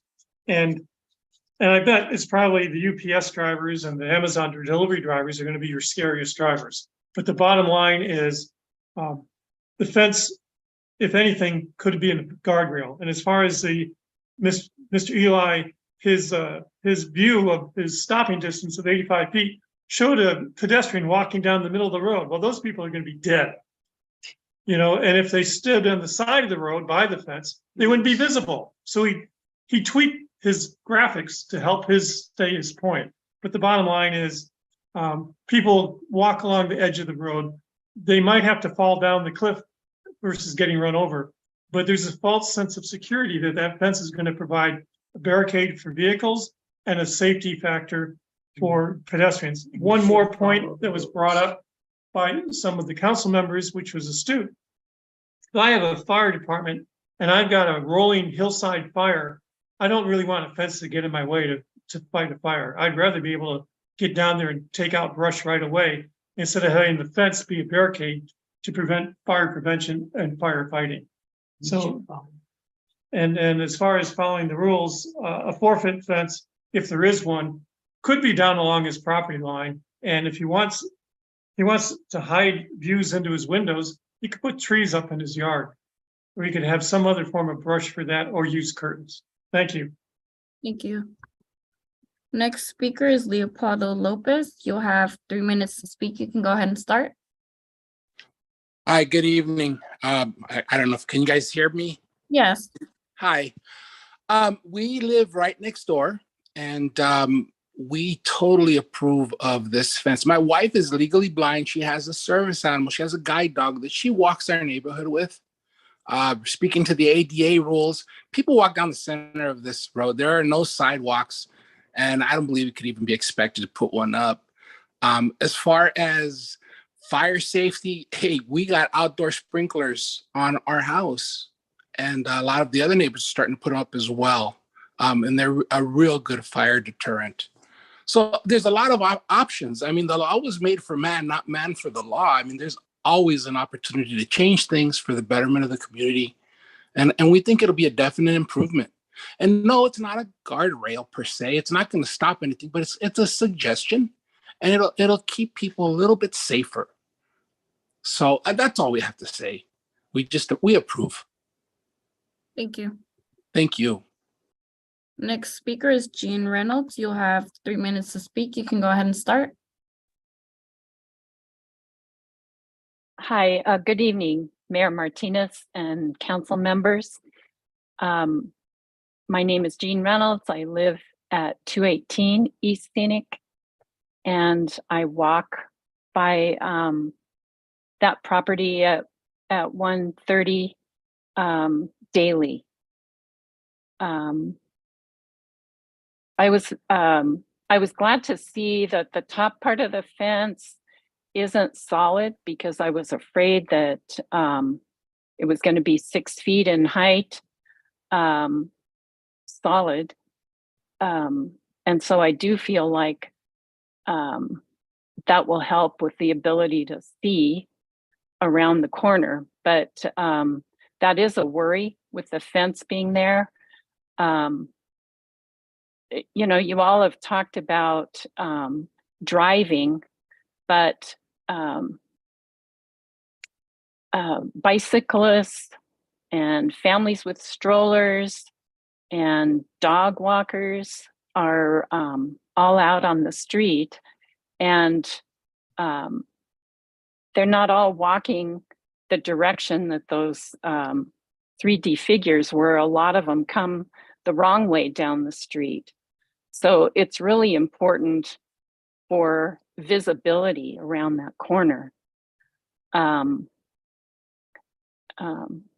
Most people drive slowly enough to adjust for the limited visibility and no sidewalk, but occasionally we do have faster drivers, and sometimes cars even come the wrong way on the street. Either they're not aware of the street being one way, or they went to visit their friend and they turned around and came back the way they knew to go back. So especially as a pedestrian on the street, I use all my senses to avoid collisions, and I'm afraid that the fence will affect my ability to see and hear what's going on. Thank you. Thank you. Next speaker is Daniel Butt. You'll have 3 minutes to speak. You can go ahead and start. Good evening, Mayor and members of the City Council. I've lived in Richmond for the greater part, in Point Richmond for the greater part of 46 years. I've walked, I've biked, I've driven East Scenic for 40 years. I've walked it as a child, I've walked it as a teenager, I've walked it as an adult, I've walked it as a parent with my own children. I've walked it before this house was built. I've walked it after this house was built. I've walked this stretch thousands of times. And, I want to say, the only good reason, and let's talk big picture here, the only good reason to give away public property for private use is if it benefits the public. Anything other than that, and you're going to be opening up a big can of worms. So let's talk about benefits to the public. The idea that building a 6 foot tall, mostly solid front yard fence in a rural area will create, on a narrow road, will help pedestrians is absurd.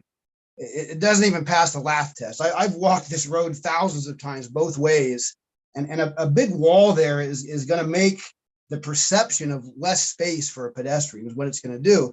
On the other hand, it's not going to provide any barrier. It's not going to provide a safe place to walk because of the slope. It's just going to make the area seem narrower, what was once a wide open place. So I hope you consider the precedent that this will set. That if you give away public land for private use without a public benefit, you're going to be fielding a lot of these requests, and it's going to take up a lot of the council's time. So, don't give away public land for private property, for private profit. Let's just set our policy there and tell staff to carry out that policy. We don't give away public land for private profit in Richmond. Period. End of story. Thank you and good night. Thank you. Next speaker is Bill Berlin. Bill, you'll have 3 minutes to speak. You can go ahead and start. Thank you very much. Mayor, members of the City Council. My name is Bill Berland. I live in Point Richmond. To make full disclosure, I'm Eli Berland's dad. So obviously I have a particular point of view, but rather than get into personal comments, I'd simply like to make the following observation. The Public Works Director, in his comments and in the findings, made the specific finding that the fence does not worsen existing conditions. And in point of fact, if you either come out and look at the area or you look at the photographs that have been presented by staff or by Eli, you can see that where the fence goes is not, it's not on the road, it's on the edge of the shoulder and it's the outside edge. So you're literally not taking up any of the roadway space with the fence. Secondly, the fence itself is far enough over that there is now this grassy foliage area that is in fact a safe area as opposed to an area with a slope that you could slip and fall down. While the comment was made by one of the speakers that if you took the vegetation out, it wouldn't be level, Eli has volunteered that he would gravel it to level it so that it would be level with the pavement that goes out to where the fence is. And finally, it seems to me it doesn't make sense to say that the fence wouldn't improve the safety of the area. It's obvious it might not stop a car from falling off and slipping down the hill into Eli's house, but it is certainly a visual cue that there is a cliff there. And so it's not meant to stop a car from falling off. It's meant to alert a driver that it's there and a walker as well. And finally, I would simply make the observation that ex-Mayor Butts has a conflict of interest. While he was in office, he vigorously did everything he could to stop this project from going forward.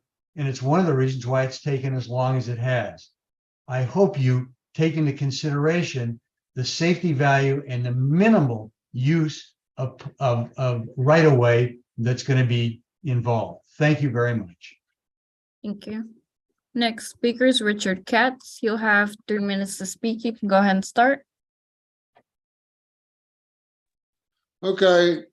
Hey, I want to add something to what Daniel Butt said.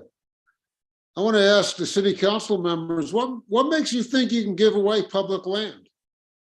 It's a violation of Article 16 of the California Constitution, Section 6. It's illegal. It's as simple as that. You shouldn't even be discussing it, because even by discussing it, you're undermining the Constitution. And worse than that, each one of you council members are violating the oath of office that each one of you took to uphold our Constitution. I hope you're listening to me, because seriously, by doing this, just by discussing it, you're committing a felony. You should all be arrested for this. That's it. Bye-bye.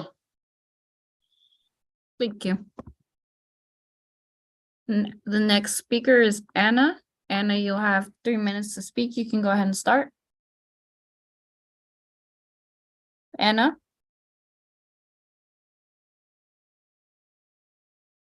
And if you could please unmute yourself.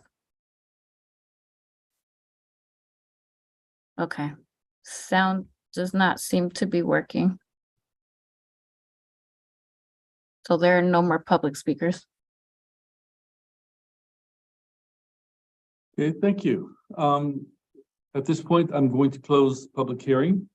Now it's time for clarifying questions to staff. Do we have any? If there are no clarifying questions, then let's have a discussion and then make a motion. So I know people were expressing opinions beforehand. Now's the time to do it. In earnest. Go ahead, Councilmember Willis. Yeah, just looking at the time, I feel like my concerns were adequately addressed, hearing from the public, even hearing from our public works engineer that there's nothing there currently that is going to be obstructive of anything that was already there. So it puts my worries to ease. And I am reminded of going up Rio Vista for many years, which I know is way off from Richmond. But recently, in the past few years, they actually put reflectors in the middle of the road, which wasn't there before. And part of the reason, from what I understand, they put those reflectors there because it's a very narrow road. And at night, people were crashing into each other. And that was a way just to help create a visual cue in order to prevent further accidents. And if the applicant is willing to also help install reflectors, and if there are portions of the residents that feel safe, like it is a barricade, I personally don't have any issues. I just was mainly concerned about logistics. So with all that being said, I will move to approve the applicant's application. Okay, so we have a motion and a second. Are there any other comments? Who was the second? Vice Mayor McLaughlin. And does the motion include making the findings that are stated in the staff report? Yes, and accepting the findings that are stated in the staff report. And I'll announce, just as the motion maker, if there's any friendly amendments from other council members, I'm willing to entertain. Councilmember Robinson. I don't know a friendly amendment, but I just had a comment. Go ahead. And the comment is, generally my philosophy is that, public land, public assets should be used for the public good. It's like a general kind of principle that I feel really strongly about. And I think that when I listen to this project, when I listen to everything that everyone has said, I keep coming back to this understanding, and I want to be corrected if I'm incorrect, that we're not actually giving this property to the landowner. We are allowing for an encroachment that we can take back at any time. So this is not a gift of land. This is allowing people to use it to use it for this purpose for a period of time. A lot of people who think it's a good idea. I feel like we spent a lot of time talking about it and just ready to move it. I just wanted to make that comment that I feel like because we're not actually giving it away, selling it or any other thing, that still is technically owned by the city. I think that this is an okay thing. Mr. Mayor? Yes. If I could respond to that. When we were working on this ordinance, including the prior council, I told the council that one of the things they could have put into the ordinance is a requirement that money be paid. It's certainly something the city could have included in the ordinance, that there be some sort of compensation back to the city. But in fact, the city has issued encroachments through the years and not required compensation. And I assume that's the reason why the council did not insert that into the ordinance. Beyond that, the gift of public funds concept is very, very broad. The gift of public funds idea is where there is no public benefit. And so where there is a public benefit, the city is allowed to deal with that. And it's not only the city of Richmond that has had a process of providing encroachments. I don't know of any city that doesn't have a process of providing for encroachments in situations where the city legislative body, by its ordinances, believes there is a public benefit. It doesn't have to be measurable by some economic formula. There has to be a sense of public benefit. I believe that the testimony you've heard tonight shows that many people, there's a significant use of this roadway, and that many people testified that they perceived a benefit from having this fence system there. I understand the former mayor's comment that there are other sections of this roadway that are similar, but the fact of the matter is, I think there was adequate testimony to show that there's a public perception of benefit such that the council could rely upon that benefit to determine that this encroachment process, as per your ordinance, the prior council elected not to require compensation, and I think that there is justification such that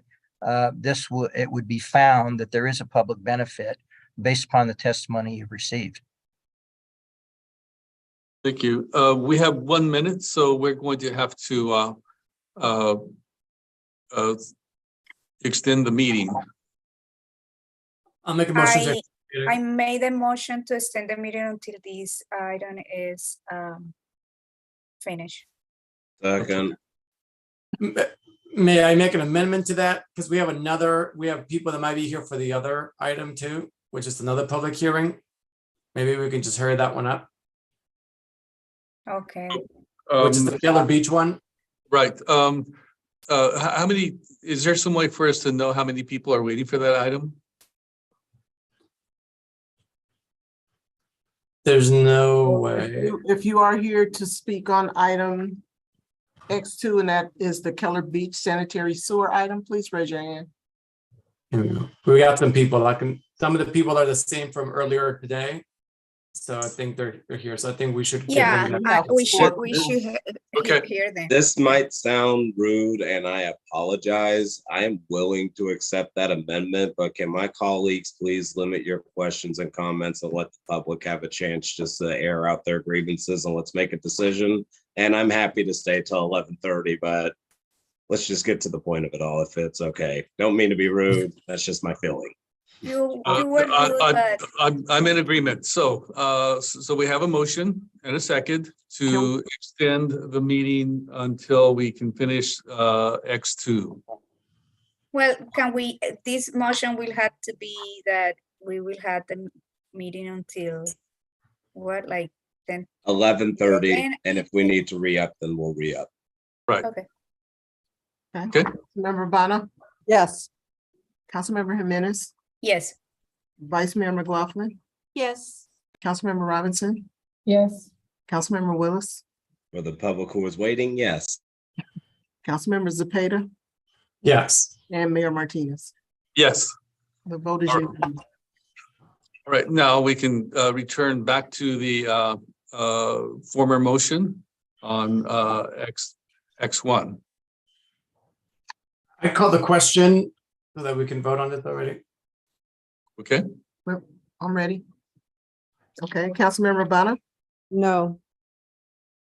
Councilmember Jimenez, Yes. Vice Mayor McLaughlin, Yes. Councilmember Robinson, Yes. Councilmember Willis, Yes. Councilmember Zepeda, Yes. and Mayor Martinez. Yes. The motion passes with Councilmember Bonner voting no. Okay, thank you so much. Now we'll move on to item X2. Can you read that into the record? Yes. Item X2 is to adopt an urgency ordinance pursuant to Government Code Section 65858, establishing a temporary moratorium, that's 45 days, on the issuance of certain building permits for developing requiring a new sewer connection to the Keller Beach sanitary sewer and declaring the urgency thereof pursuant to Government Code Section 65858. The ordinance is not a project under the California Environmental Quality Act, CEQA, in that it maintains the existing physical environment and prevents changes in the environment, and so does not have the potential for resulting in either a direct or reasonably foreseeable indirect physical change in the environment. CEQA Guidelines Section 15378A. It is also exempt under Guidelines Section 15060 C2, as the activity will not result in a direct or reasonably foreseeable indirect physical change in the environment, and Section 15061 B3, as there is no possibility that the adoption of this ordinance may have a significant effect on the environment because it maintains the existing condition of the environment. Thank you. May we have a staff report? Yes, thank you, Mayor Martinez. I'm here to introduce Mary Phelps, our project manager, and consultant from Coastline Engineering, Jennifer Melman, who's going to make a very quick presentation about what we are discussing here. Jennifer? Good evening. I do have a presentation. Could that be posted, shared? We just need KCRT to bring up the presentation. I'll get started. My name's Jenny Melman. I'm a senior engineer at Coastland Civil Engineering. I'm the project manager of the feasibility study for the Keller Beach sanitary sewer relocation, which is just getting underway. It's getting late. I was planning on speaking briefly to some of the comments from the public that were mentioned earlier. And I just wanted to say that the city has anticipated that the community would be very concerned about impacts and costs of this project, rightly so. In fact, they did ask that our first task be to prepare a flyer and conduct door-to-door notifications about the feasibility study. We are planning public information meetings to discuss the costs and benefits of various alternatives. We are going to speak to the costs and benefits of repairing the existing pipe in place, replacing a new sewer with modern design criteria along the shoreline, as well as a new sewer in a new alignment in the streets of Point Richmond. And I just wanted to point out that our study does focus on the feasibility of constructing a new sewer in the streets of Point Richmond because of the enormous, complex and costly challenges of operating and maintaining the Keller Beach sanitary sewer in its existing alignment or in a very similar alignment down in the shoreline. But we'll be talking about that later. I just wanted to address the concern that we weren't notifying the public and that we weren't looking at alternatives, because we are very much doing that. Next slide. Yes. Oh, thank you. But today we are talking about the moratorium and the Keller Beach shoreline sewer. We looked at findings of our assessment, which is a basis for why a moratorium is needed. Basically, the slide you're looking at has the Keller Beach sanitary sewer on it. It is the sewer line, which is a line between the land and the ocean. It's about a mile-long sewer. It was constructed along the shoreline of Point Richmond. It's between Long Wharf and the Keller Beach Pump Station on Dornan Drive. It's located in the surf zone. Much of the pipe alignment's underwater during average or higher tides. Some people have probably seen the pipe and the manholes exposed and visible along the beach, but much of the pipe itself is below sea level, continuously underwater. So we did have this pipe inspected by Express Sewer and Drain in 2021. They went to heroic and enormous efforts to inspect it because it's so difficult just to get access. And I wanted to speak to the findings, but I also wanted to point out that the parcels on this exhibit that are in color, those are the parcels that are tributary to the Keller Beach sanitary sewer. The colors of the parcels indicate different uses. So the green ones are occupied lots, and the other various colors, as indicated in the legend, are different types of vacant lots. Pink being residential vacant, yellow being industrial vacant, blue, a couple blue ones being multi-family vacant. So next slide, please. So some of our major findings is that the pipe condition is cast iron of sewer main is poor due to severe internal pipe corrosion and severe sags. These images are after we've done enormous cleaning and descaling of the interior walls of the pipe, which are highly corroded. There's also sags in the pipeline. We didn't see any breaks, but we only were able to get a good look of about 65% of the pipe. The other 35% of the pipe the video was so poor, it looked like the blurry image at the bottom. That's why I have that image there, or we weren't able to get an inspection at all. One of the problems in our second bullet is there's recurring heavy sand deposits in the sewer main that indicate that there are breaks in the sewer pipeline somewhere, either in sewer laterals or in the sewer main or possibly in manholes. The fact that there's sand entering the sewer main is that likely there's breaks in sewer laterals or in the sewer main themselves that we were not able to observe. Another major finding is that inspection access to this pipeline is extremely challenging due to tides, which cover the pipe. There's poor vehicle access. You can't drive to the pipeline. You can't get equipment for maintenance nearby in most cases. The manholes are buried by shifting sands in some cases, and the manhole lids rust shut so that when you do go to uncover them during a low tide condition, they have to break off the manhole lids and actually do a repair, pouring concrete and replacing the rim and cover at the same time that you're opening up the manhole and doing an inspection. It's just nuts.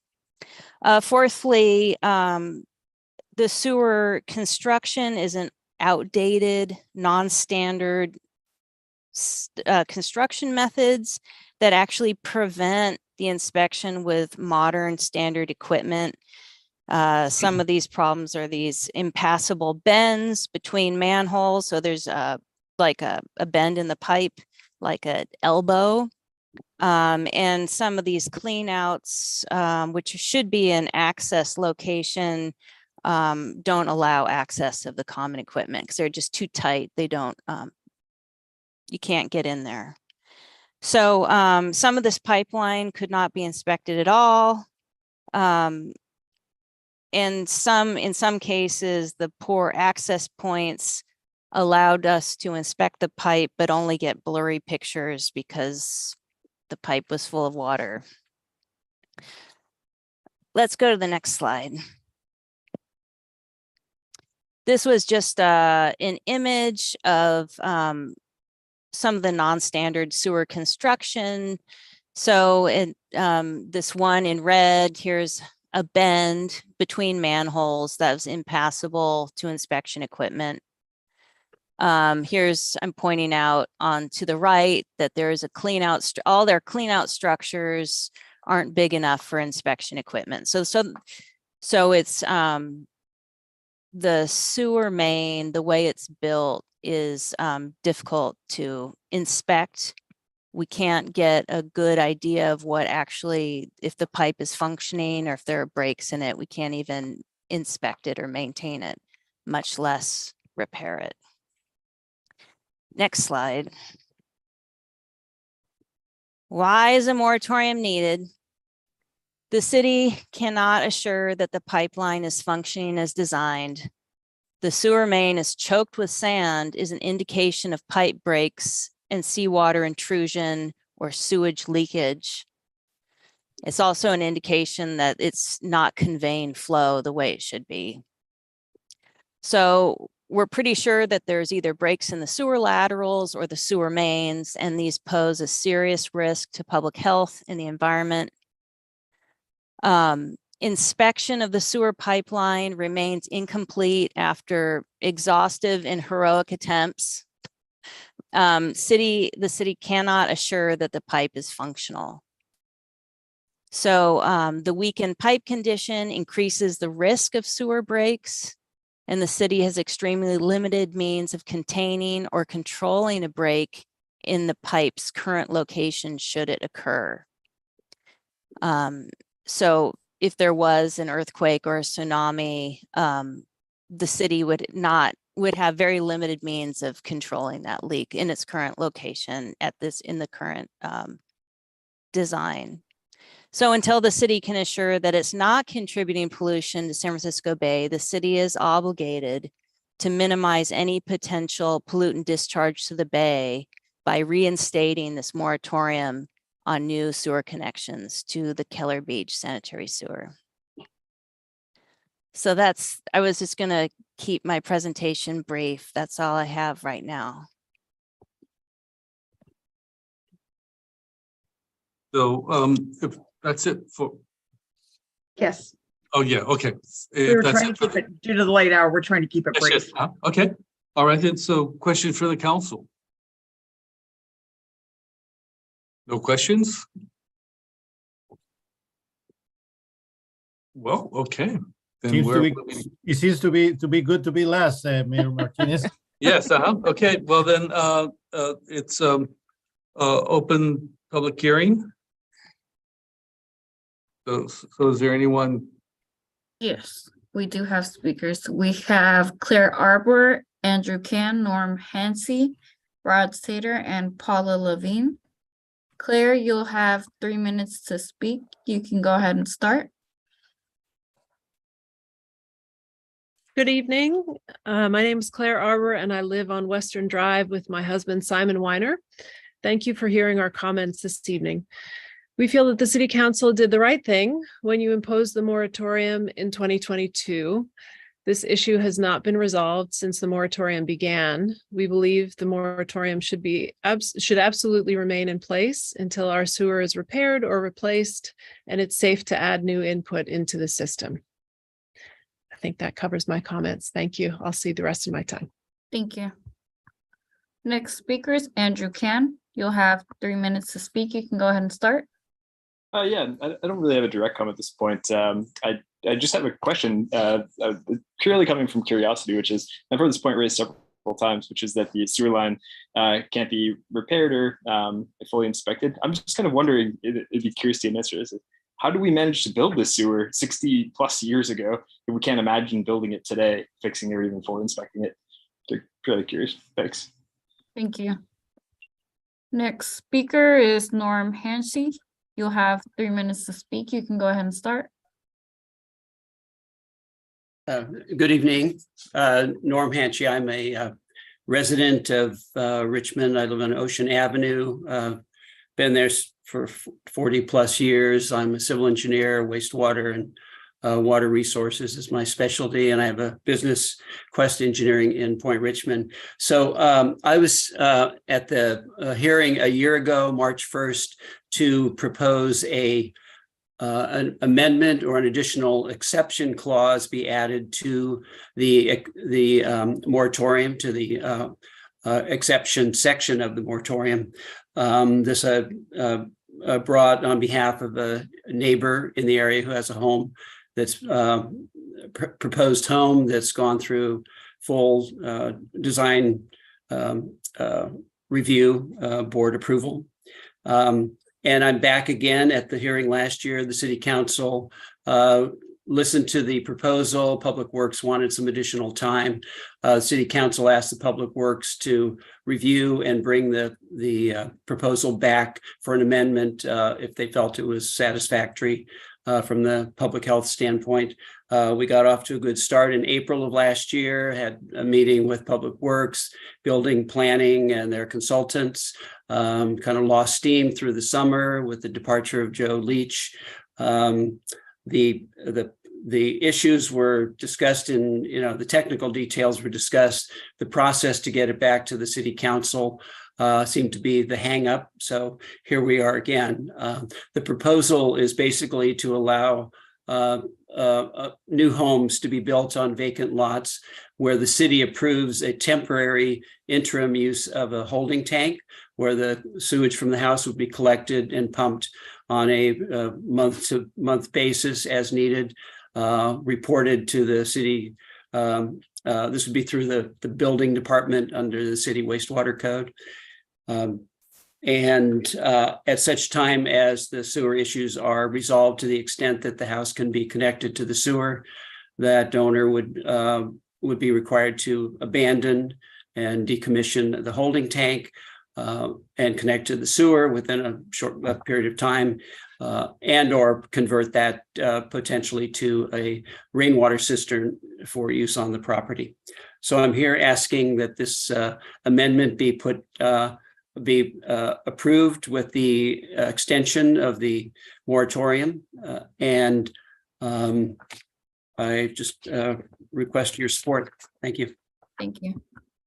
Next speaker is Rod Sater.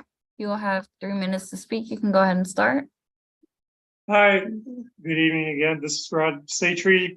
I live in Richmond. I also live along Western Drive where my sewage goes now. And I'd like to reiterate that putting a new line along the shore, I'm glad to hear Jenny saying we could do that possibly. You could allow a new line to get installed right away, start making connections of the laterals from the shoreline homes, and then would be able to provide a sewer connection for new developers and new homes. That we're in a shortage of housing. City of Richmond has not met its housing criteria. And here we are, moratorium and not letting people build houses, even though they've already got their permits to build other than the permit to tie into the sewer line. So I agree with Norm that maybe there's an interim method, but the other one is if you put a new line in along the bay, it would be faster than digging up all of Western Ocean, Cliffside, and Cypress Point. Thank you. Thank you. Next speaker is Paula Levine. You'll have 3 minutes to speak. You can go ahead and start. Hi, I'm Paul Levine. I live in Point Richmond on Washington Court. I've been here for many years also. I think that the moratorium is something you should do. You should extend it for the 45 days, but I think you also need to make sure that at the end of those 45 days, you have a plan so that these people who have been going through this process of trying to build their homes in this area are able to do so. I think it's ridiculous that they've been waiting for years. And it's just because this hasn't been done. So we need to get the sewer problem fixed. Thank you. Thank you. And there are no more public speakers. Okay, thank you. So with no more public speakers, I will close the public hearing. And now it's time for clarification questions to staff. Do we have any questions? Okay, Councilmember Cepeda. Thank you, Mr. Mayor. I want to see if staff can confirm one of the questions there was to allow the temporary holding tanks. Daniel, will you mind, or Mr. Chavarria, will you mind confirming, is that currently allowed or not? Because that's been a big question, and that was submitted earlier today as one of the comments as well. So there's nothing in the moratorium that prevents the installation of other temporary solution. And the holding tanks is one of them. However, you have to analyze each of the applications individually, because each individual project or property has a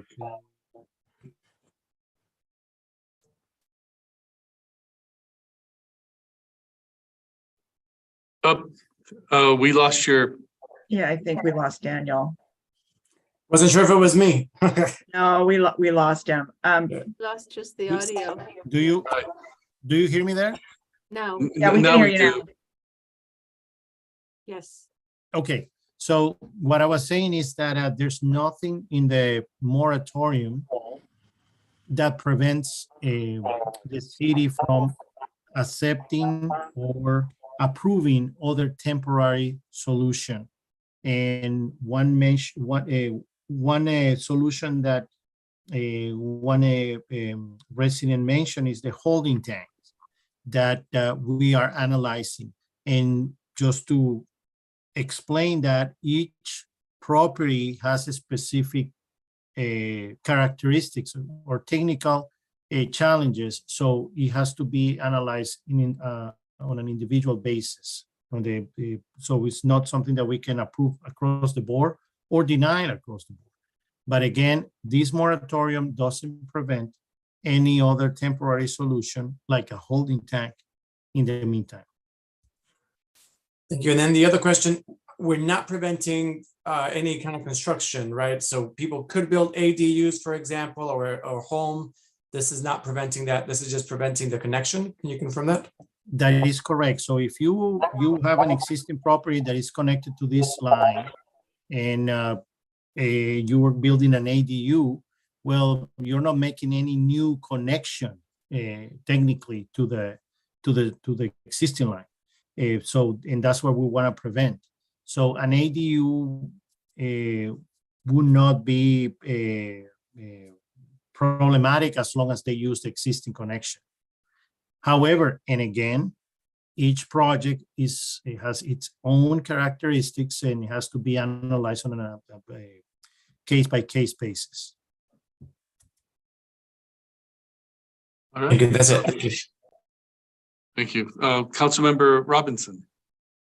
So I just wonder if we have any idea of how many projects might be affected by the moratorium, projects that are in process or in conversation with building and planning. Do we have any idea of how many projects would be affected by this moratorium? I don't have any specific number, but I can tell you it could be about a dozen. That's correct.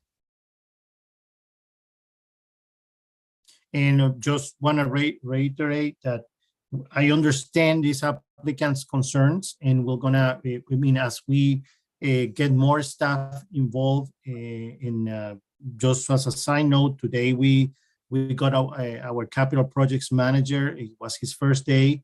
Next Tuesday, we have the second senior engineer. So as we get our staff going, we'll be able to start moving with all these applications, because that would free up some other staff to focus on specific solutions to analyze a specific proposal for these applications. Councilmember, I'm sorry, Vice Mayor McLaughlin. I just didn't hear the answer to Councilmember Robinson's question about how many construction projects are impacted. Could you repeat that? I don't know the specific numbers, but I understand that the vacant lots that potentially each of them can be a project is about 12. About 12, and that's the vacant lots, not necessarily they're all in process of constructing something, but maybe. I would have to double check, but it could be. but I Okay, would have to but double it's- check. It's 12. Okay, thank you for that. Around that number, yes. Got it, got it. Okay, if we have no more comments, then we need to. May I make a motion? I see that Councilmember Willis has his hand up. Go ahead, Councilmember Cepeda, because you're doing what I was getting ready to do. Oh, thank you, if I may, because otherwise I'll have to do a friendly amendment. So I would like to make the motion to move forward with, as staff recommends, but also I would like to ask Jenny to do a community update by March 15th. As you saw, there's a lot of questions happening, and I know that in the contract, we have it in there. If we can get in front of this and get in front of the community, they have so many questions of what is, what isn't. So I would just ask part of the motion to have a community meeting, and I can help host it for those that are impacted there. And it's open to anybody, but especially for those that are impacted, if we can have it within the next couple of weeks, by March 15th, the latest, so they can get at least an update of what is, what isn't, and not for a project that is not there yet, but at least where we are today. And that's my motion. Second. Okay, so I would ask, just for the record, like to work with Jenny just to work out those logistics to see if it really works within 2 weeks, just to make sure she can actually produce something in 2 weeks and we're not just giving a arbitrary timeline that they can't meet. That works. Thank you. City Attorney, you're on mute. Well, we have a first and second, and I see that Claudia has her hand up. Yeah, I just wanted to say, like, I know that Councilman Willis is trying to make sure that the deadline is not arbitrary, but I want to see what is the deadline. Because if we don't have a deadline, then it's just like up in the air. So Jenny, can you answer by when you will be able to do it? So we are going to pass something with a deadline to make people accountable to the work. Thank you. Well, the short question is to allow, we need a new sewer.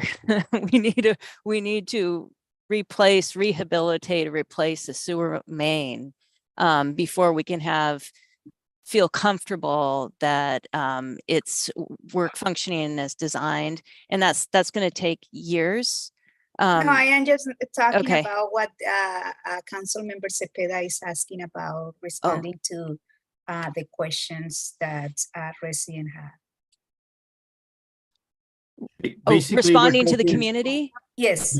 Okay, well, I would propose like at least a month just to advertise. We need maybe 6 weeks would be awesome, just so we could get ourselves together, advertise and prepare and do it, I think that's more reasonable than maybe 2 weeks. That's tough.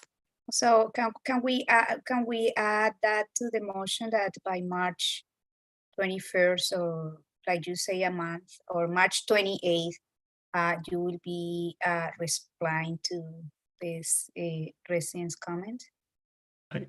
I would like to just participate in that answer, because it has to be a coordination between the consultant and the staff to make sure that we can, as Jenny mentioned, not only prepare the information on their side, but also coordinate the community meeting that I know City Council member Cepeda would lead and help us with.